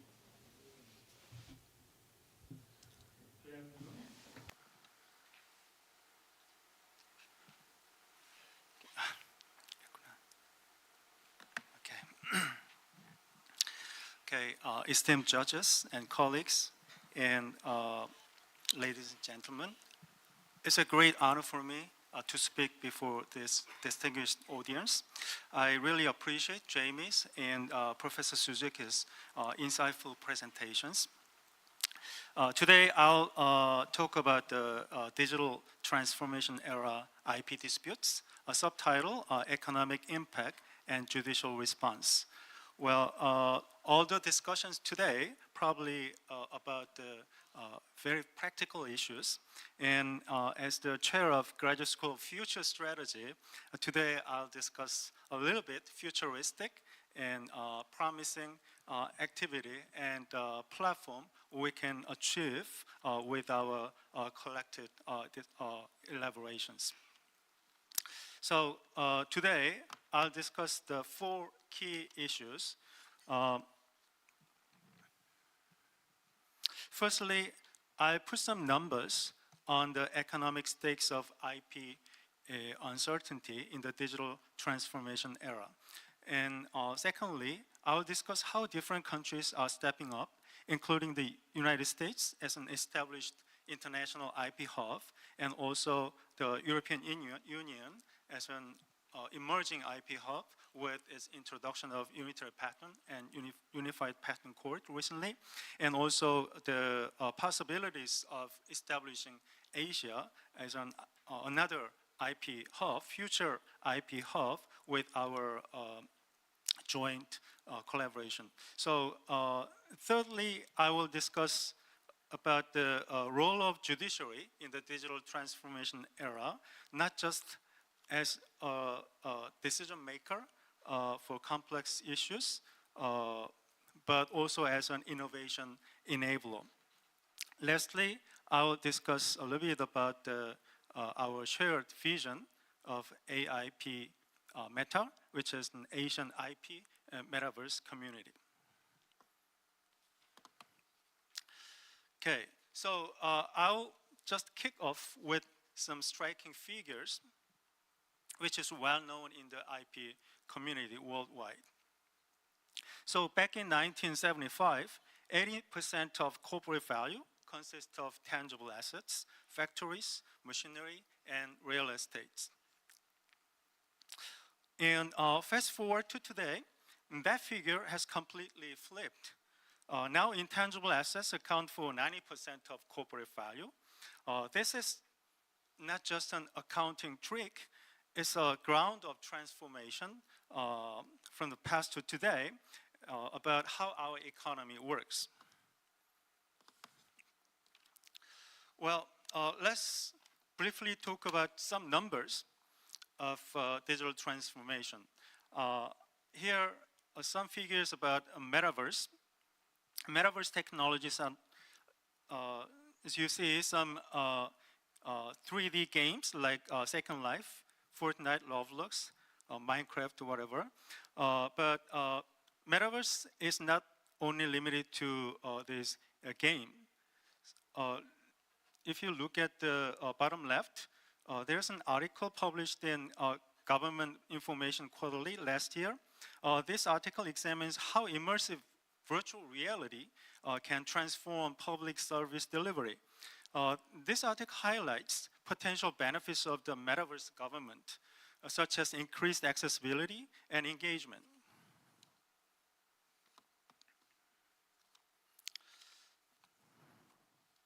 Looking ahead, artificial intelligence is expected to hit 1.3 trillion by 2032, according to Bloomberg. And metaverse will contribute to global GDP up to $5 trillion, according to McKinsey. These figures appear impressive, at least on paper. Still, they hinge on a market or break assumption. There are judicial systems that are capable of managing the increasing complexity and urgency of IP disputes, that they can produce outcomes quickly and accurately and also predictively. They should produce outcomes enough to foster the technological innovation and maintain investor confidence up. In terms of broader IP ecosystem, the key point is that the market projections depend on the existence of stable and trustworthy IP systems. Without legal certainty, innovation slows down and investment dries up. A study shows that strong IP ecosystems are associated with 25 to 40% increase in foreign direct investment in technology sectors. In short, judicial systems that resolve disputes quickly and clearly are not just legal assets, they are economic drivers.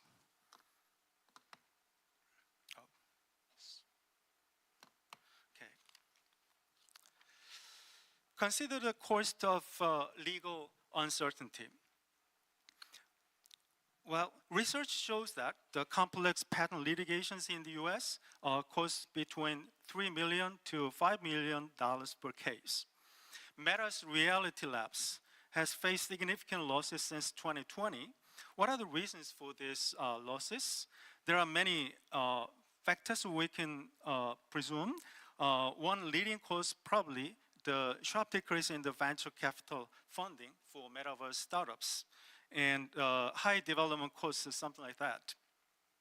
But Meta's losses are also partly due to uncertainties surrounding IP laws. related to virtual goods. Think about Nike. Nike acquired the virtual sneaker company Artifact in December 2022 to expand its presence in the metaverse. However, the venture ended in January 2025 this year due to a strategic shift by the new leadership. Well, again, we can discuss many issues related to certain change of strategic move of Nike. But again, we can say that this move partly because of the legal uncertainty related to this Nike's NFT market. What if the trademark and copyright issues around these Nike NFTs was clearly defined and legal protections were already well established? Probably we may see the Nike is still going on their works on this NFT market. So uncertainties about AI technologies is not also unusual, as we all experience today. So on article piece in the opinion piece in The Verge says the scary truth about AI copyright is nobody knows what will happen next. This is the point where we are living today. So this uncertainty partly explains why legal ambiguity can hurt the industry or our economy. That's why AI startups and other digital transformation technology startups hesitate to launch products. Legal uncertainties around AI training data and virtual trademarks keep them awake at night. Therefore, it is essential to build a stable and reliable IP system to support economic sustainability and encourage growth.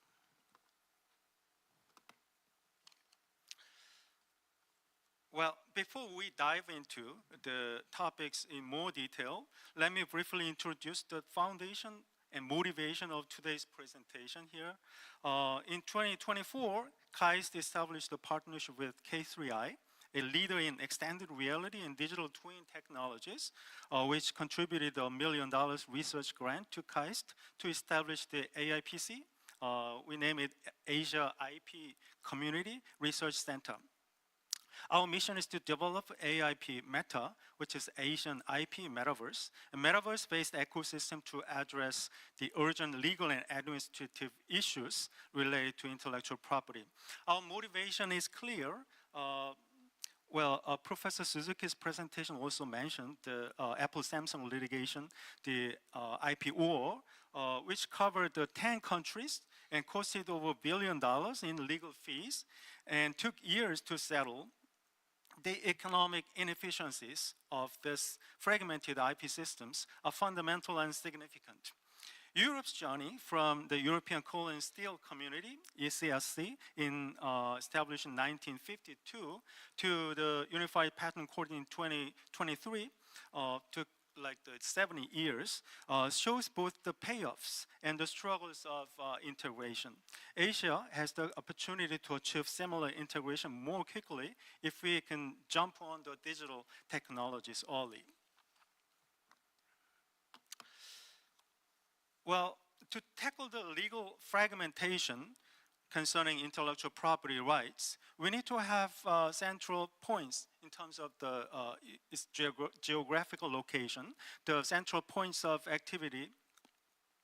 We actually have global IP hubs. As I already mentioned, about the 2 existing international or at least regional IP hubs like the United States, North America, and also the European Union. What about the Asia? This region with a long history and is a home for the approximately 60% of the world's population. Well, Asia isn't just, we say Asia is rising in the past decades or 2 decades ago, but it has become the global majority, driving 70% 57% of recent world GDP growth, and housing over the half of the world's middle class. And while its diversity and technology leadership has gotten its people this far, the game is changing.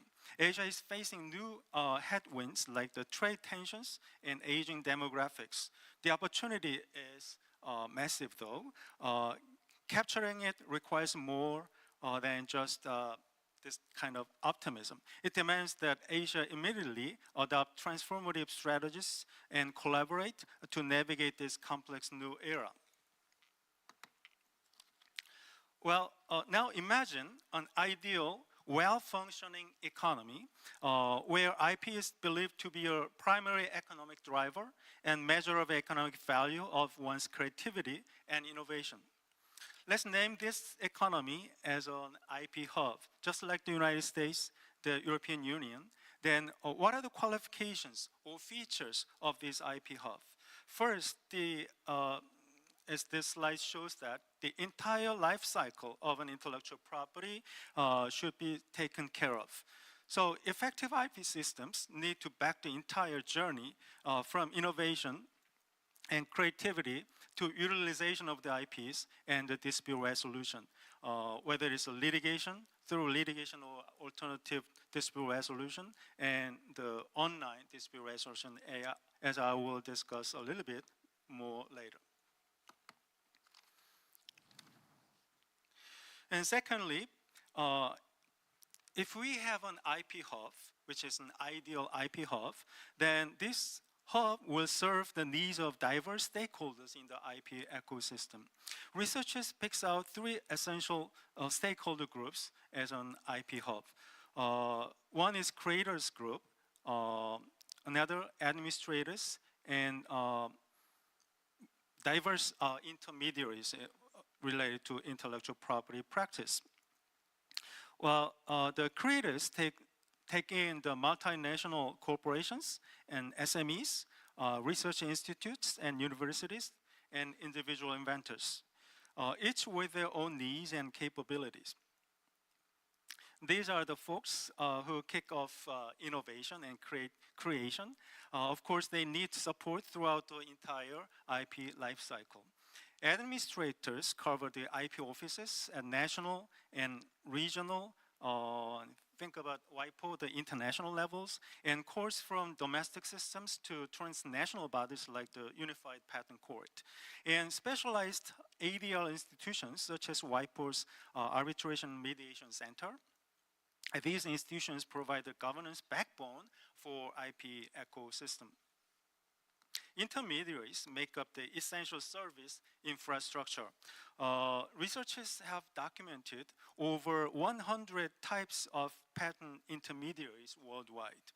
That includes patent and trademark agencies handling applications representing their clients, law firms bringing legal expertise to the table, conducting litigations on behalf of their clients, and financial institutions enabling IP-backed transactions and licensing, and data aggregation analysis firms, valuation experts sizing up the IP assets, and translation services making domestic and cross-border accessibility possible. By looking after all stakeholders across the entire IP lifecycle, an IP hub builds a truly comprehensive IP ecosystem, not just a narrow dispute resolution mechanism. So, envisioning a roadmap to achieve this Asian IP metaverse, we came up with the stages of development as 3 phases. The first phase builds out real-time digital cooperation platforms for courts and IP offices. This concept has been road-tested by successful mobile government initiatives in Europe and elsewhere, and also the online dispute resolution, the conceptualization and implementations, we have many use cases. Second phase explores harmonized patent application systems. It draws insights from models like the European Patent Convention. And third phase envisions unified dispute resolution mechanisms through metaverse-based tribunals.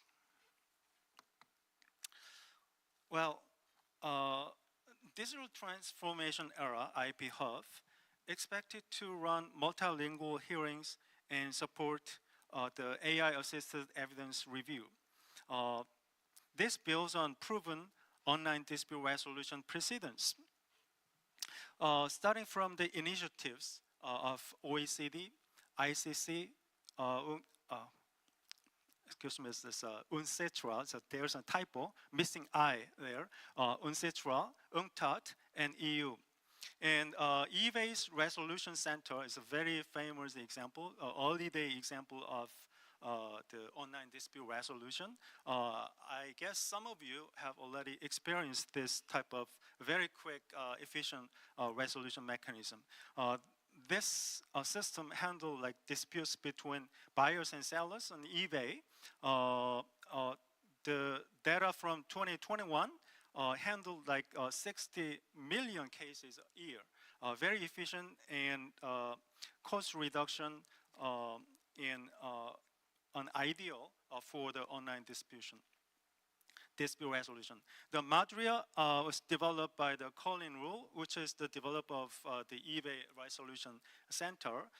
It is also like adopted by the courts, some state courts in the US, California, Florida, and Texas, and also Matterhorn was used by Georgia, Delaware, and Michigan courts. Michigan courts extensively because it's like a spin-off company from University of Michigan Law School.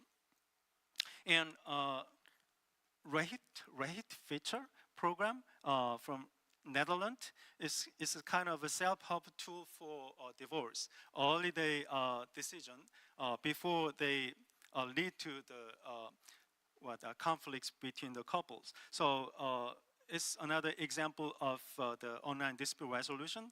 We have more serious online dispute resolution examples like the British Columbia Civil Resolution Tribunal and United Kingdom's Financial Ombudsman Service and Quebec's Barclay system and Utah. The state of Utah's ODL pilot project, which is a very extensive project.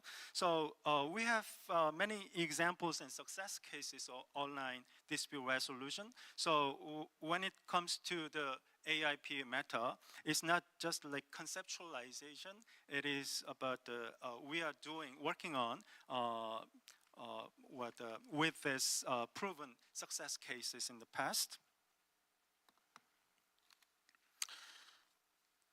Okay, this brings me to how we might rethink the judiciary's role in the digital economy. Traditionally, courts serve as neutral arbiters only. So they provided this certainty. They made it clear what is the rule, and they could contribute to the reduction of the transaction cost. In the digital transformation era, the courts need to double as enablers of innovation. That's the point I like to highlight in this presentation. They provide certainty, of course, their traditional role. They also divvy up technological risks, and they smooth the way for rapid iteration. Research on digital government suggests that judicial effectiveness should be measured not only by traditional legal metrics, but also by economic indicators. Factors such as time to resolution, outcome predictability, and accessibility to foreign parties, and post-ruling economic activity. They're the economic indicators. Any size of factors such as systems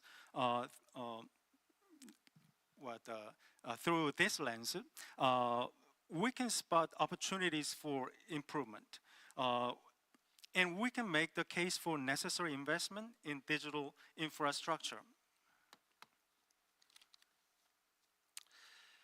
So the multi-jurisdictional IP disputes currently consume a significant amount of time and resources and your energy.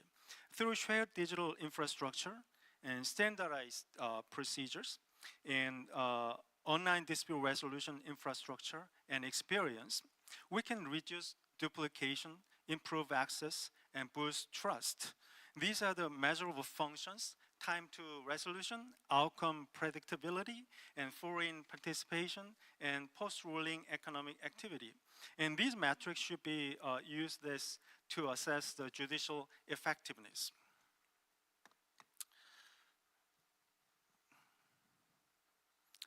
Well, if we can have this regional IP hub, when it comes to the dispute resolution, if we can have the fast and predictable technology-savvy IP courts, then we can attract those multi-jurisdictional IP and related commercial disputes, the lawsuits and ADLs, arbitration, mediation, whatever, in licensing deals that follows dispute resolution, or head off from the initial stages of disputes before the litigation through the licensing deals, licensing and settlement deals, settlement and licensing deals, I'm sorry, and investments in R&D centers. In Korea can contribute to the development of this type of IP hub with this robust digital infrastructure and transparent legal framework. We endeavor to have this type of framework and proven willingness to collaborate. But the success of this type of IP hub, making this type of IP hub, depends on the collective efforts among countries. Well, in conclusion, judicial systems today play a crucial role in driving economic growth, not merely as custodians of law. If we measure their effectiveness through both economic outcomes and legal standards, we can build institutions that better serve businesses, innovators, and society. The question isn't whether Asia will or can integrate its IP systems. It's how quickly and how effectively we do it. And the Apple-Samsung IP litigation showed us the cost of fragmentation, and the Unified Patent Court demonstrates what integration can pay off, even if the journey takes like 70 years long period. Well, technology now offers us a chance to accelerate this process.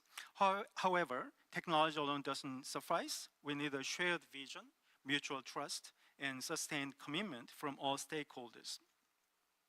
Europe's 70-year journey from coal and steel cooperation to this unified patent education holds valuable lessons to us.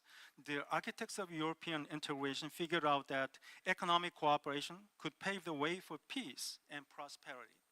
Today, in an economy where 90% of corporate value sits in intangible assets, an IP-focused cooperation framework may serve similar strategic purpose for Asia. Let's seize this opportunity together. That's the end of my presentation. Thank you very much for listening. 네, 교수님 발표. Thank you very much for your presentation, Professor Park. That wrapped up the presentation session under the topic of the IP and the national economy, judicial administration perspective. Please allow us to rearrange this stage, and then Jamie Simpson, to summarize, first introduce the state law and the federal law and the relations, and as it has been changes, the judicial system has changed in the US, and that was a part of a topic of Ms. Jamie Simpson. In particular, the economic activity have an impact from that relationship between the state and the federal law. Professor Suzuki Masabumi talked about the roles of a judiciary in Japan, and Professor Park Sung-pil talked about economic impact and the judicial responses in the era of a digital transformation, and what kind of a direction we should have in the future. So based on these three presentations, we got to know more about the areas we can explore more regarding IP and the national economy under the judicial administration's perspective. And let's dive into more about this topic in our panel discussion. And we urge you more from the floor to bring some questions to make this panel discussion more fruitful. I believe it is ready now. Now, let me invite the moderator and the panelists. Let's welcome them with a big round of applause.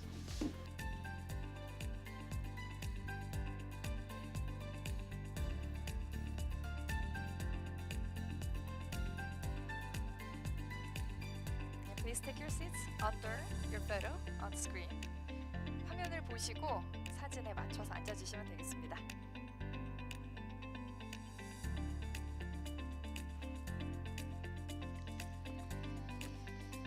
네, 고맙습니다. Thank you. I believe everyone is ready. Now let me introduce a moderator today. Mr. Gu Jae-hun, a senior judge of AIP High Court of Korea. Let's welcome him with a big hand. We now have a total of 8 people on the stage, including 3 presenters, and that includes the High Court Judge Kim Young-gi of IP High Court of Korea, President Kwon Dong-ju of the Korean Intellectual Property Lawyers Association. Thank you. President Kim Do-gyu of Korea Patent Attorneys Association. Thank you. President Ye Bum-soo of Korea Intellectual Property Association and Vice President of KT. And last but not least, Judge Ji Eun-hee from Seoul Central District Court. Now let me give the microphone to the moderator. I think you can hear me now. Good afternoon. My name is Gu Jae-hun. I'm a senior judge from the IP High Court. We will talk about various types and the trends of the IP settlement in different countries and how they can contribute to a national economy. So we got to know about the U.S. system divided by state and the federal law in the U.S. But thanks to Ms. Jamie Simpson and also Suzuki Masubumi introduced the Japan's cases, and Professor Park also talked about our status in the era of a digital transformation. Now we will hear more from all the panelists, and we will lead more Q&A session. First, I will give 5 minutes each to the panelists. After listening to all of them, we will have a Q&A session among panelists and the presenters. You can refer to some reference material on your booklet for your information. Thank you. Now, let me first start with High Court Judge Kim Young-gi. Hello, as introduced, my name is Kim Young-gi. I'm a High Court Judge of the IP High Court. It has been about 19 or 20 years since I became a judge, and I would like to briefly introduce some of my opinions. In 1998, about 17 years ago, we were in the middle of a Asian financial crisis, and that was also when we established a IP High Court. And at that time, there were about 75,000 cases of a patent filing in the nation. And it was amazing because we didn't have a good economic situation, but it was 19% decrease of the previous year's filing. But after 27 years,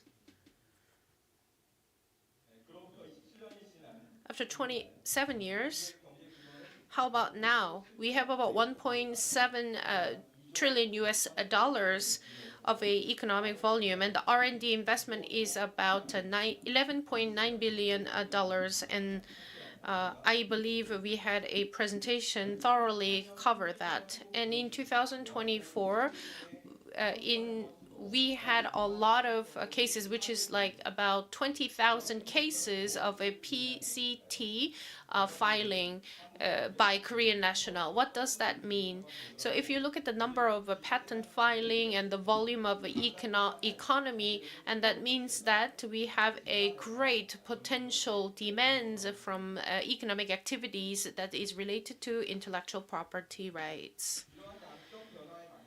So along with the quantitative changes, I believe we need a qualitative changes. Therefore, judicial system has been reformed. And in 1998, we had an electronic filing was introduced. And now, throughout all areas of filing, like crime or the private matters, we now have a various e-filing. And now, for crime cases, it's available for the e-filing. That means that we enhanced the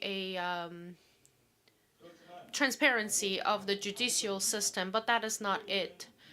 Now we are in the digital transformation era. Therefore, AI is dominating throughout the whole society. So that's not an exception for judicial system. We have to find a way that we can become a key engine for the national economy from our judicial side. So quantitative and qualitative growth of the nation can be led by our judicial system, and we want to become a new engine. So with this in mind, I want to talk about three things. So in terms of a judicial, we have to be flexible. We have to change the way of doing court cases.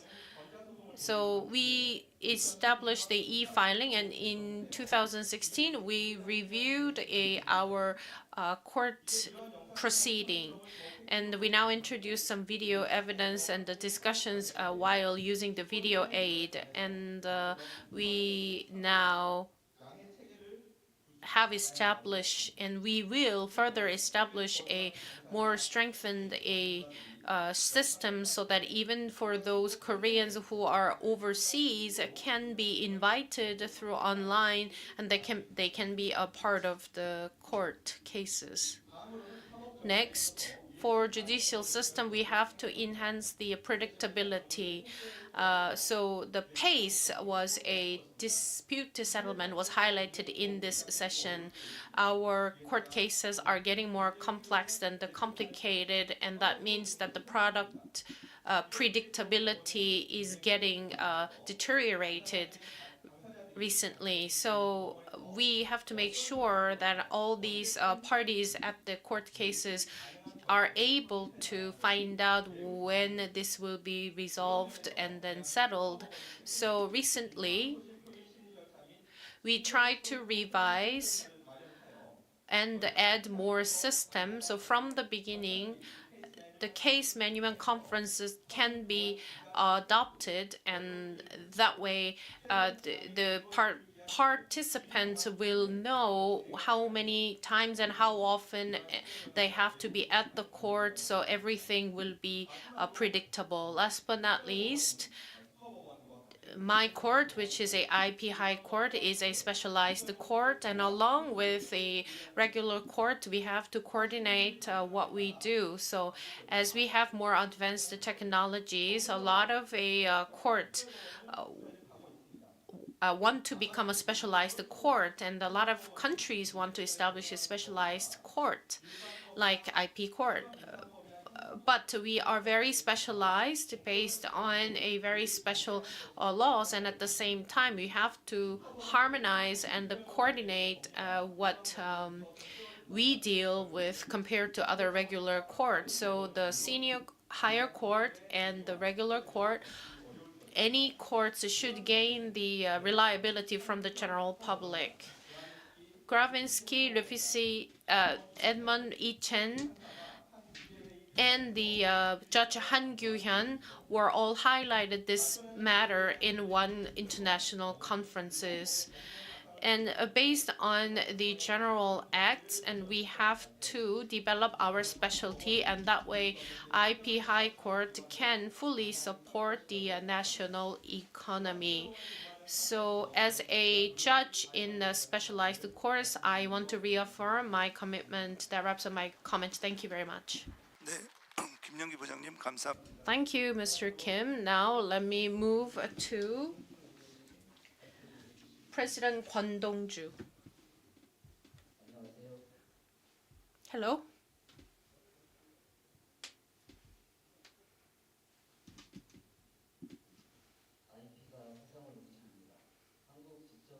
My name is Kwon Dong-ju. I am the president of the Korean Intellectual Property Lawyers Association.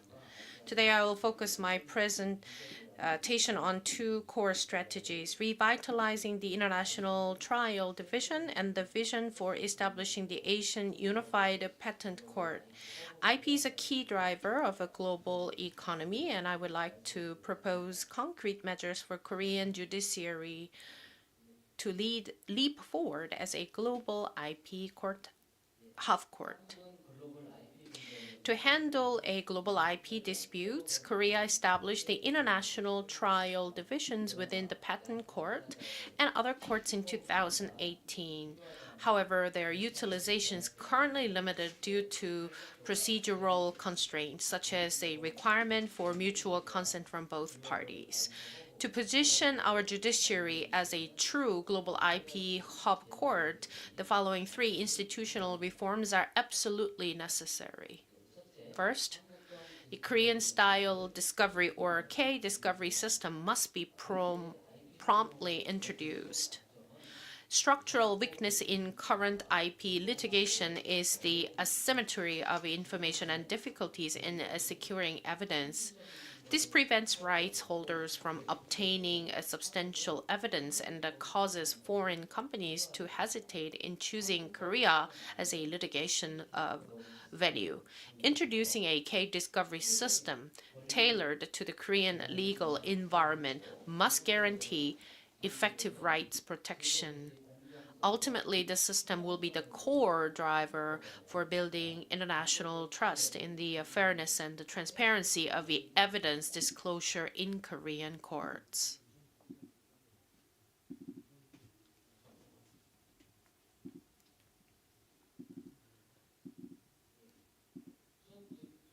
Second, an effective damages compensation system must be established and actively utilized.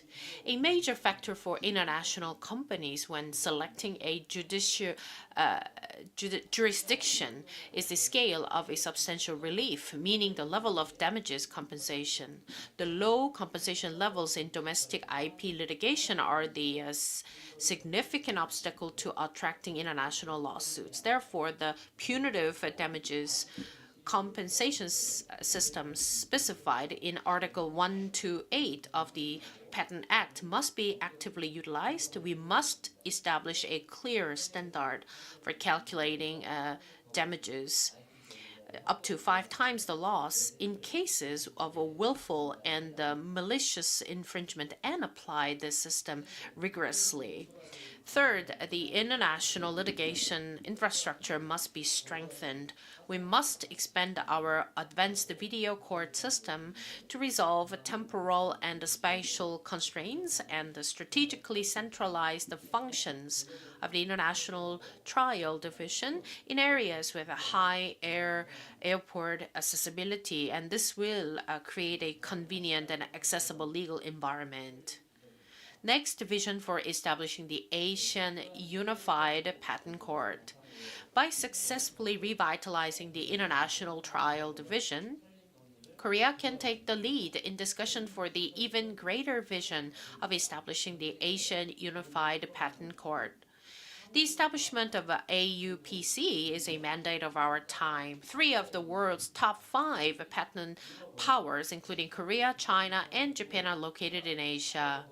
Europe has already set a precedent of inaugurating the Unified Patent Court, or UPC, in June 2023. Asia must follow this lead.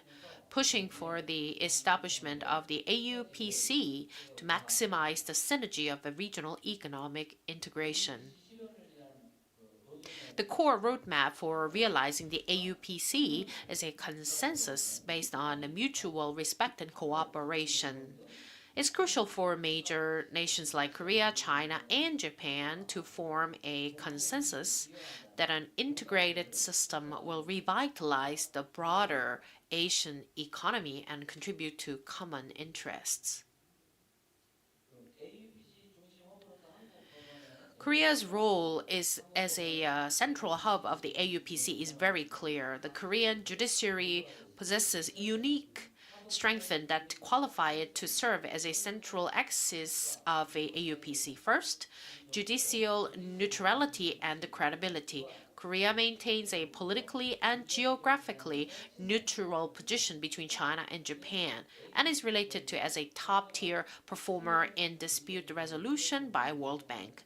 This will be the foundation for providing a fair and trusted platform for dispute resolution within the AUPC. Second, technical and professional infrastructure. Korea operates one of the world's highest level IP litigation systems, integrated from KIPO through the IPT to the courts, and boosts a globally leading electronic litigation system. We will serve as a testbed for the resolution complex technology-related disputes and provided integrated digital infrastructure. Third, experience as an innovation leader. We possess high-value IP dispute resolution know-how accumulated through experience with the global innovators like Samsung and LG. This practical foundation will ensure the efficiency and the predictability of AUPC system.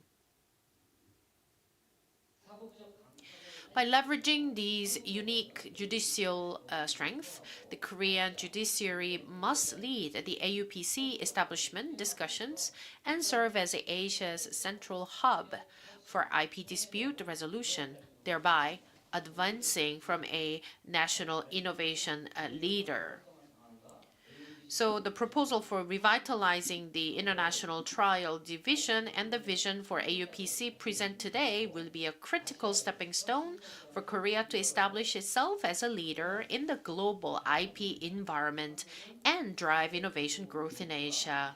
Through domestic and international institutional reform and international cooperation, Korea will firmly establish this global IP hub core. Thank you very much. 네, 감사합니다. Thank you. Next, I would like to invite President Kim Do-gyub of Korean Patent Attorneys Association.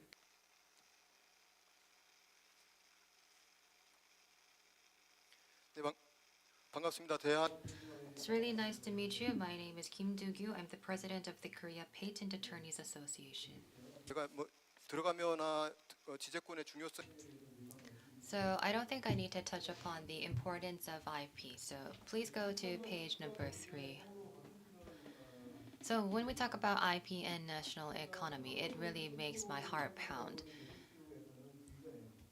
In the Venetian Patent Statute of 1474, Venetia has become an industry-intensive country.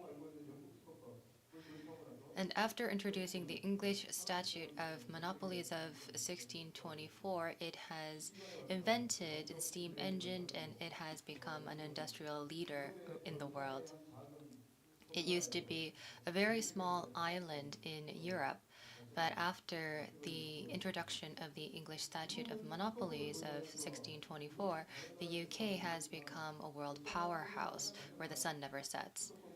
And one of the most strongest patent act in the world is the US Patent Act, which has been enacted in 1790. It has the most powerful patent system in the world where no one or no nation can touch.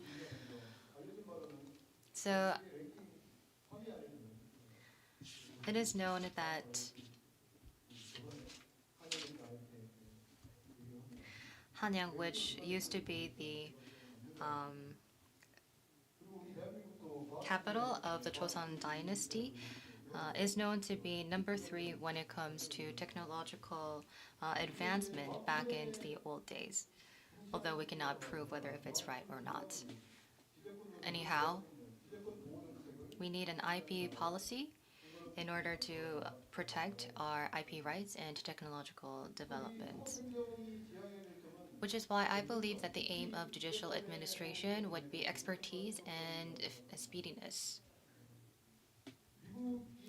I believe that since the US is well known to be a powerhouse when it comes to protecting patents, and the EU is currently rising as the next powerhouse, when we are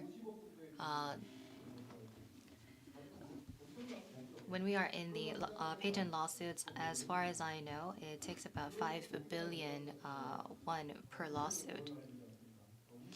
But in Japan, as far as I know, they have a very swift system, which is quite affordable compared to the US. So the litigations do not cost up to 5 billion. And I believe that there are no companies in Korea who will be able to pay 5 billion won of litigation cost for a single lawsuit. When it comes to the speediness or the timeliness, I believe that we need to enhance this capability, which would be one of the efforts of the judiciary. I know that a lot of court judges have been putting a lot of effort in order to make enhancements. Thank you very much. However, when compared to the US and EU, we have a long way to go, especially when it comes to enhancing speediness. Well, the lawsuits that take up a long time in the higher courts do not really matter. I believe that the speediness in the patent courts would be most important. UPC is a model that we would like to follow, and it doesn't really take much in order to come up with the sentencing from the patent court. So I believe that this is not the role of Mr. Kim, but it would be the role of Ms. Chi, who is the judge of the Seoul Central District Court. So in order to achieve expertise, I believe that we need to elevate the patent court to the IP High Court. And the expertise that I'm mentioning is not the expertise of the courts, but it would be the expertise of the judges. So I believe that we need to elevate the expertise of the judges, especially those who are working in IP High Courts or patent courts. We cannot say that they are ineligible. Nevertheless, we need them to have better expertise, although the judges are following up and also catching up to the level of US and EU. However, there are 30% of patent-related judges and 70% of technology-related judges. There is a group of experts who know well about patents in the IP High Court or Patent Court, but after their term is over, they will be re-designated again into the Patent Court, which is why I believe that the ones with the highest expertise should keep on working as a patent court judge in order to deal with all of the cases related to patents. I believe that this is how the judiciary should change, and we should not be changing the judges every 6 years after their term is over like other courts, because this requires expertise. One more suggestion I would like to make is the separation of infringement and damages. Whenever there are patent cases, in most cases, the issues of infringement and damage calculation are heard simultaneously, which is why it's difficult to separate both of them. Considering that the plaintiff win rate is below 20%, the calculation of damages would be useless in most cases. So it's not just the calculation of damages, but all of the evidences that are submitted would also become useless. So when it comes to patent cases, I suggest that the infringement and damage trial should be separated such that the former be heard first and the latter be heard only after the former is found. If it has been found as an infringement case, and if there are evidences that have been submitted, then the defendant would know that this is an infringement case, and there is a higher possibility where the plaintiff and the defendant will be agreeing on with the damages, which is why I believe that the separation of infringement and damage should be done first so that it is economically viable. I'm going to be skipping the last page. Thank you very much for listening. Yes, thank you very much, Mr. Kim. For your reference, in the IP High Court, we have High Court judges. So if you take office as a High Court judge in the IP High Court, then you will be working in the IP High Court forever. So this is a system that we have in Korea in order to enhance the expertise of IP High Court judges. And as Judge Kim mentioned,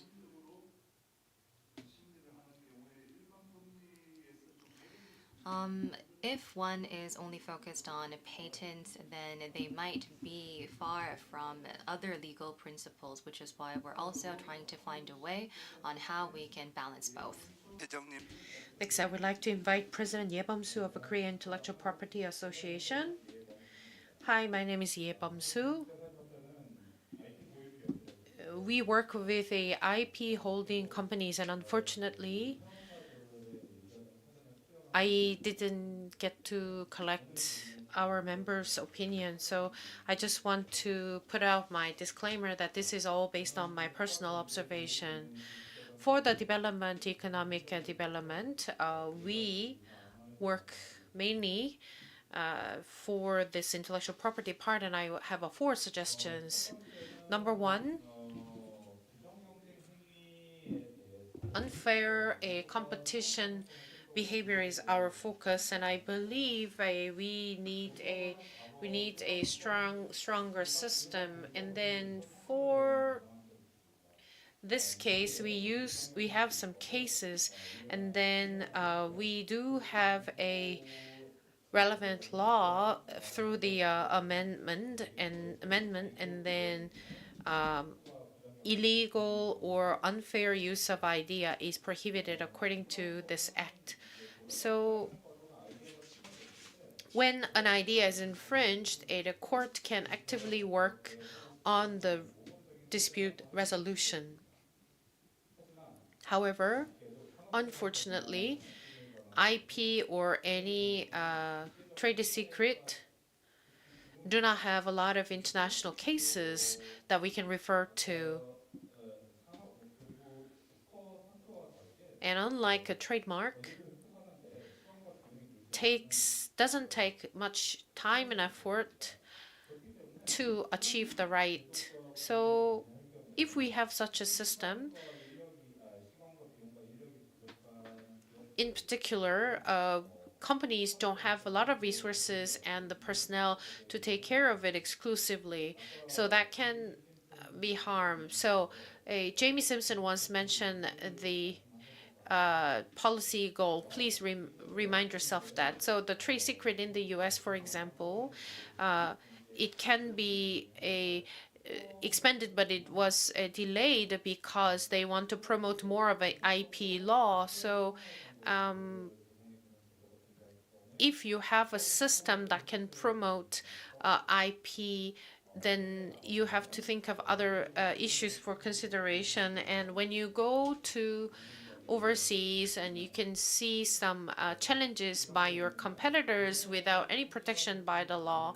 So in Korea, you can still protect this creative work, but sometimes because you don't have a sufficient law, you don't have a measures to protect your rights overseas. So it's a institutional issues, but at the same time, it is a matter of interpretation of a law. So we need more international coordination in terms of that. So we have to make sure that specific cases fall into a specific phase of a law, IP law.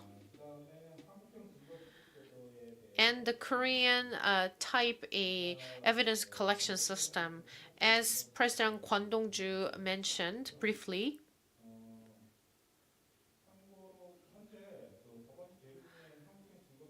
at the moment, any inspection, the evidence collection by the expert, and any order of a trade secret, these are the three pillars of that system. However, in Korea, so-called K-discovery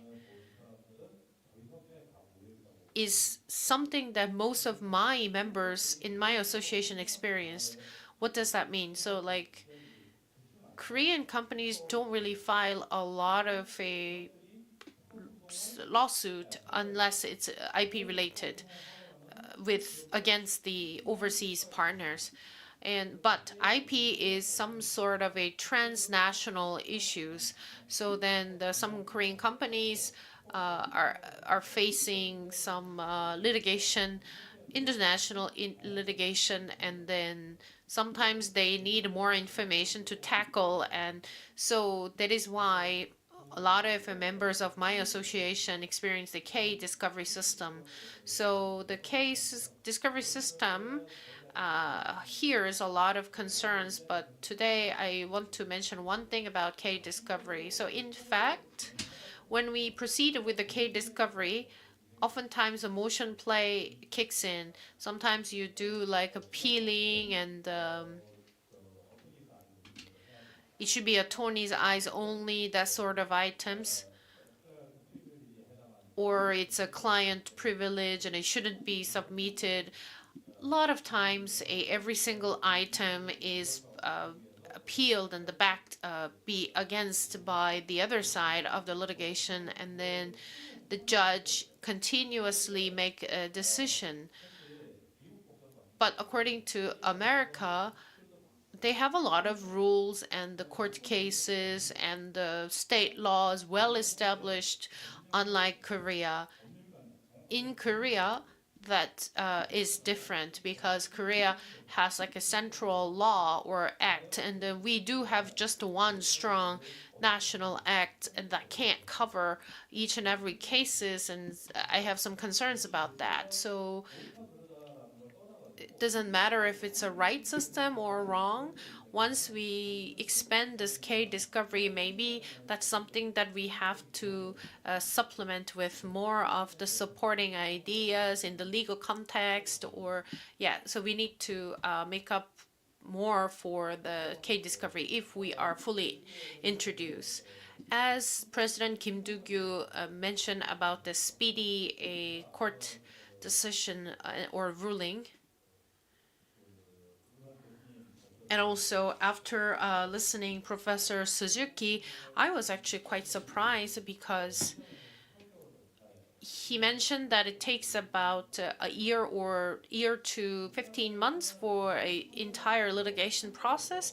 But according to our statistics, especially for IT cases, the average time is 7 years in Korea. Is it true or not? Somebody mentioned maybe it's not true, but from my firsthand experience, especially if it's like individual to individual litigation, it takes longer. And in terms of a infringement and the nullification process, and then any corrective order, all these have their own tracks. It's a bipotential system, for example. It is a big obstacle for us to move forward. So to support such processes, I hope to hear more about Japan because they have a similar cases. And I do want to ask a question later to Professor Suzuki so we can take a reference of Japan. And I do want to have a bold suggestion. So I'm sure you know why we established the IP High Court in Korea. We used to have a division of a IP and the appealing court, and then like we have many reasons to establish this IP High Court, but in the future, you can think of one thing. Maybe we can combine the tribunal, IP tribunal, and the IP High Court. So this in Korea, well, DJ action is something different that they have in the U.S. and then in America they have a active system to utilize the technical examiners. That's something that we don't have in Korea. And if you utilize our outstanding personnel in the court, I believe they can efficiently proceed with a nullification or any a appealing court of IP. So that's something that I'm suggesting. Okay, last part. So a lot of countries want to interpret a larger concept of a jurisdiction. So CJEU had the case, and they had a court case in the UK and the Germany. A lot of court cases you can refer to expand the international jurisdiction. Anti-sort injunction was also a topic. Anti-sort injunction is something that we heard on the news, that these are all part of the expansion of the international jurisdiction. And here it says a community promotion, but it's a foreign marketing. So, well, I'm not sure why people do that. Like, is it to promote their court? In 2022, we have a law amendment, and for any IP infringement, we do have some clause in there. And then after I prepare for this material, I got to read thoroughly the material. And in Article 39.3, Article 10.3 can be a good reference that if we can mix what it says in those articles, maybe we can elevate our system to the level of EU. So for your information, I believe we still need to collect more court cases regarding these articles, but it's a global trend that a lot of countries want to have a broader concept of the interpretation of an international jurisdiction. And so we still have a long way to go chasing after other advancement. These are some ideas that I can give. Thank you very much.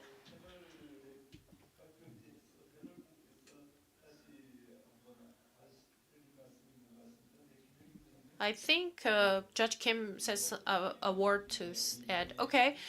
President Ye just mentioned, I just want to correct one thing based on his comment. First of all, K-Discovery, once it's introduced, patent local rule is one thing that people suggest. I agree. However, IP High Court already have a patent local law equivalent law, and we do have a very in detail, so you can have a look at that. I'm not sure many people know about that, but you mentioned that it takes 7 years for litigation. I don't think so, because I've been a judge for 20 years, and I don't think I've heard that any litigation took 7 years.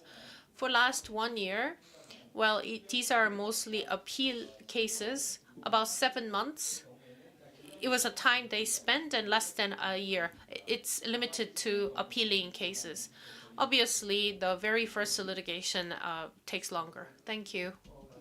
Last but not least, Judge Jiuni from Seoul Central District Court will have a word. 예, 안녕하십니까. Good afternoon. My name is Ji Eun-hee. I am from the Seoul Central District Court. So I have never worked at the IP High Court, and I'm in charge of civil lawsuits, which is why I'm in charge of legal principles, and I believe that I will be on behalf of all of the judges who are dealing with legal principles instead of patents. Thank you very much to all of the panelists and presenters.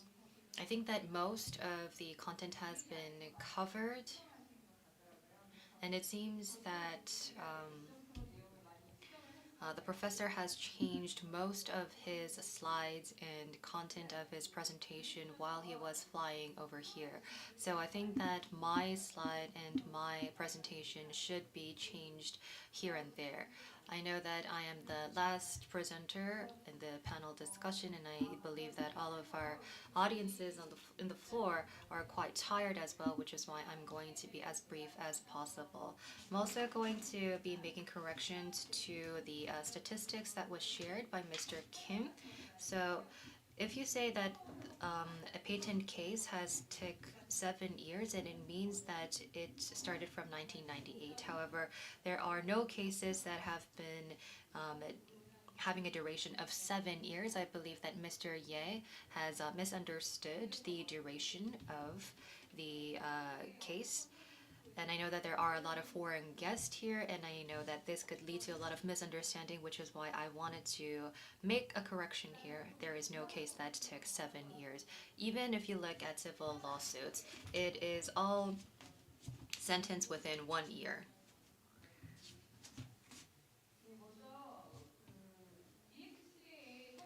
So my presentation will be on the DX era, exploring the linkage between electronic litigation and metaverse-based online dispute resolution. So the judiciary will be establishing an effective IP policy system in order to promote economic development. The IP dispute resolution system will have some impact on national growth and competitiveness. So in an era of intangible asset-driven economy, IP is the core asset and growth engine for companies and nations, where it is directly linked to investor confidence and speed of technological innovation. IP is the core asset and growth engine for companies and nations, and this becomes a key indicator of national competitiveness. However, since there are more competition in the global market, there are more disputes, which are more complicated than ever before, which is why we need a swift dispute resolution system which stimulates the overall technological innovation ecosystem. We believe that the ability to resolve IP disputes swiftly and professionally and predictably will be a key indicator of national competitiveness. If the dispute prolongs, then it will be having a direct negative impact to the innovation of companies. We have been able to see the impacts of the Apple and Samsung litigation, how the legal disputes can directly impact the innovation and growth of a single company, which is why we need a swift dispute resolution system. This will be helping companies to remove all uncertainties and also help them to innovate and also develop technologies. We believe that this will help national growth, and once the IPs are stabilized, that's when investment and collaboration can happen, which is why the entire ecosystem can be revitalized after then. However, this IP dispute resolution requires expertise. If not, then the IP stabilization will be hurt and it will be difficult to predict. If that's the case, then there will be less investment and there will be more focus on foreign companies and technologies. And if the disputes are more certain, if there is more expertise, then there will be more credibility. This will create an ecosystem and help Korea to become an IP hub. The credibility of IP dispute resolution will translate into the credibility of Korea's technology and competitiveness. This goes beyond legal disputes, but resolving the IP disputes will be providing fairness, predictability, swiftness, and it will help the Korean platform to become an IP hub. And this is not an option, but a must.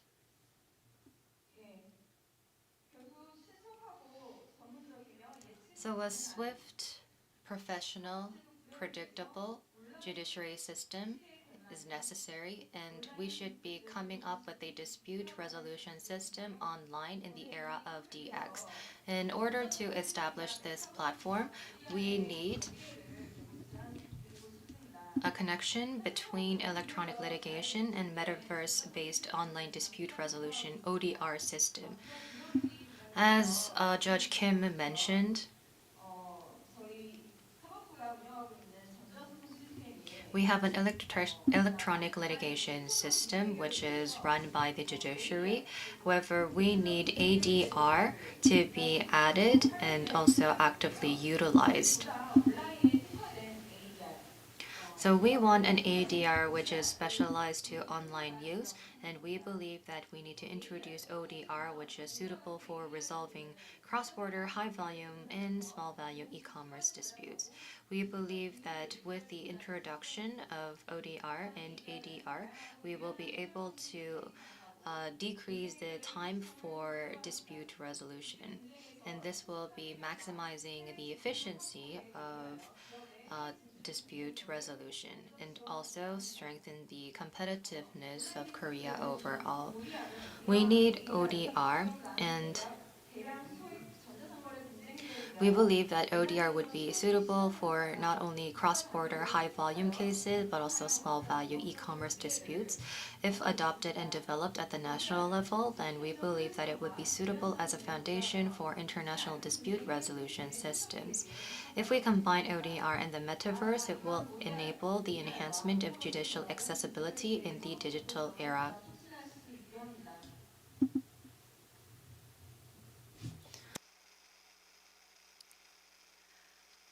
메타버스 기반 ODR Next is about the core functions of metaverse-based ODR. First, we need an immersive and intuitive procedure.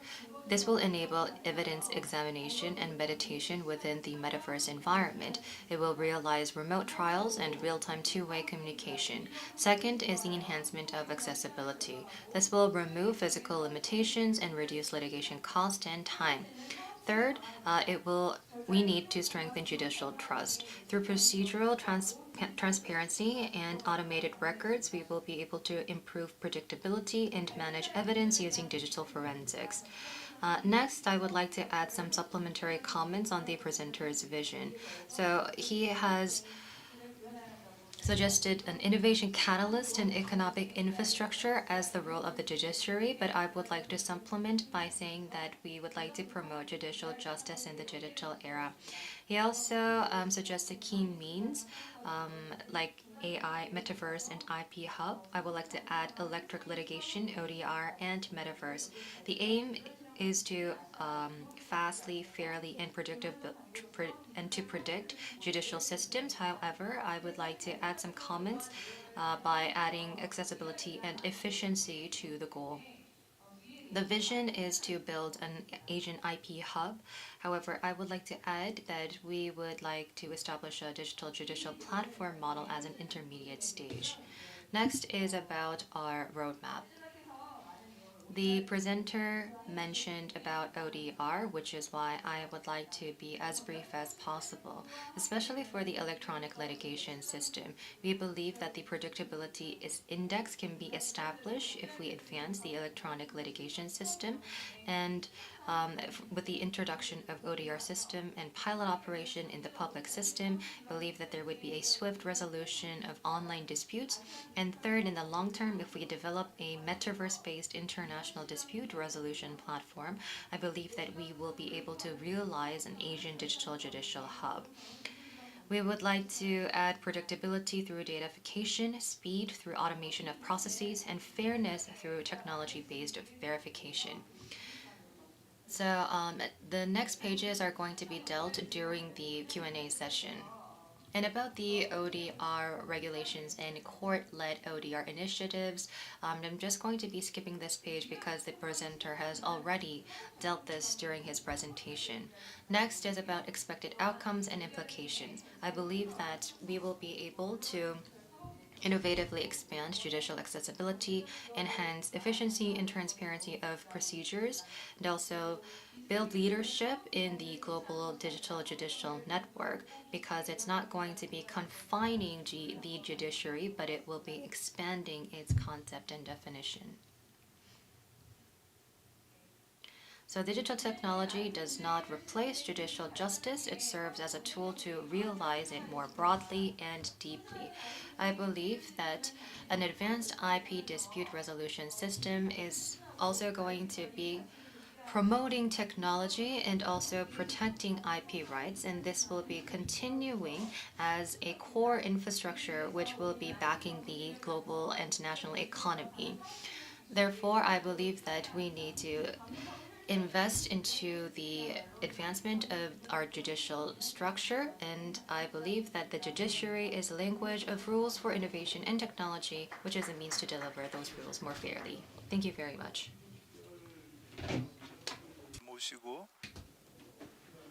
So with all the panelists, we got to hear some suggestions and their ideas about how to further develop our judiciary. Thank you very much for your thoughts, food for thoughts. And now we will have a panel Q&A session with the panels and the presenters. So I believe panelists have prepared a lot of questions, and I believe presenters already provide some answers in a written format.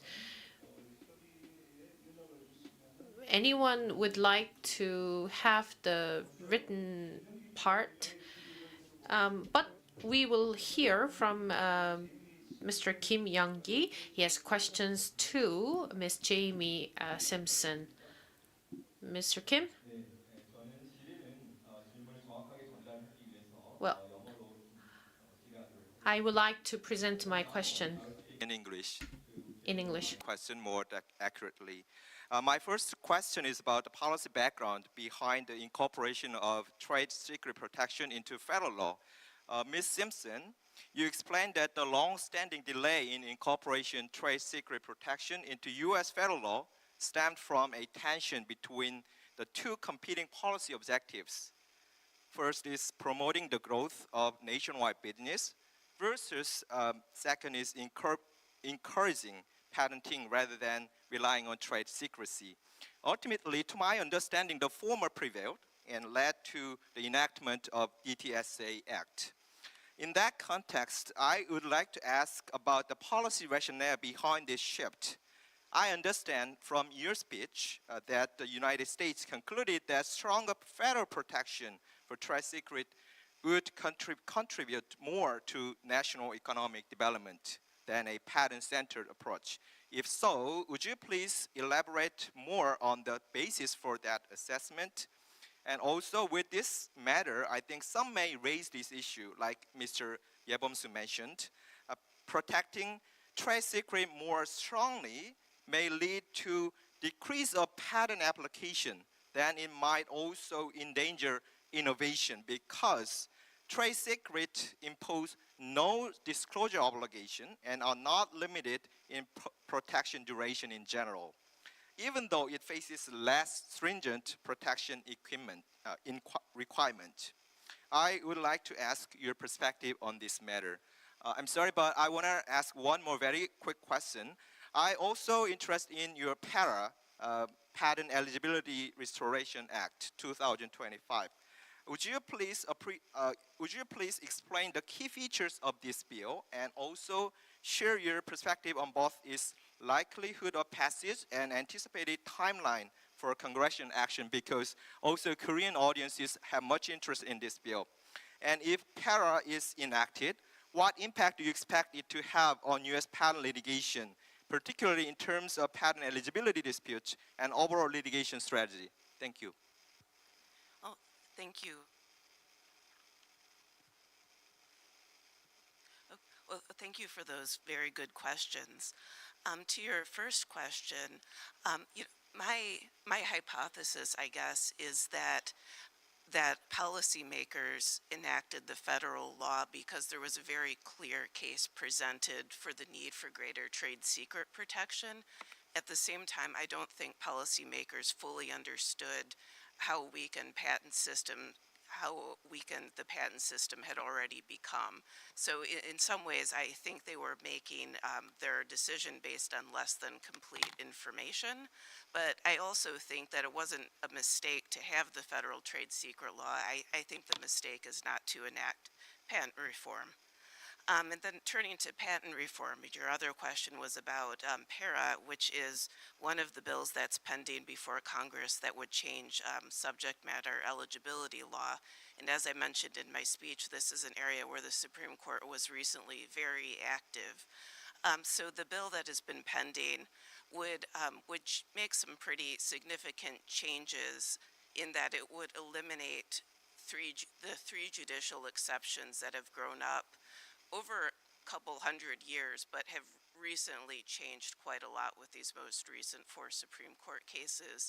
And it would eliminate this judge-created law, and instead it would have a congressionally made statute that overlaps to some degree, but which I think more clearly delineates what is patent eligible and what is not, in a way that I think is very hard as a practical matter for the judiciary to do. So it would create 5 categories of what's not eligible. And this would be mathematical formulas to economic, business, financial, cultural, social, and artistic processes. 3, mental steps or natural processes. 4, unmodified human genes. And 5, unmodified natural materials.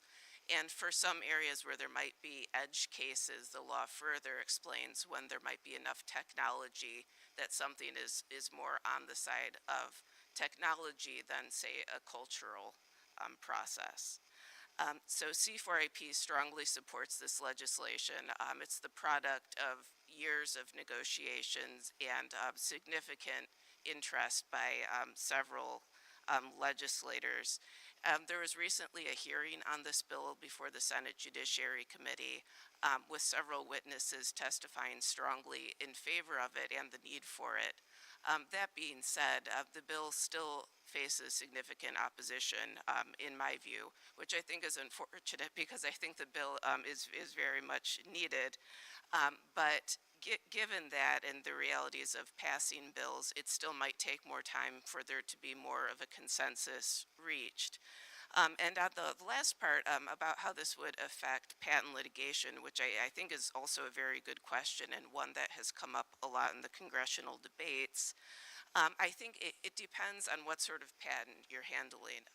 So one of the advantages that has come up under the case law is that if you have what you think is a very weak patent, you can file an early motion in a case to get the case dismissed or to get it resolved on summary judgment.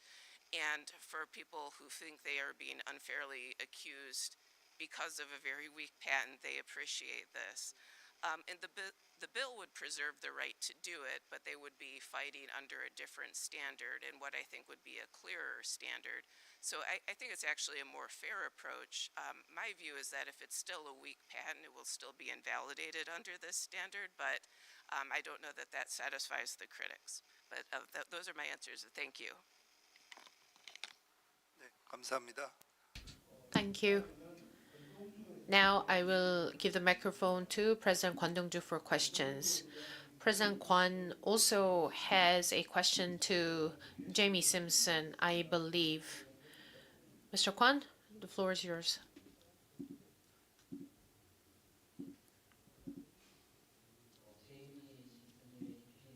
Thank you very much for your great insight, Ms. Simpson. So to promote IP development is a traditional goal, and the DTS Act has a slight tension between these values, and I believe that this is a great opportunity for us to understand how the U.S. government deals with the IP. So for trade secret protection and its global governance, and in terms of a sovereignty, so the current law in the U.S. need a more strategic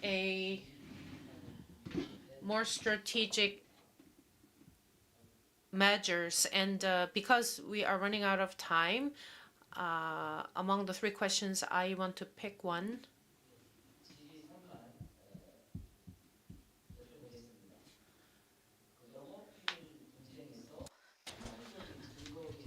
In case of a trade secret litigation, the discovery process may precipitate a class of sovereignties,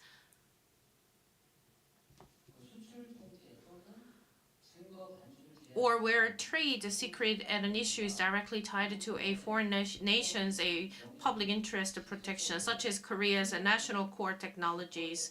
This scenario can create a direct conflict between the nation's export control or evidence transfer restriction and the discovery order of the U.S. courts. In cases brought under the DTSA involving extraterritorial jurisdiction, when a U.S. court orders discovery against a foreign defendant that invokes a potential criminal liability risk under its domestic obligation to protect the core technologies, how do courts apply the balancing of interest principles to resolve such conflicts?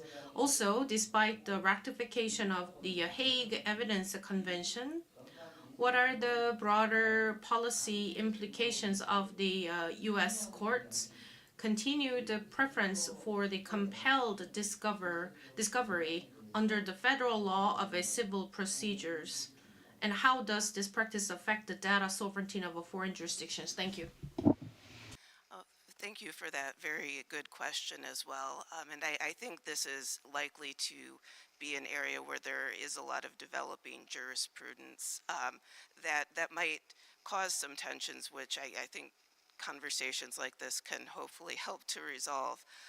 While there hasn't been that much litigation on this issue under the Defend Trade Secrets Act, because an appellate court really just blessed its ability to be extraterritorial, the general rule in the United States is that foreign data protection laws do not absolve a party from complying with discovery requests. That being said, there are many doctrines that should help to mitigate the impact of this general rule, especially when parties are trying to comply in good faith. For example, there have been recent changes to the federal rules of civil procedure to impose a proportionality requirement on discovery, and I think a requirement like that goes directly to making sure that something like a fishing expedition, we call an overly broad discovery request in the United States, doesn't lead to penalties unnecessarily.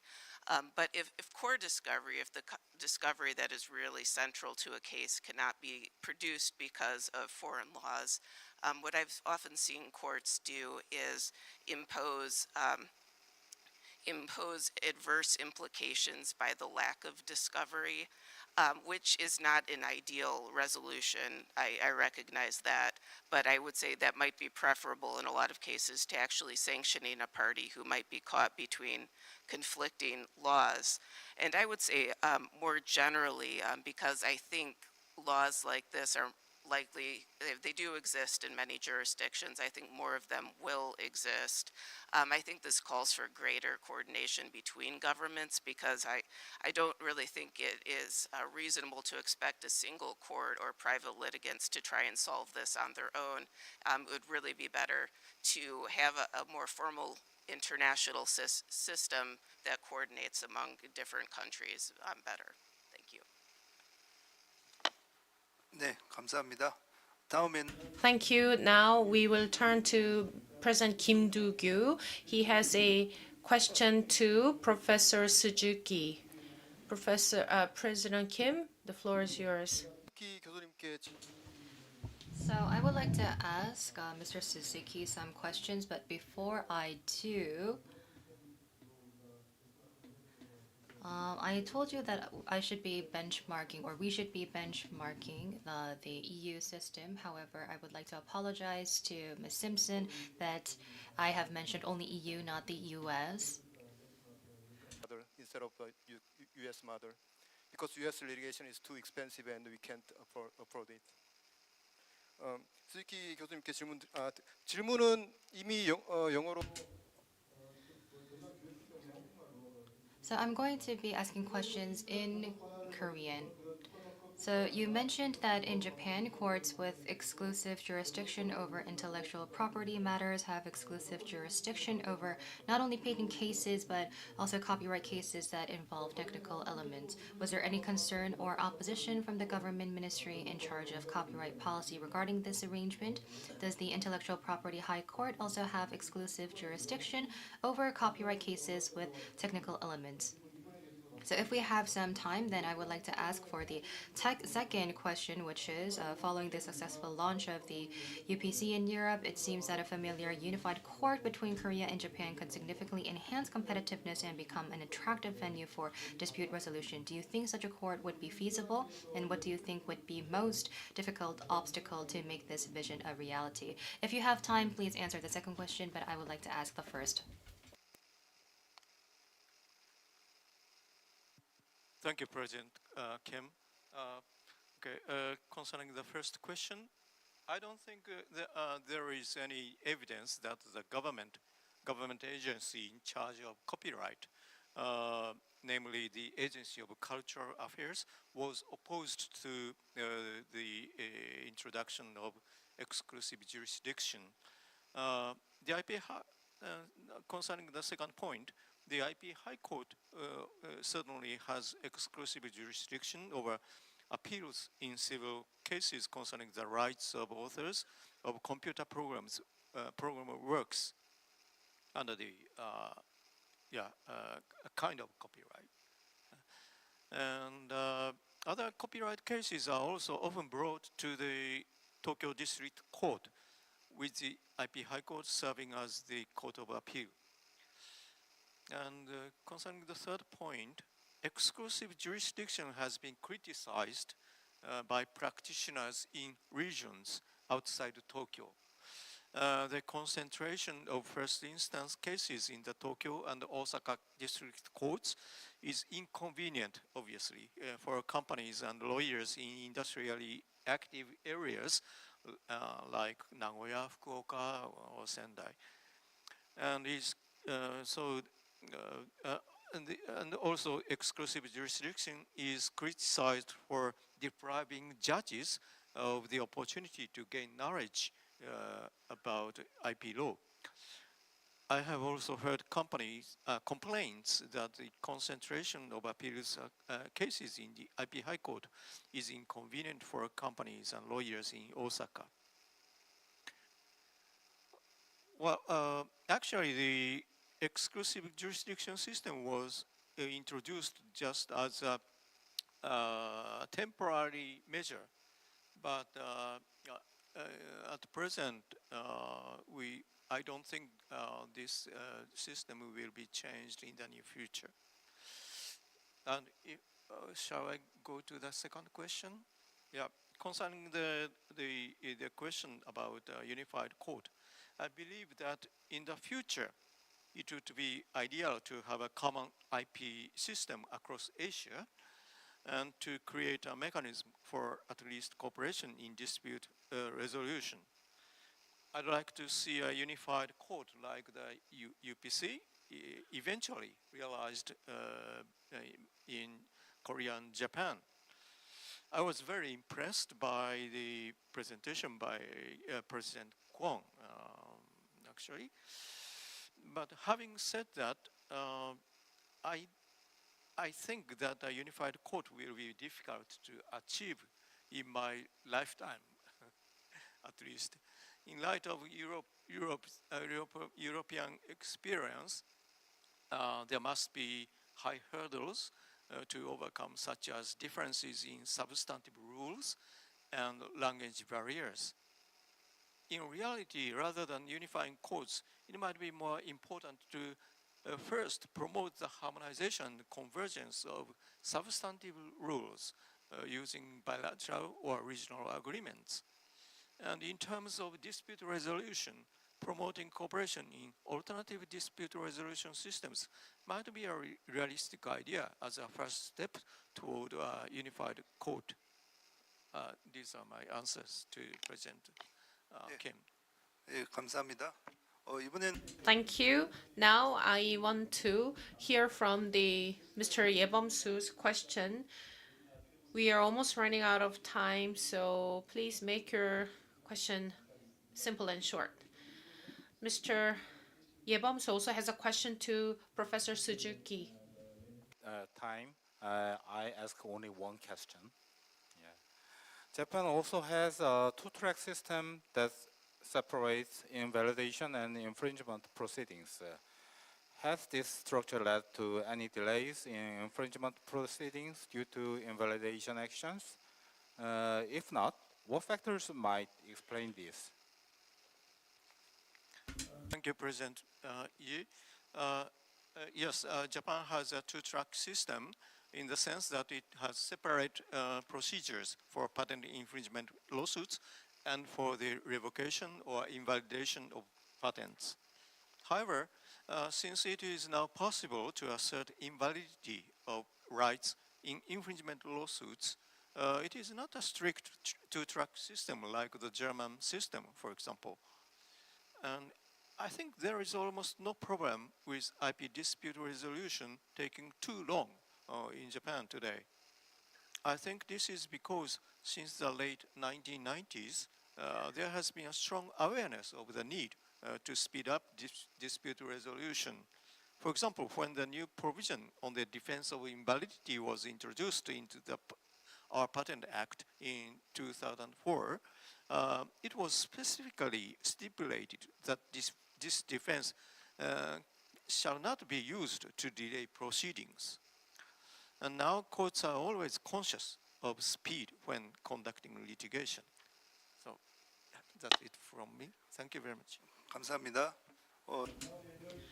Next, Ms. Chi's question, and her question goes to Professor Park. Please make sure your question is simple and short.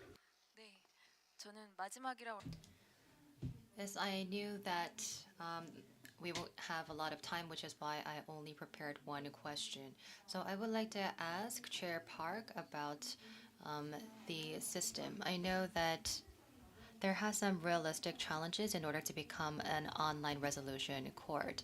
So there are a lot of barriers when it comes to the establishment, which is why it is quite difficult to use in Korea. For example, we don't really have a lot of budget and a system in order to establish this system. How do you think that we need to solve these challenges? Please share your vision with us.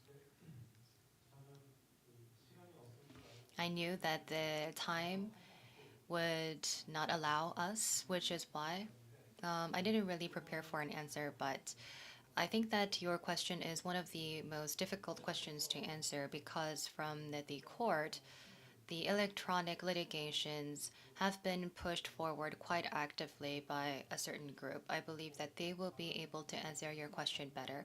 But what I think is that for ODR, as you know, Judge Chi, we need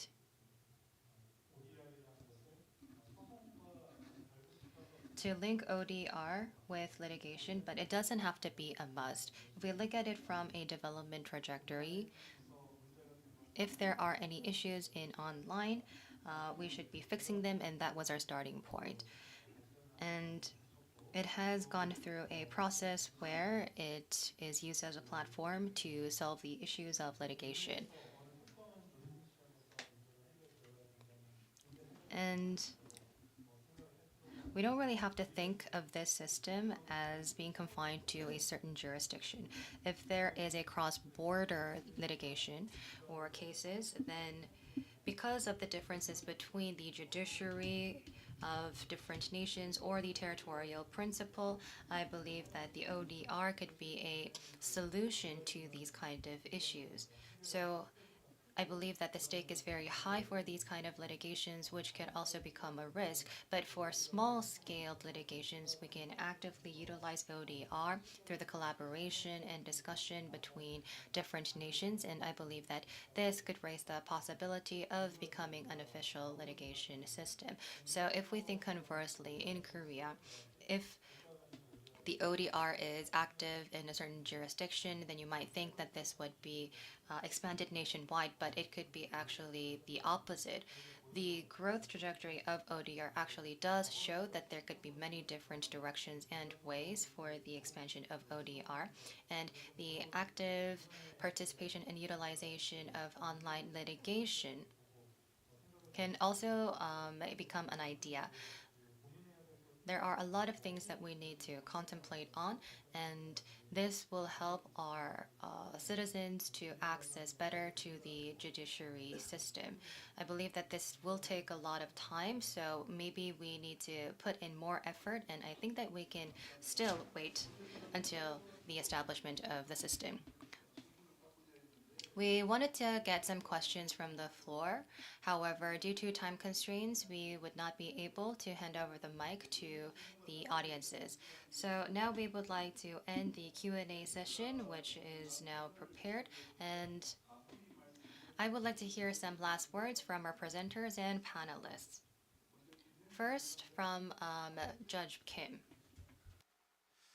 네, 개인적으로 Personally, it was my great honor and a meaningful moment because I am a senior judge of a IP High Court, which is a very first specialized court in Asia, and it was a very meaningful to get to know all these prestigious presenters from overseas, and I learned more to set an ideal direction for Korea's judiciary. I will do my best where I am. Thank you very much. Mr. Kwon Dong-ju, IP moves the world. So for the IP litigation, it was a great opportunity to discuss with everyone. Asia is now an economic epicenter of the world. Korea, the US, and Japan are the neighbors. And not only physically, but from the heart, we are a great amicable friends, and I believe Korea will do its best, and I hope we dream together for a better world in the IP context. And AUPC is not just a dream. I really wish that that will one day be realized. Thank you very much. Mr. Ye.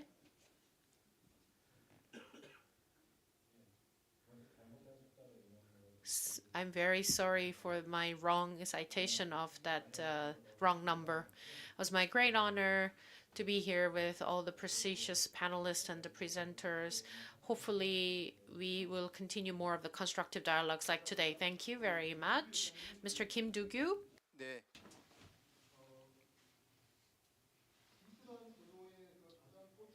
I believe that at the center of IP policy would be the protection of IP. From the point of IP holders, swiftness and expertise would be really important, and this would be asked as a role of the IP High Court. I believe that these kind of expectations will help us a lot to develop and advance further. So the expertise and swiftness would be the two keywords. And as a representative, I believe that we also need to have expertise. Now, with the global trend, I believe that the patent attorneys will help the corporations of Korea, and I hope that that time comes. Thank you very much.